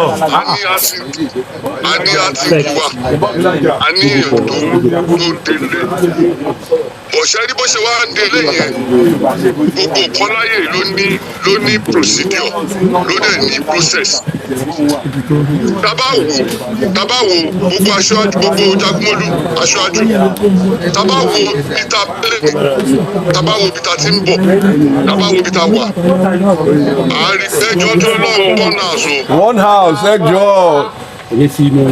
Oya. A rí pé ó ṣe kókó nípa ọ̀rọ̀ gíwádé ibi tá a dé sọ́bjẹ̀tì tá a lè tìtẹ̀ lẹ́nu. Mo fẹ́ pàkíyèsí sí nǹkan bíi méjì àbí mẹ́ta. Ìkíní òun ni process tá a wà lẹ́nu ẹ̀ lọ́wọ́lọ́wọ́. Mo fẹ́ kẹ́ mọ̀ pé dájúdájú pé lóòótọ́ Fatai ti yẹra fún wa. lóòótọ́ gẹ́gẹ́ bí information ti secretary Jagunfẹ́lá tó fún wa information yóò wà vital ó dẹ̀ wà very very important. ẹ jẹ́ àgbọ̀. à ń láti ṣe process yẹn bó ṣe yẹ ká ṣe bó ṣe yẹ kí bẹ́ẹ̀ mi dẹ̀ ṣe fi bó yẹ ká ṣe ni pé lóòótọ́ Fatai kí lọ sí kíní olóòfẹ́ lọ gborúkọ ó yẹ káwa náà dẹ̀ kọ lẹ́tà sí rẹ́gbẹ́rẹ́gbẹ́ ìkàsù ká jẹ́ kó mọ̀ pé Fẹlá ò sí Fatai ò sí láàrin wa mọ́ àwa bẹ̀rẹ̀ process yìí wa ẹ jẹ́ kí pa àkíyèsí sí kankan àkíyèsí yẹn ni pé lóòótọ́ ó ní ẹni tí kábíyèsí Àwùjalẹ̀ tó fà sókè pé kó lọ máa ṣe kí wàá lọ. ẹ má jẹ́ kó dàbí ẹni pé a máa challenge authority kábíyèsí kí wàá Àwùjalẹ̀. láàrin wa àmọ́ ẹni tó lè ṣe kí wàá anybody gbogbo wa pátápátá lè ní candidate ṣùgbọ́n èèyàn kan ṣoṣo ló máa jẹ kí wàá. èèyàn kan tó dẹ̀ máa jẹ kí wàá yẹn òun láti jẹ́ ẹni tí ẹgbẹ́ máa fìfẹ́ bá lò ó dẹ̀ láti jẹ́ ẹni tó fìfẹ́ bá ẹgbẹ́ lò ṣóyè yín for this reason èmi o gẹ́gẹ́ bí Jagunmolu jagun ẹgbẹ́ yìí akọgun ẹgbẹ́ yìí mo máa pledge nǹkan kan lẹ́yìn in support of whoever that giwa is going to be. I have a candidate in my heart. I will support that giwa with a minimum of 500,000. ẹ kílàbù 500,000 láti ọ̀dọ̀ akọ̀gùn. bóun fẹ́ donate ẹ̀. ìdí ni pé owó la fi ń ṣẹgbẹ́ kò sí bá ṣe fẹ́ gbé ìkàrò kò sí bá ṣe fẹ́ ṣe owó náà la máa fi lọ sí ọ̀dọ̀ Àwùjalẹ̀. tó yẹ yín ẹ jẹ́ kí gbogbo ọkọ̀ tá à ń ṣe ẹ jẹ́ ká fọwọ́sowọ́pọ̀ pọ̀ tá a fi ẹni tó yẹ kó jẹ́ gíwá wa tá a ọkàn ṣe kọ́ tá a dẹ̀ nominate láàrin wa. ìyẹn lè fi ṣe pledge nǹkan tí mo pledge yẹn. Thank you, sir. ẹ jẹ́ kí màá rí repeat ẹ̀ fún wọn bó ṣe wà lẹ́yìn sí pé akọ̀gùn ní pé process ló matter ẹ má máa sọ̀rọ̀ pé ẹ má sọ̀rọ̀ pé olówó ẹ̀yọ̀ lè lọ sí lọ́dọ̀ kó dé kó lọ 3 days kó lọ 4 days. sorry jare ó ní pé process yẹn ló matter ẹnikẹ́ni tẹ bá dẹ̀ ti fà sílẹ̀ àwọn rẹ̀ láti fún 500,000 láti support láti jọ foríkorí la múyànlẹ̀ fún ìṣòwò nìyẹn so mo fẹ́ jẹ́ kí ọ̀túnbíwá náà kó sọ̀rọ̀ sọ kọ́kọ́ láti ẹ̀kọ́. ọ̀tún wò mí ẹ̀rú bá mi. Samosa. Tábà ti mú àwọn náà fẹ́ donate fún wa. Ẹ̀kọ́ lọ kí àgbogbo wa jọ. Ọ̀dọ̀ bá mú kí wá kan láti. Ọlọ́run ti sanwó iye rẹ̀. Ṣé èmi àti tàjà? Lọ́jọ́ yẹn ni. Àìsàn wa lára ìjọ́bù ṣìkò sanwó yìí tó jáwé lé mi lórí. Sàtífíkẹ́tì ewé wo ẹjọ́ ìjọwọ́ náà. Ọlọ́pàá ẹgbẹ́ ewé ẹ̀fọ́ gúre tó yẹn lórí. ẹ̀rọ ọdún sọ̀hún yẹn. Ẹ̀fọ́ gúre. Ṣàmọ̀ skul ni ọmọ kíláàsì ni wá ni. Mo dúpẹ́ lọ́wọ́ gbogbo ìjókòó. Ẹgbẹ́ yìí kò ní dàbí. Àjọṣe pẹpẹ lágbára lọ́wọ́ ní ṣé o. Ẹ̀tọ́ bá ní kó má rí bẹ́ẹ̀ ilé agbé mi. Ṣé rí àyíyọ̀ ni tá à ń ṣe yọ́tọ̀ látẹ̀kọ́. Ẹnìkan ló máa jẹ́, ẹ̀kíní kan ló máa ṣe, ìgbà kan ló máa ṣe. Bẹ́ẹ̀ náà là ń jàmàlà lọ, náà mọtí lọ lẹ́gbẹ̀ẹ́ kan. Wọ́n ní kinní kan tó ń jó títì, onílù ẹ̀ inú gbóló wà. Wọ́n ka kinní kan bí lẹ́ẹ̀kan, wọ́n ní Jagunmolu, Ọlọ́run náà ló bá a ṣe. Àwọn Ìjẹ̀bú tẹ̀ bá ń pòwe wọ́n sọ pé wọ́n fọ dédé ọmọ rí èṣù mẹ́rin kú lọ́jọ́ ogun ló ń kó párabọ̀ lé Ọlọ́run dẹ̀ bá gbà bẹ́ẹ̀. Bẹ́ẹ̀ ni wọ́n ṣe. Ṣùgbọ́n Balógun wọ́n sọ̀rọ̀ kan lẹ́ǹkan wípé nígbà tí ọ̀rọ̀ ń takura wọn bẹ̀ tí mo fi ní wọn ṣáà ní sùúrù wọ́n ti ní ẹnìkan ló máa yẹ ọ̀nà ìgbà èèyàn ló máa rìn. Ìjókòó ta jókòó ní òní ọlá àwọn èèyàn kan ni. Tó bá gbé ńgbà tí gbogbo ẹ̀ ń ṣe gbùdùgbùdù ọlọ́ọ̀lẹ́gbẹ̀mọ àríwá burú láàrin wa wọ́n bá ní ọmọ ẹgbẹ́ kan sùn lẹ́yìn ní kò jí sì kan sùn lọ́la ta ló máa wá mítìnì mọ́ àmọ́ ó délẹ̀ tó ń sìn à ń ṣe yọlọyọlọ ọ̀nà ètò mi máa sọ ọ ní pé ní ọjọ́ kan àná nígbà tí a máa bẹ̀rẹ̀ kínní tí a gbé bánà ìyàkó sátínà tí wọ́n pè wá sí ilé bàbá ẹgbẹ́ lọ́jọ́ náà lọ́hùn-ún ìyá tí ń giwà Fatai náà ni wọ́n jọ wá. báwọn náà ṣe jẹ́ olóṣèlú àwọn kan tún wà tó dé olóṣèlú tó pàfẹ́tì jẹ́ ẹ lọ ẹ̀yin tún kàwé mọ́ òṣèlú yín tẹ́lẹ̀ fi máa yí gbogbo nǹkan lẹ́kọ̀ọ́rọ̀ torí lọ́ọ̀yà lẹ́yìn ṣùgbọ́n àwa ń ṣe lọ́ọ̀yà tí bàbá lè lọ ta tún ṣe bàràdà lára òyìnbó òyìnbó nílùú ẹ̀ tá a ṣe bàràdà nọ́mbà 6 ni. kí ló ń fàyọ́ bẹ́ẹ̀ bá ṣe débẹ̀ abáyín tẹ́tí jókòó àwa náà dé ńgbà fa lọ ta fa bọ̀ wọ́n pè wá sínú yàrá èmi ẹ̀yin àti taná tírèsì kẹta láìgún àwa nínú yàrá ṣùgbọ́n pọ́ìntì táwọn hámà ń jọ́nà pé lọ́dún yẹn o ká lè tètè fi dá ọmọ pé Fatai ò ní kó wa lọ sí ojúdọba o bàbá ẹgbẹ́ sọ pé ṣé mi máa lídìí mo ní rárá ta ló máa lídìí àníkojú rí kó lídìí ní ìgbà náà because ẹ má lè jẹ́ ká má sọ̀rọ̀ jù ẹjọ́ tẹ́jọba ti ń pọ̀ jù wọ́tẹ̀ nítẹ̀mí kan máa sọ ní wípé ẹ jẹ́ ká fi sùúrù ṣe lóòótọ́ a ti ń giwa àti ìmọ̀ ẹ̀ gangan pàápàá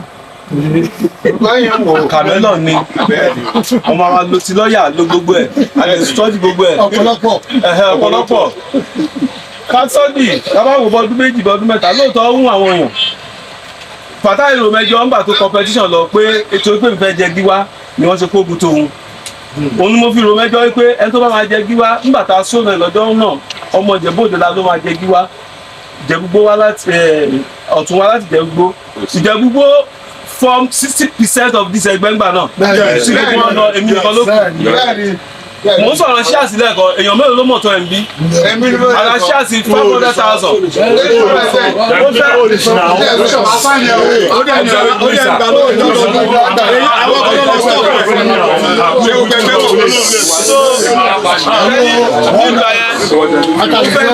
ó fẹ́ victimize gbogbo all pioneer members ó victimize wọn any pioneer member tẹ bá ní lójókòó yìí ó ní courage ni tàbí ó ṣẹ̀ tún padà wá ṣe làwọn mìíràn sọ pé ẹ máa bá lọ ibi tẹ bá ba dé àwọn àwa ṣùgbọ́n àwọn kan ló jagun yìí lábẹ́lẹ̀ ó lè máa hàn sáwọn kan ó dẹ̀ hàn sáwọn kan ẹni tó bá mọ̀ kó mọ̀ ẹni tó bá mọ̀ kó má mọ̀. ètò dàbí lójú ni pé ẹni tó bá máa jẹ gíwá bíi yálà anybody ó máa sọ ìkarò a sọ tó máa sọ fún gbogbo àwọn olóyè ẹgbẹ́ ó dẹ̀ máa sọ táwọn àwòrán ṣàṣà kò jù bẹ́ẹ̀ lọ. ẹ̀dọ́ bá bẹ̀ ní kò jù bẹ́ẹ̀ ọtún ti sọ̀rọ̀ ní nǹkan tí wọ́n ti sọ tó ń sìn ẹjọ́ tó lọ́n kọ́kọ́ yé mi wọ́n náà máa sọ ìpàrọ̀ fún àwọn olóyè ẹgbẹ́ àti àwọn àwòrán àwọn àwòrán ṣàṣà. àwọn ṣàṣà náà ló ń jajá ògùn. àwọn ṣàṣà wà. àwọn ṣàṣà wà. ó wà ń bẹ̀. ọ̀rọ̀ pẹ̀lú ó sọ̀rọ̀ mú wọ́wọ́wọ́. ẹni tó bá fẹ́ mọ̀ túmọ̀ ẹ̀ ẹni tó bá fẹ́ mọ̀ túmọ̀ ẹ̀ ní sùúrù. àwọn olóyè mi ẹni tó bá fẹ́ mọ̀ túmọ̀ ẹ̀ kó pè mí láago mẹ́sàn-án alẹ́ máa ṣàlàyé fún un. ìdúbìrì pẹ́ṣọ̀ jẹ́ ìdúró èsì má dà ọdún kí ló ń jẹ àwọn olóyè rè àwọn olóyè lójókòó yìí bó bá yẹ pẹ́ sẹ́yìn ni àwọn olóyè ọ̀tún ilé kẹ́ máa kó tó bára. ọ̀dà ìgbà olóhùn pa gbogbo yín lọ àwọn kan ló fa kọ́ta olóhùn pa ẹni nígbà tí àwọn kan sọ̀rọ̀ lọ kí wá sọ̀rọ̀ kí wá sọ̀rọ̀. nígbà táwọn kan sọ̀rọ̀ lọ wọ́n ní èèyàn kan olóṣèlú èèyàn kan kì í ṣe olóṣèlú tí máa sọ fáwọn èèyàn wáyé tó bá jọ ẹ̀rẹ́ gbẹrẹgbẹ ó yẹ kó ṣòṣèlú gbogbo àti wà lóṣèlú ó yẹ kó jẹ́ ẹ̀rẹ́ gbẹrẹgbẹ because you get different perspective to politics. I'm a progressive. I've never done any other party but progressive. ní progressive a kì í ṣe primaries láti gba ayé àwọn Awólọ́wọ̀ tí náà wọ́n gbé lágbájá ìlú ń lọ sí house lágbájá yìí àwọn àgbàgbà máa jókòó wá ní ẹni táwọn fẹ́ ràn lọ lélẹ̀ this current president pẹ̀lú àwọn tó dàrú ìgbọ̀nsúgbà táwọn Afẹ́nifẹ́re èèyàn lẹ́yìn ṣe ló fọ́ Afẹ́nifẹ́re ló ṣe Afẹ́nifẹ́re renewal nígbà tó sọ fún wọn pé Ọbásanjọ́ ẹ̀ lè trust ẹ̀ gbogbo àwọn àbáyọ̀ dá lóhùn wọn lọ nísinsìnyí Ọbásanjọ́ gbogbo wọn ló wipe out òun nìkan ló kù ní èjì from èjì ó ṣe ilẹ̀ sí AC from AC ó di ACN from ACN ó di APC wọn ló fẹ́ jẹ president kátó jẹ president láti kọ́kọ́ mú party chairman president sọ pé lágbájá lòun fẹ́ lò kọ́ lọ ṣe party chairman wọ́n ṣe ó wá di ká yan president tó wà mẹ́sẹ̀ wá yarí pé free and fair la máa ṣe ní kò sọ̀rọ̀ selection because ó mọ̀ pé tó bá ṣe selection ó máa lose wọ́n á turn gbogbo ẹ̀ upside down ó yí gbogbo ẹ̀ ó ti pẹ́kẹ́ pákápáká lọ́lẹ́sìn tó yẹ wá ní pé PDP gan fúnra rẹ̀ ọlọmọdé náà sì ní kí ló ṣe kò sí pẹ̀lú ṣẹlẹ̀ yẹn kò sí pẹ̀lú ọmọdé náà ṣẹlẹ̀ nítorí wọ́n ṣe free and fair Wike ló sponsor Wike gbowó lẹ̀ nígbà tó lọ sí north wọ́n bá sọ̀rọ̀ ó fẹ́ gba vice president wọ́n tún yọ kúrò Wike bá yarí lọ ṣe APC ó ti di minister lẹ́yìn wọ́n ní tọ́ba lọ wá ní òṣèlú nìyẹn nígbà tí wọ́n gba fọ́ọ̀mù tó ń gba 10 million àbẹ́lò ló ń gba 100 million wọ́n pa owó sí pátì o wọ́n pa owó sí pátì àwọn tó pa owó sí pátì wọn ò lè ná owó yẹn because Wike make sure pé òun yọ láìsí àmà ẹ̀kọ́ tó lọ. I'm not afraid of competition. None. Ẹ má sọ pé oníṣòwò fẹ́ ṣe ẹ̀rọ mi ì ṣe o. Lọ́jọ́ kìíní bí ọ̀tún ṣe sọ bàtà èrè èmi rè nígbà tá a wọ inú ẹ̀yìn yẹn níṣẹ́ làwọn sọ pé acting giwa mo sọ fún wọn pé kò sí ìgbà tó jẹ́ acting giwa nínú constitution chairman la máa ṣe chairman reconciliation committee because as far as I was concerned bàtà ṣe padà mọ̀ because at that stage mi ìrẹsẹ̀ tó ṣe ju pé àwọn tó kí wá sí meeting wọ́n lè decide pé àwọn fẹ́ yọ ẹni tó wá meeting just simple as that.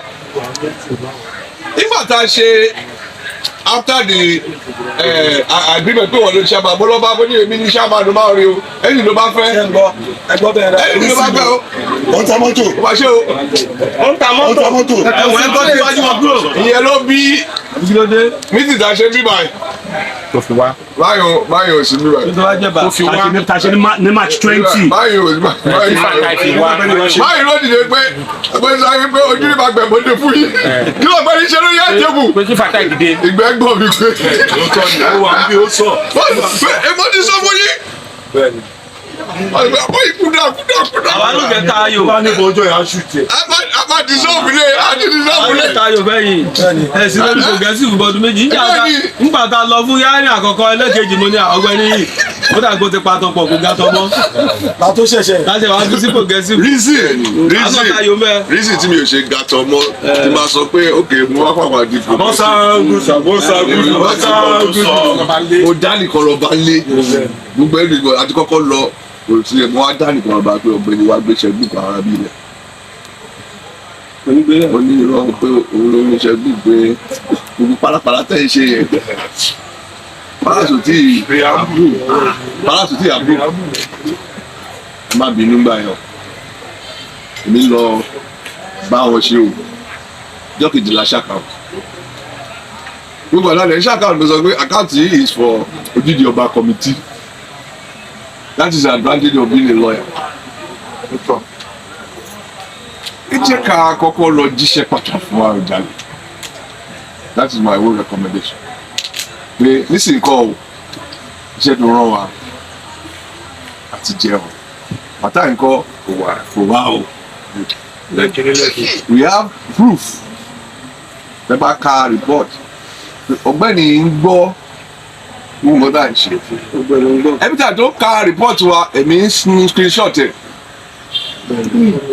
Pé o ò lè sọ pé o rí. Evidence that you are reading our report. Ó tètè máa ń lọ sórí kíní wa gan kó máa kọ́. O ò dẹ̀ rẹ̀ láti bá wa ṣe. So therefore, olúfin nǹkan tí Àròjàre sọ. So when we write to them, we tell them that now we are ready to move on. Kàkà káwa decide fúnra wa bóyá a fẹ́ ṣe internal election gbogbo èké. Èmi suggest pé ká béèrè lọ́wọ́ advice lọ́wọ́ palace. Nísìnyí kọ́ tí a ti wà ní dilemma yìí, so what is the next step? Káwọn wá sọ pé ẹ̀yọ́ lọ mú ọmọ òye wá. Nígbà tí a ti already sí election committee láti yan INEC láti ṣe gbogbo ẹ̀ táàtẹ̀ tí lọ bèrè pé kí ni process. A fẹ́ dára wa rú ni. Anybody tó bá gbé owó lẹ̀, anybody tó bá gbé máa tó wà ní aṣọ àṣọ́sì, ó lóun fẹ́ gbé owó lẹ̀ fún ẹnikẹ́ni tẹ́ bá mú. That's a true ọmọ ẹgbẹ́. So àwọn kan tí wọ́n rẹ̀ láti gbé owó lẹ̀ fẹ́ gbẹ́, wọ́n máa rẹ̀ láti ra position giwa. Ẹ bá lè ti tà fún wọn, kí ló máa wá ṣe kíní? Èwo ló máa jẹ́ ti èrè yín, owó tẹ́ ti gbà lọ́wọ́ wọn, àtúbẹ̀rẹ̀ all over again. Ilé ìta rọra kóra wa jọ sí mo ní ọ̀rẹ́ tó yẹ pé mo ṣe dé ní Nàìjíríà ni ó ti di ọ̀rẹ́ nǹkan tó ní dókítà bàbá mi. Mo dẹ̀ bẹ́ títí pé kó padà wá jọ ẹ̀rọ ó ṣe sọ fún mi pé ṣe òun ṣì ń wò. Kí ló wò? Kí ló wò? Hey, you're not my friend. Ṣé owó lò sí lọ́wọ́ ẹ ni? So let me advise us that we should instruct the secretary to write to the palace on behalf of the Egbe pé this is called boy you show up. What should we do? In the meantime, if you àwọn àgbààgbà tó bá sọ pé election ni tó bá sọ pé selection ni pèmí fẹ́ àṣọ yín ṣe pé àti ìbẹ̀rẹ̀ sí ní lo asset ẹgbẹ́ yìí. Mo sọ fún báyìí mo ní Asiwaju nìkan náà ni wàá mo sọ pé Asiwaju nìkan náà ni they only recognize Jagunmolu in diaspora. Lẹ́nu àná lẹ́nu èní sí àná àbí báwo lọ ṣe máa ṣe ṣáà lákọ́kọ́ gborúkọ ni àbákọ́lá kọ́kọ́ gborúkọ náà nínú Jagunmolu ni mò ń sọ o. Àwọn kan sì àwọn ní ẹ̀rí ìwà láwọn làwọn kan sọ pé àwọn làwọn ní kíní àwọn eléyìí third kíní ni wọ́n ọmọ kọ̀ọ̀kan àwọn alákọ̀ọ́kọ́ gba recognition ní UK. Akọ̀gùn sì ó sọ ó ní olúwo ó dùn gan lọ́sùn gbogbo yín ẹ̀ gbọ́ kan tó ń sọ ó ní inú òun dùn gan ọmọ ní kí ló dùn nínú ẹ̀ ó ní inú òun dùn pé owó ọmọ pé Lékè Àjàyí ló máa nominate òun. That means pé àwọn tó wà lọ́hùn náà ti recognize contribution ẹ̀. Ó ṣàwá nìkan táwa ń bí ta ti mọ̀ tipẹ́tipẹ́.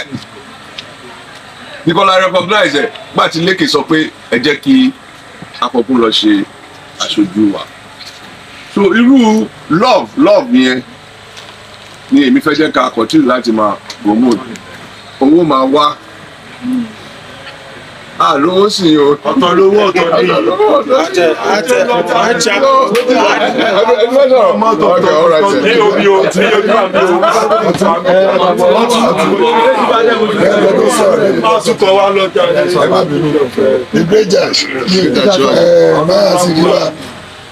Ní sọ̀rọ̀ tán ẹ ti sọ̀rọ̀. Lẹ́tà tẹ̀sán ẹ is a good idea. Bẹ̀tẹ̀ a gbọ́dọ̀ fi hello ó ní nǹkan tó fẹ́ sọ I gbọ́dọ̀ fi time limit because of our secretary a lè ní lẹ́tà sí pé pé the next 1 or 2 months the letter máa ti. èsì lọ́mọ kí o ṣe fẹ́ láì máa kọ́ kó ló mẹ́kọ̀ọ́ ọlọ́mọba débẹ̀ tí bí ní gánà. ẹ ṣe gbà ilẹ̀ bá sọ̀rọ̀ nígbà tá à ń jagun mo ibẹ̀ ẹ̀mí láti mo ní kọ́kọ́ máa ta. ọ̀tá mélòó ló máa gbà ọ̀tá mélòó máa gbà alájà Jagunmolu ọ̀tá mélòó ló máa gbà ọ̀tá mélòó ló máa gbà. ọ̀nà jẹ́ tí lẹ́tà bá ń lọ kí wọ́n lè káná fojú wò ó lórí mi tí mo ju àwọn sódò ọmọ kan tó lè ṣe àfojú wò ó ìrọ̀ṣẹ́ ní gbogbo àwọn èèyàn tó jókòó ní wọn tó pariwo bẹ̀rẹ̀ ẹlòmí ti jẹjẹ kú jẹ nù ọ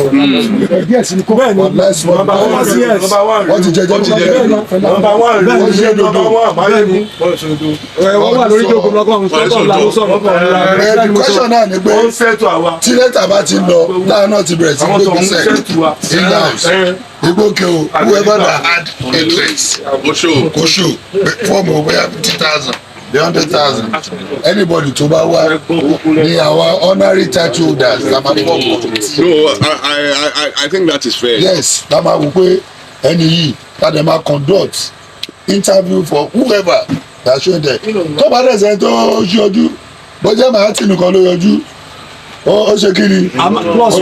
plus one a máa fi déètì sí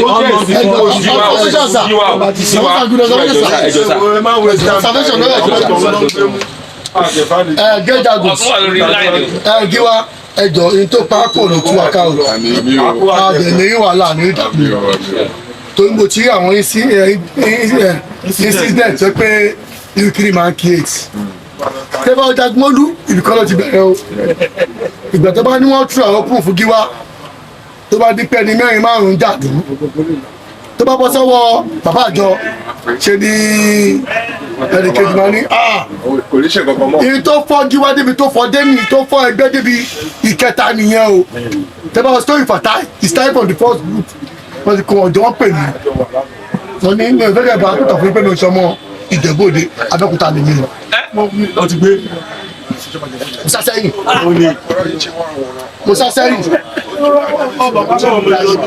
ẹ̀yìn kẹ̀ wọ́n tó ìpìtà tó bí Ìjẹ̀bú-Òde pọ̀ láti fẹ́ àwọn Ìjẹ̀bú-Òde ilé ọdún wọn lọ́mọdé sí fájì àsìkò ilé fọ́mínà pẹ̀sì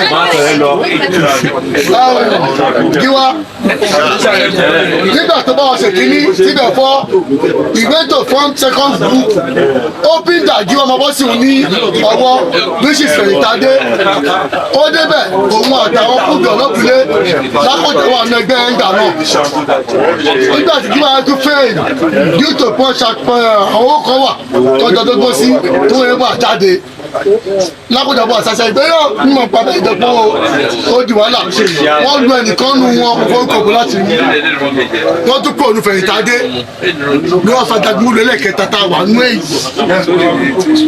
ṣe tí wọ́n láti pistol tí gíwá ń dá sílẹ̀ this is one of fear is tí n bá ní mo fẹ́ jẹ gíwá tèmi náà bá gba fọ́ọ̀n 50,000 at the end of the day ọ̀rọ̀ bọ́ sí mi lọ́wọ́ a ní agbára àti fara dá nǹkan ní àwọn náà I know what I'm saying ẹni òwú ìkàlù sí any of our members bí báyìí don ṣe ìkájọ máa ṣe lọ a ní ìdààmú a dẹ̀ ní wàhálà a submit. ọ̀rọ̀ mi ò kọ́ ẹjọ́ gíwá o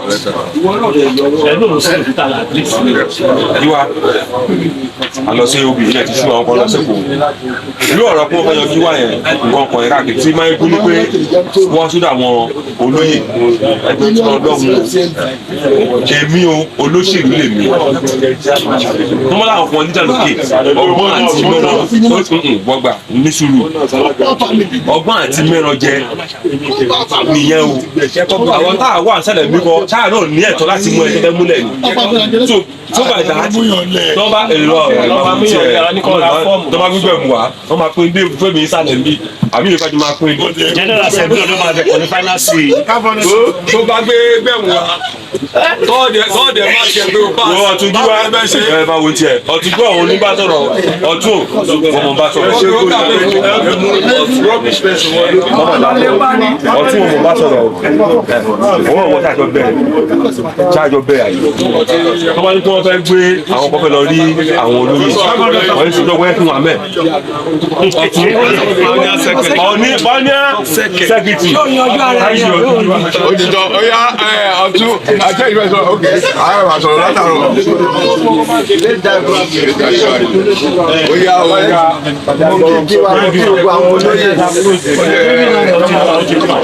àwa ní ìrìn ẹgbẹ́ ṣùgbọ́n mo ti ń wọ́ nípa ẹgbẹ́ yìí over 30 years ago both Làkọjá and Wálé they are my very close friends. ẹ máa ṣàkọlò yìí ni adẹ ti bẹ̀rẹ̀ aṣíwájú aṣáájú máa ń dá kínní ẹ lẹ. I'm sorry sir. aṣíwájú làwọn mọ̀. aṣíwájú Làkọjá over 42 years ago láti jọ ṣọ̀rẹ́ ṣọgbà tó lọ bẹ́ẹ̀ lẹ́gbẹ́ wọn yẹn mo béèrè lọ́wọ́ wọn ta ni gíwá wọn ọmọdé gbọ́lé mi ó ní Fatai àbúrò mi ní Fatai tẹ́lá gbolé mo lè àwọn òpé báwo ni Fatai mi àjẹjẹ gíwá yín mo dẹ̀ ń gbọ́ jákujàku jálàjàlá láàánú tó báwọ̀ 60 máa dẹ́ ẹ̀lẹ́gbẹ́ yẹn kẹ́ bá ti sẹ́tù. sojọ́ tí ẹni tí yan Àwùjalẹ̀ lé Fatai ni wọ́n lé pè sọ́mọ ẹ̀yìn ìjọ tí ìjọ ìrí Àwùjalẹ̀ lẹ́sọ̀ kí Fatai kò step aside pátápátá Olúọmọ pè mí pé Akeem ọ̀rọ̀ ti dáyọ̀ náà yìí o wẹ́ẹ́ sọ fún ọ wáìwáì bọ́yẹ sọ fún mi pé ojú rí honorable ojú rí ni acting giwa àwọn mi ọlá máa dín ní ẹgbẹ́ rẹ. èèyàn là ń rí mọ̀ yàn ọmọ wa ní òun èèyàn là ń rí mọ̀ yàn.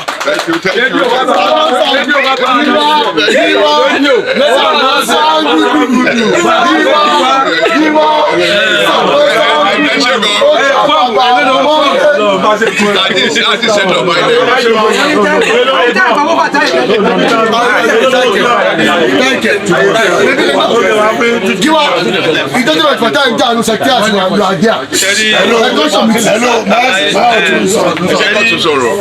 Àlàyé kan náà la ṣe pé nígbà mi wà ìṣègbè ọ̀rọ̀ náà ni èèyàn kan máa sọ gbọ̀ngbọ̀n èèyàn kan máa mú kókó ni. Inú àlàyé tó jẹ́ pé èmi mo ti bá Máyégún sọ, mo bá Balógun sọ, tí mo bá yẹn náà tàjọ sọ, ni wípé a ní ìdá tí kọ́kọ́ lọ inform palace àbí kìí ṣe bẹ́ẹ̀ òun náà ló tún jáde because a gbọ́dọ̀ gbé ìgbésẹ̀ torí gbogbo ala gbọ́ nǹkan tí bàbá yìí sọ ń bẹ̀ bàbá yìí dẹ̀ ní òmọ̀wé ni òun náà ní làákàyè ó fi ọgbọ́n dá ẹjọ́ ẹ̀ dábàá gbọ́ ó sọ nígbà pé tóun bá ní pé òun yọ ẹ́ kó máa lọ kú níjọ́ kejì ni. Ṣáàmà.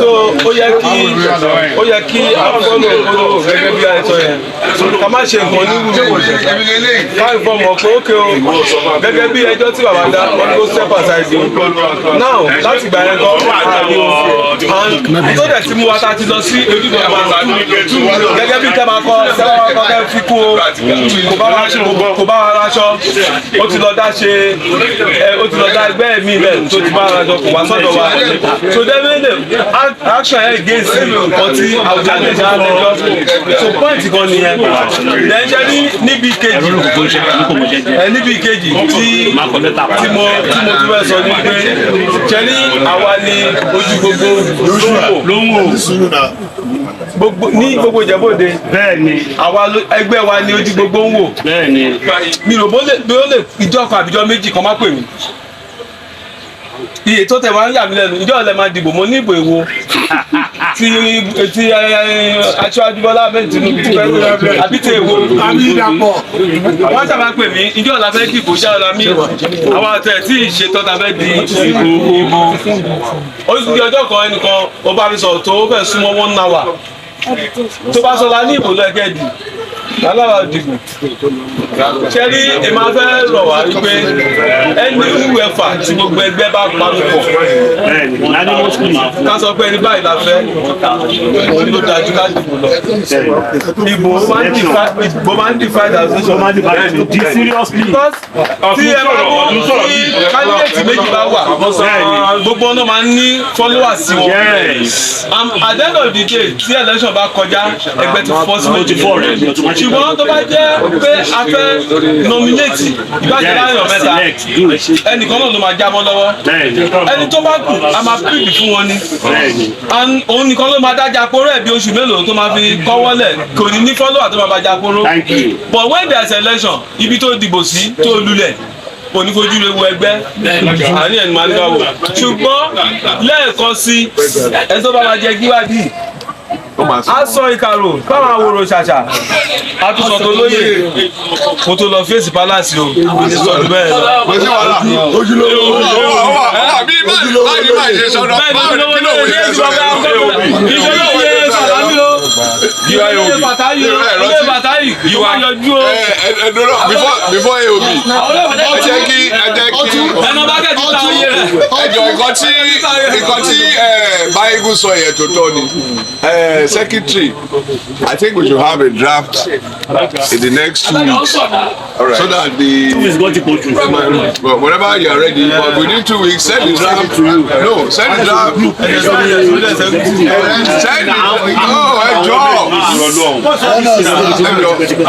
Send the draft to the executive loop. So that I will comment before AOB, under AOB. And before you do that, I want to take the permission. The decision that I reach, Baba Collector, I communicate Baba Egbe and Egbe. Alright. That this is what we are. Right. So one is for advice. I don't know.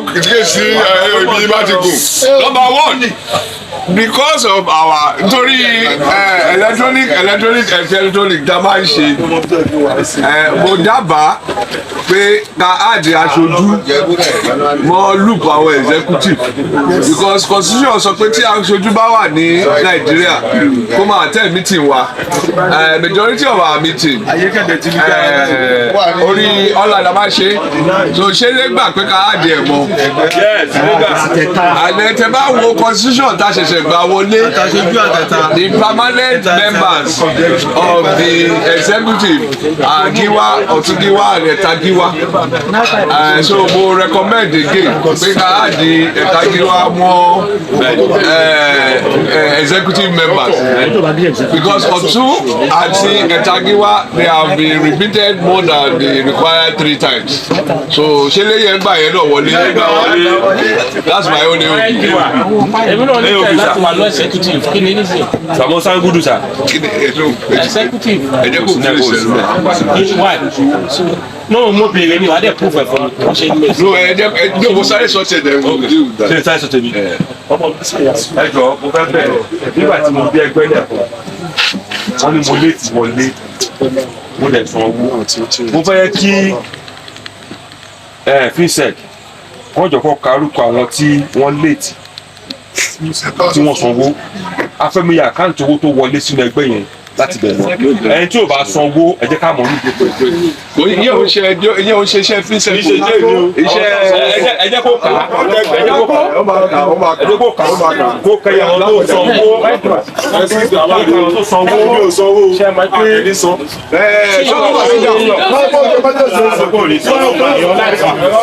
Èèyàn láti béèrè. Ẹ dábọ̀ executive ń ṣe.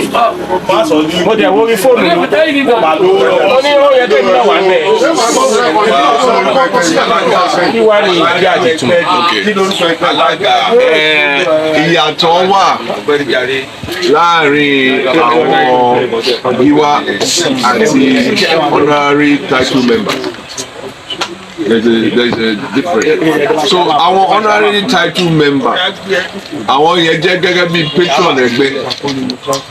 role wọn kò ń ṣe day to day activities of ẹgbẹ́ it's more of a strategic. ìwà ẹ̀pẹ́ Joshua náà òdì kó lọ jókòó sáwọn yẹn jáde. Joshua ni ẹni àbí. ẹ̀yà ọ̀yọ́ do your job now. alága kan. tell them to go and sit down there. ẹ fi Joshua lẹ o ti. alága ló sọ̀rọ̀ náà mi bọ̀. wọ́n dà ọ́ lò. ṣe honorary title holders ní láti dá olóyè Luke sílẹ̀. olóyè Luke yẹn ni wọ́n máa wà láti máa make strategic decision.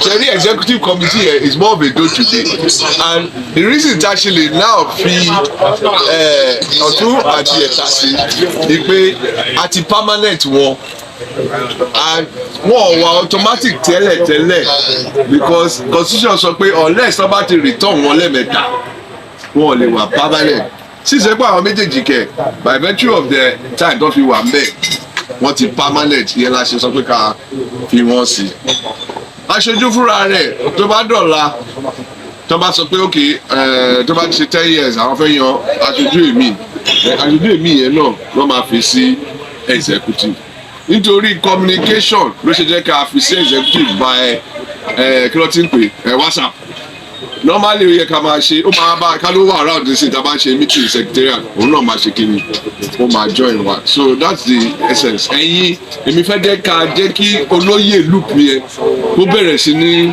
ṣe go and more active because nísìnyí à really ṣe not activity lórí olóyè group kò yẹ yín kan tí mo sọ and that is the difference the executive team 2 years wọn wọ́n máa dissolve wọn wọ́n máa ṣe. sọ bẹ́ẹ̀ ni pé wọ́n lè fẹ́yàn jóyè àwòdì tó máa rìn pé kí ẹ tí wọ́n tẹ̀ wá láàrin ẹgbẹ́ ṣá kó má tẹ̀lé sọ pé.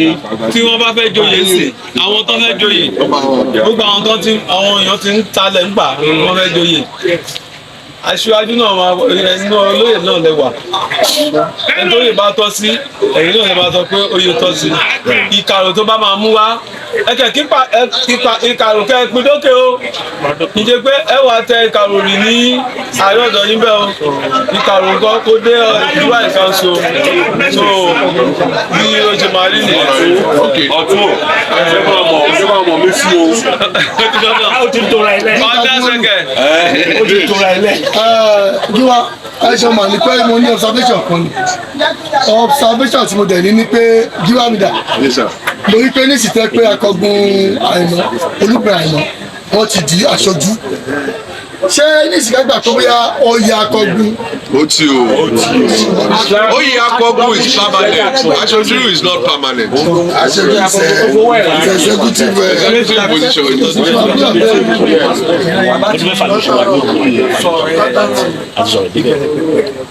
torí a ṣe meeting kan àwa committee school committee meeting tá a ṣe ni pé àwọn tó bá wá joyè gbogbo kótópọ̀ ní ti wà nílẹ̀ ẹgbẹ́ tó máa joyè kó yìí ń ṣe gbogbo kótópọ̀ ní ti wà nílẹ̀ wọ́n fà tó máa chairman á lè fi ilé olùkálùkù mọ ṣe iṣẹ́ tá a ṣe àti àwọn tó máa joyè rẹ̀ ọtí tó ń dáàbò kò jáde rẹ̀ nílẹ̀. ẹ máa fún wa by way of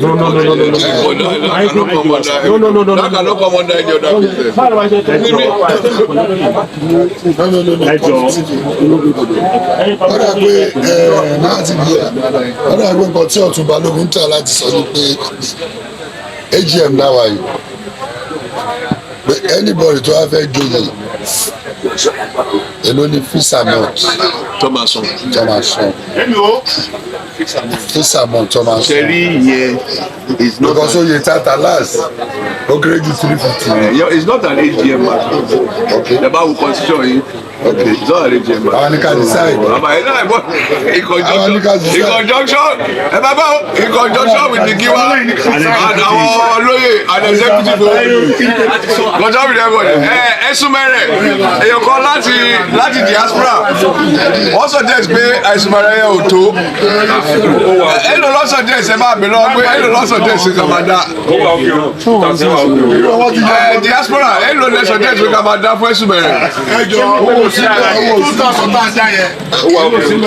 owó yẹn kéré. 50 ó kéré. ó kéré àwọn olóyè ẹ ká sọ ní 3000 naira. wọ́n ṣe ń bọ̀ lọ fi sáà jẹ́ ọ̀dà bẹ̀rẹ̀ ẹ̀sùn bẹ̀rẹ̀ yẹn àwọn olóyè lẹ́gbẹ̀ẹ́ àbájẹ pati. àwọn olóyè wà lẹ́gbẹ̀ẹ́ ìṣẹ́lẹ̀ pati wọ́n lè dá 2000 naira yẹn. wọ́n bí pé wọ́n ti dáwó nìyẹn. wọ́n ti dáwó nìyẹn. pé wọ́n ti dáwó bó ní pàtẹ́kì wọ́n yẹn dìde wọ́n ní yẹ sí wọ́n ní sẹ́ńtì. tó náà ẹ̀sùn bẹ̀rẹ̀ yẹn ó kéré ẹgbẹ́ wọn lọ́wọ́ tó lọ ẹ̀ ká sọ ní 3000 naira. ok ẹ̀sùn bẹ̀rẹ̀ kéré. suggestion 50,000 yẹn kọ́ ṣé ẹ̀ lọ kéré. 50,000 kéré. níbi tí ẹgbẹ́ ìdè ọ̀yẹ́ kó máa fún ọ lọ́dún. ó kéré ó kéré. ó kéré sá 100 ká ìdìbò.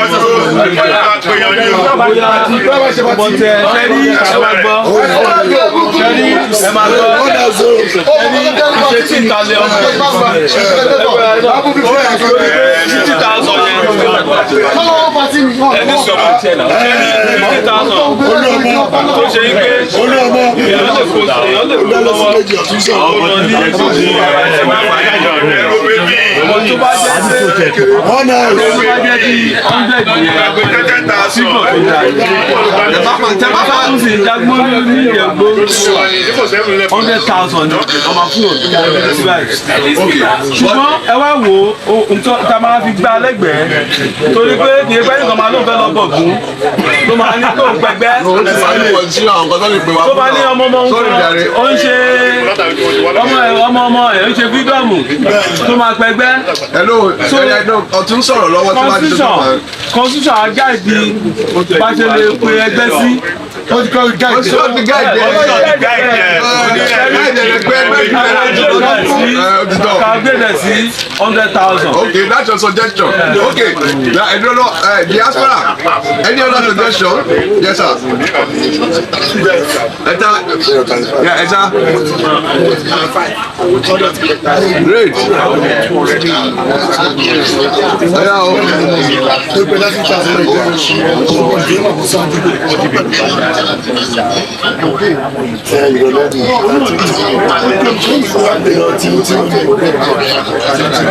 Okay, ọdún gbé wa lọ sẹ́yìn o ẹ̀ta gíwá no a ti kọjá yẹn but we go back. ẹ̀ta gíwá is interested in the gíwá so what we will suggest ni pé kẹ́ contact.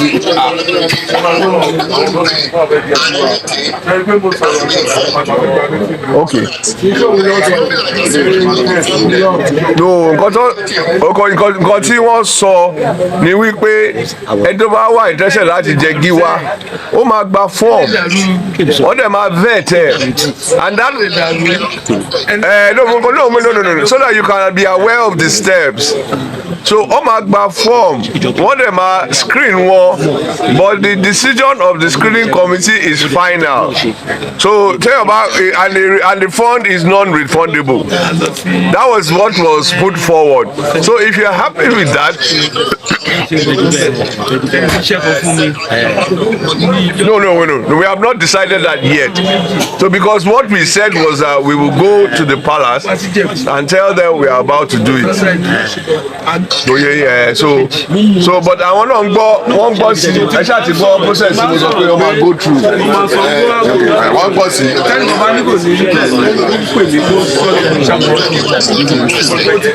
Yeah.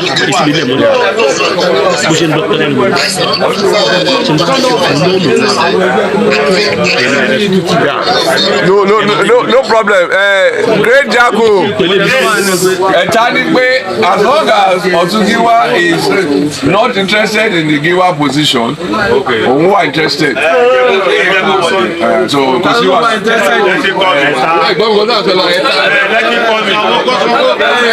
Sọ yẹn mo ti explain fún wọn ọ̀rọ̀ tó wà lẹ́sìn 500 ọ̀rọ̀ tó wà lẹ́sìn ní ọ̀rọ̀ ṣé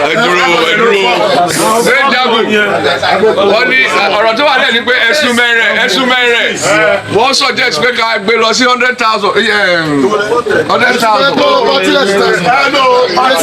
sorry owó tá a máa ń fún wọn. táwọn kí wá ètò mọ́lá àtàkùn ẹgbẹ́ àwọn ọmọ ẹgbẹ́ yín dáadáa o. ẹ má fún mi ní advice ẹ jẹ́ ká sọ̀rọ̀ ọ̀rẹ́ 100,000 yẹn. ọ̀rẹ́ 100,000 fẹ́ sọ ẹ yóò ti bá àwọn ẹgbẹ́ yín tó bá lọ bá tí wọn kì í náwó ń bẹ̀ tó bá ti dá owó ní inú ẹgbẹ́ ẹ sọ ẹ tó ṣe kọjá fún lówó tó dojú. ẹ ti kọjá 100,000 ẹ lè sọpọ́ọ̀tì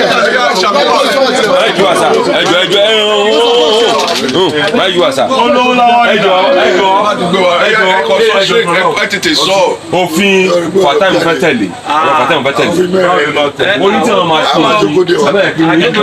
ẹ tó sábà jẹ kí wá ṣá. ẹ bá rí pé kọ́ńtà sí 3,000 naira mo àgbí o mo bí wà mo ń bọ̀ please wọ́n kọ́ńtà sí gbogbo 3,000 naira mo àgbí wọ́n kọ́ fún ẹ tó bá ṣe patí ní 100,000 mo àgbí but bọ́tà ń dá 2,000 àwọn mẹ́rin ló ń dá owó. wọ́n ti mo fẹ́ sọ fún ẹ náà nìyẹn pé wọ́n tó sọ 3,000 bẹ́ẹ̀ tó ń dá owó. ìwọ bàtà ń dá òòlù ẹ máa gbọ́ ẹ̀rọ tabatẹ̀ sọ 30. ẹ bá fún ọ ní ọ̀nà gbèsè 10,000. ọ̀rẹ́ kò sọ̀rọ̀ everybody máa sọ. tọ́ba máa dá 100,000 ẹ láti dá 5,000 each. ó máa sọ. 5,000 each because tí ọ̀nà 20 bá sọ owó lẹ ṣe máa meet 100,000 yẹn. kí wá ẹ wo dáhùn sẹ́yìn ẹ̀jẹ̀ má bínú ọjọ́ tí sẹ́dúgà ṣe wẹ́ẹ̀dì ojú tì mí lọ́jọ́ yẹn. ẹ má wọlé ti sọ̀rọ̀ yẹn náà. ojú tì mí lọ́jọ́ yẹn. because bọ́lá wọ kú tọ́jọ́ tó kù. olórí wọn kú lẹ̀. 200,000 lọ fi. ọ̀gbẹ́ni ẹjọ́ kò fẹ́ sọ́kọ̀ padà ẹjọ́ 100,000 ẹni tó bá fẹ́ lọ 100,000 3,000 lè bá ọ 5,000 la máa dá ọ. tọ́ba ti sọ ayọ̀ ló wá sọ̀wọ́. oníṣẹ́ ìjọba ẹ̀kọ́ lọ́wọ́. bẹ́ẹ̀ jagun ẹ máa gbọ́ tí a máa mú ẹ má bínú pé mo interrupt o ṣe rí ọ̀rọ̀ máa ń fòyàn ni ìgbà tá a sọ pé a lè meet up 100,000 naira 3,000 times 40 is 120,000 no is 120,000 aṣọ yìí alẹ́ ní 40 tara o aṣọ ọdún tó lọ yìí alẹ́ 40 o àwọn máa ń sọ wọ́n fún ẹ̀kọ́ fọ́tò sanwó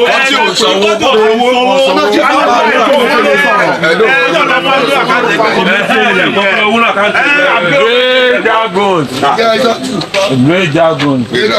Mo mọ̀ pé ọ̀rọ̀ gbé ní wa. Balógun. Mo mọ̀ pé ọ̀rọ̀ gbé ní pẹ̀lú. Jẹ́rí ibi tẹ́lẹ̀ fẹ́ mọ́rọ̀ lọ. Ó lè yàtọ̀ síbi tí ẹ̀yin fẹ́ ti ń bọ̀. Ṣẹ́rí máa ti ń wà. Ọlọ́run máa bùkún fún yín. Ọlọ́run máa fún yín ní ọgbọ́n àti ìmọ̀ àti òye. Ṣẹ́rí ìjókòó wa lónìí ẹ̀rí pé ó wà very beautiful. Níbo gan olùkọ́yàn ẹ̀rí pé ó relax ó dẹ̀ tí ìbù kan kò kọjú. Ṣẹ́rí nǹkan tẹ̀mí kan fẹ́ fàyọ̀ ni pé ṣẹ́rí ẹ̀sùn mẹ́rẹ̀ yẹn mo fẹ́ jẹ́ kí gbogbo ilé kó decide pé kó wọnú anybody tó bá ń wò sí.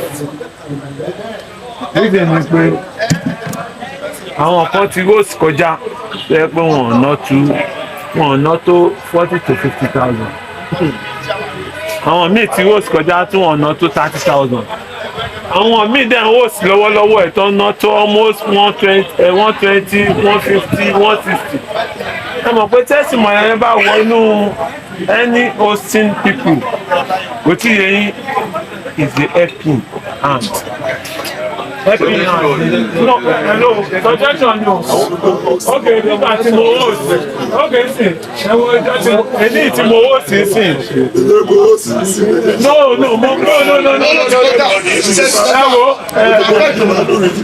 Jerry ó sì sí nǹkan kì í ṣe jagun nígbà táwọn ó sì ní àwọn 300,000. Ká ní wọ́n pè fún mi. Ẹjọ́ sọ fún fún yín kò ṣe é tí bá ń ná níbí. Ẹgbọ́. Ṣẹ́rí kò ṣe é tí bá ń ná níbí tó lè panu ní lára àwọn èèyàn náà máa tán ojú ẹ̀ ọgbọ́n ń gbọ́ tí from Monday to Friday máa cover gbogbo ti bá ọ̀gbẹ́ni báwa ń wáìnì. ẹgbẹ́ ìwádìí sọ bọ̀dé ní òun wò pé fingers are not equal. Suggestion ni. So ṣẹ́rí eré àmì tèmi kọ́kọ́ fẹ́ lọ òun náà ni bí ẹ̀sùn mẹ́rin yẹn ṣẹ́rí ẹ̀sùn mẹ́rin ẹ jẹ́ ká gbé lọ sí 4,000. 1 2 ṣẹ́rí àwọn ọmọ ẹgbẹ́ tó ń sọ̀rọ̀ pé kán wú àpò kán wú wọn lójútì rárá wọ́n máa gbóbìnrin wa ẹlòmíì gbóbìnrin méjì wa èlò náà ta bọ́tù of beer and sin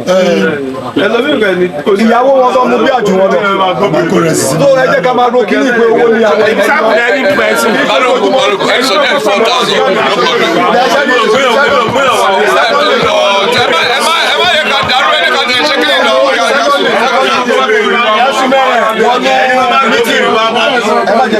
ẹ má wọlé ẹ̀wọ̀n tí mi suggestion ni kò ní ìdíkẹ́ response ó yá lẹ́yìn.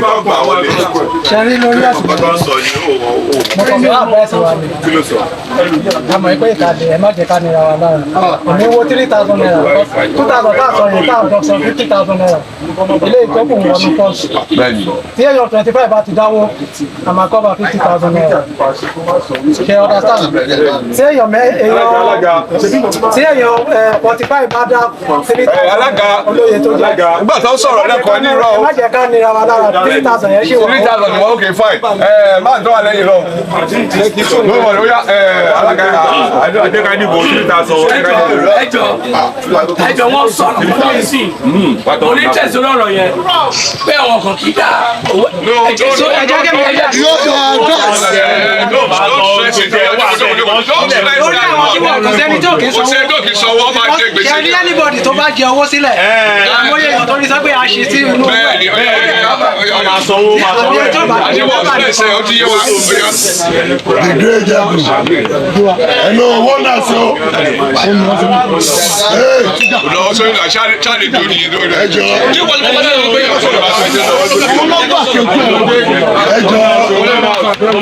ẹjọ asitun ni láì great Jagunmolu.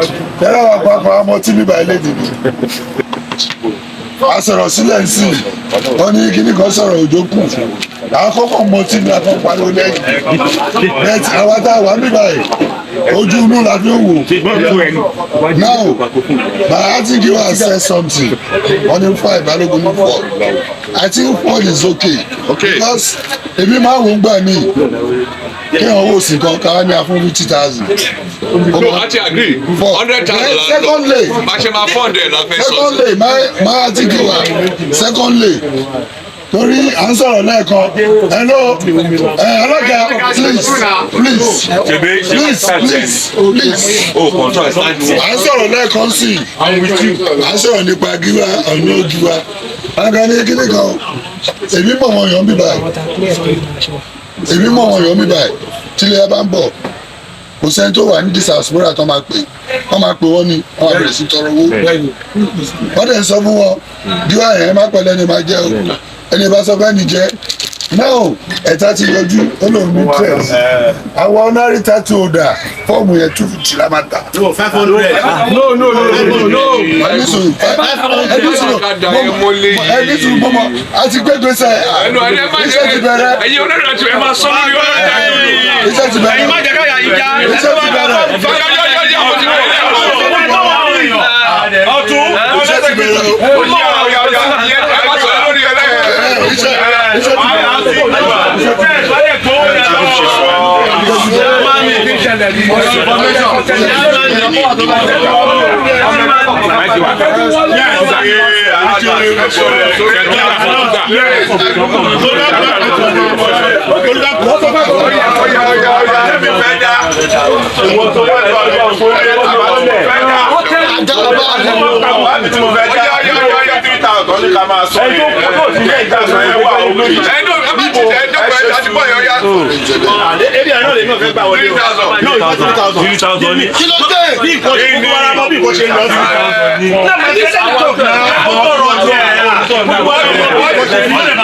báyìí tí sọ̀rọ̀ látàrọ̀ alága ẹ̀gbọ́n alága báyìí ti sọ̀rọ̀ látàárọ̀. gbogbo wa ní àwọn akẹ́kọ̀ọ́ ṣe ní sùn david ọ̀dẹ̀ ti ní owó lọ́ fi ṣẹ̀gbẹ́. how much for 3,000.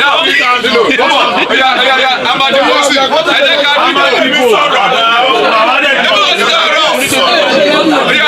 sọ̀rọ̀ sọ ní pé 3,000 yẹn 3,000 yẹn jésù nínú ẹgbẹ́ táwa yìí alẹ́ ní 40,000 àánú ẹ̀ àti 3,000 yẹn fún ọ̀bá dá pé gbogbo owó yẹn náà àjọyọ̀ ìdìmọ̀ yẹ wọ́n máa sọ fún wa pé ajẹ́ gbèsè wọlé náà àlọ́wọ́ òun náà la fẹ́ ṣe é sí ọ̀gbẹ́ni Jesus Christ èèyàn mélòó fẹ́ dá 3,000 ẹ̀ náà wá sókè lọ́fẹ́ dá 3,000 1 2 3 4 5 6 7 8 9 10 11 12 yasura kọ 14 yasura kọ ṣe ewo ní lọ́sọ̀ jẹ́ 3,000 ṣáwọn ta wọ́n dá ní ọ̀dà ẹ̀yẹ ẹ̀gbọ́n náà ok wọ́n ti jẹ́ máa bẹ̀ sí ní 4,000 4,000 1 2 3 4 5 6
àwọn mi ò ní wá sí ibi tó ní ti bá tiẹ̀ wọ́n kọ́ máa sọ ní dáwọ́ ìgbà tó bá máa sọ ní ìjẹ́gbà tó bá fẹ́ gbaṣọ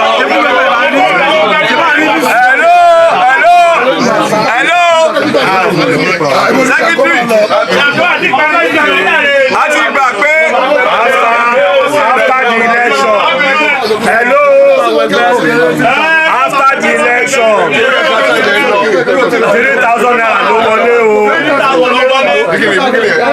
social deal owó ẹ̀sùn ẹ̀rẹ̀ tó wọ́n fún 3,000 ló wọlé then ẹjọ́ hello great jagun 3,000 ló wọlé o great jagun ẹjọ́ ó ń ta mọ́tò ní ó pe gbogbo ẹgbẹ́ ó fẹ́ sí òkú bàbá ẹ̀ ó máa sí òkú bàbá ẹ̀ ṣé ó ta bẹ́bà jẹ́ wo tó sójà ló jẹ́ màmọ́ yẹn ìwọ́n wọlé ó ń ta mọ́tò ẹ máa gbọ́ ó ń ta mọ́tò ó máa sí bàbá ẹ̀ October 21 ní Ondo State ní ilẹ̀ Ìdó-Àní ó ní accommodation máa wà tó tá bá ti lọ àlejò lọ́dọ̀ yẹn ìrìn pọ̀ díẹ̀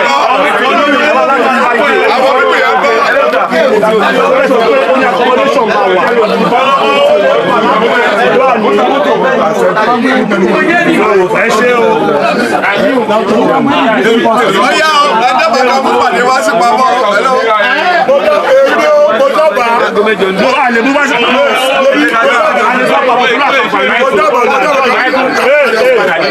Bọ́ọ̀lù àjọ mo dábàá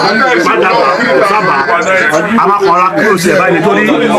No, wọ́n ti dìbò wọ́n ní ká máa sọ 3,000 láti máa sọ 100,000. So a máa close AGM by next week nígbà tí report balance bá wọlé láti máa close.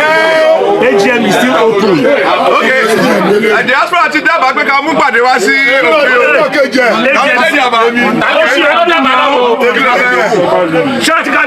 Àti dábàá AGM tá ti close látàárọ̀.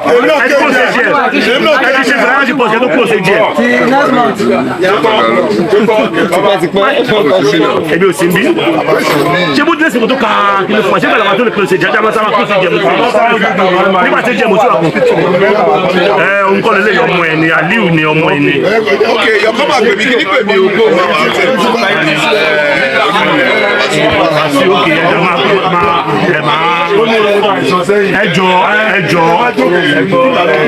ẹjọ́ a lè close yé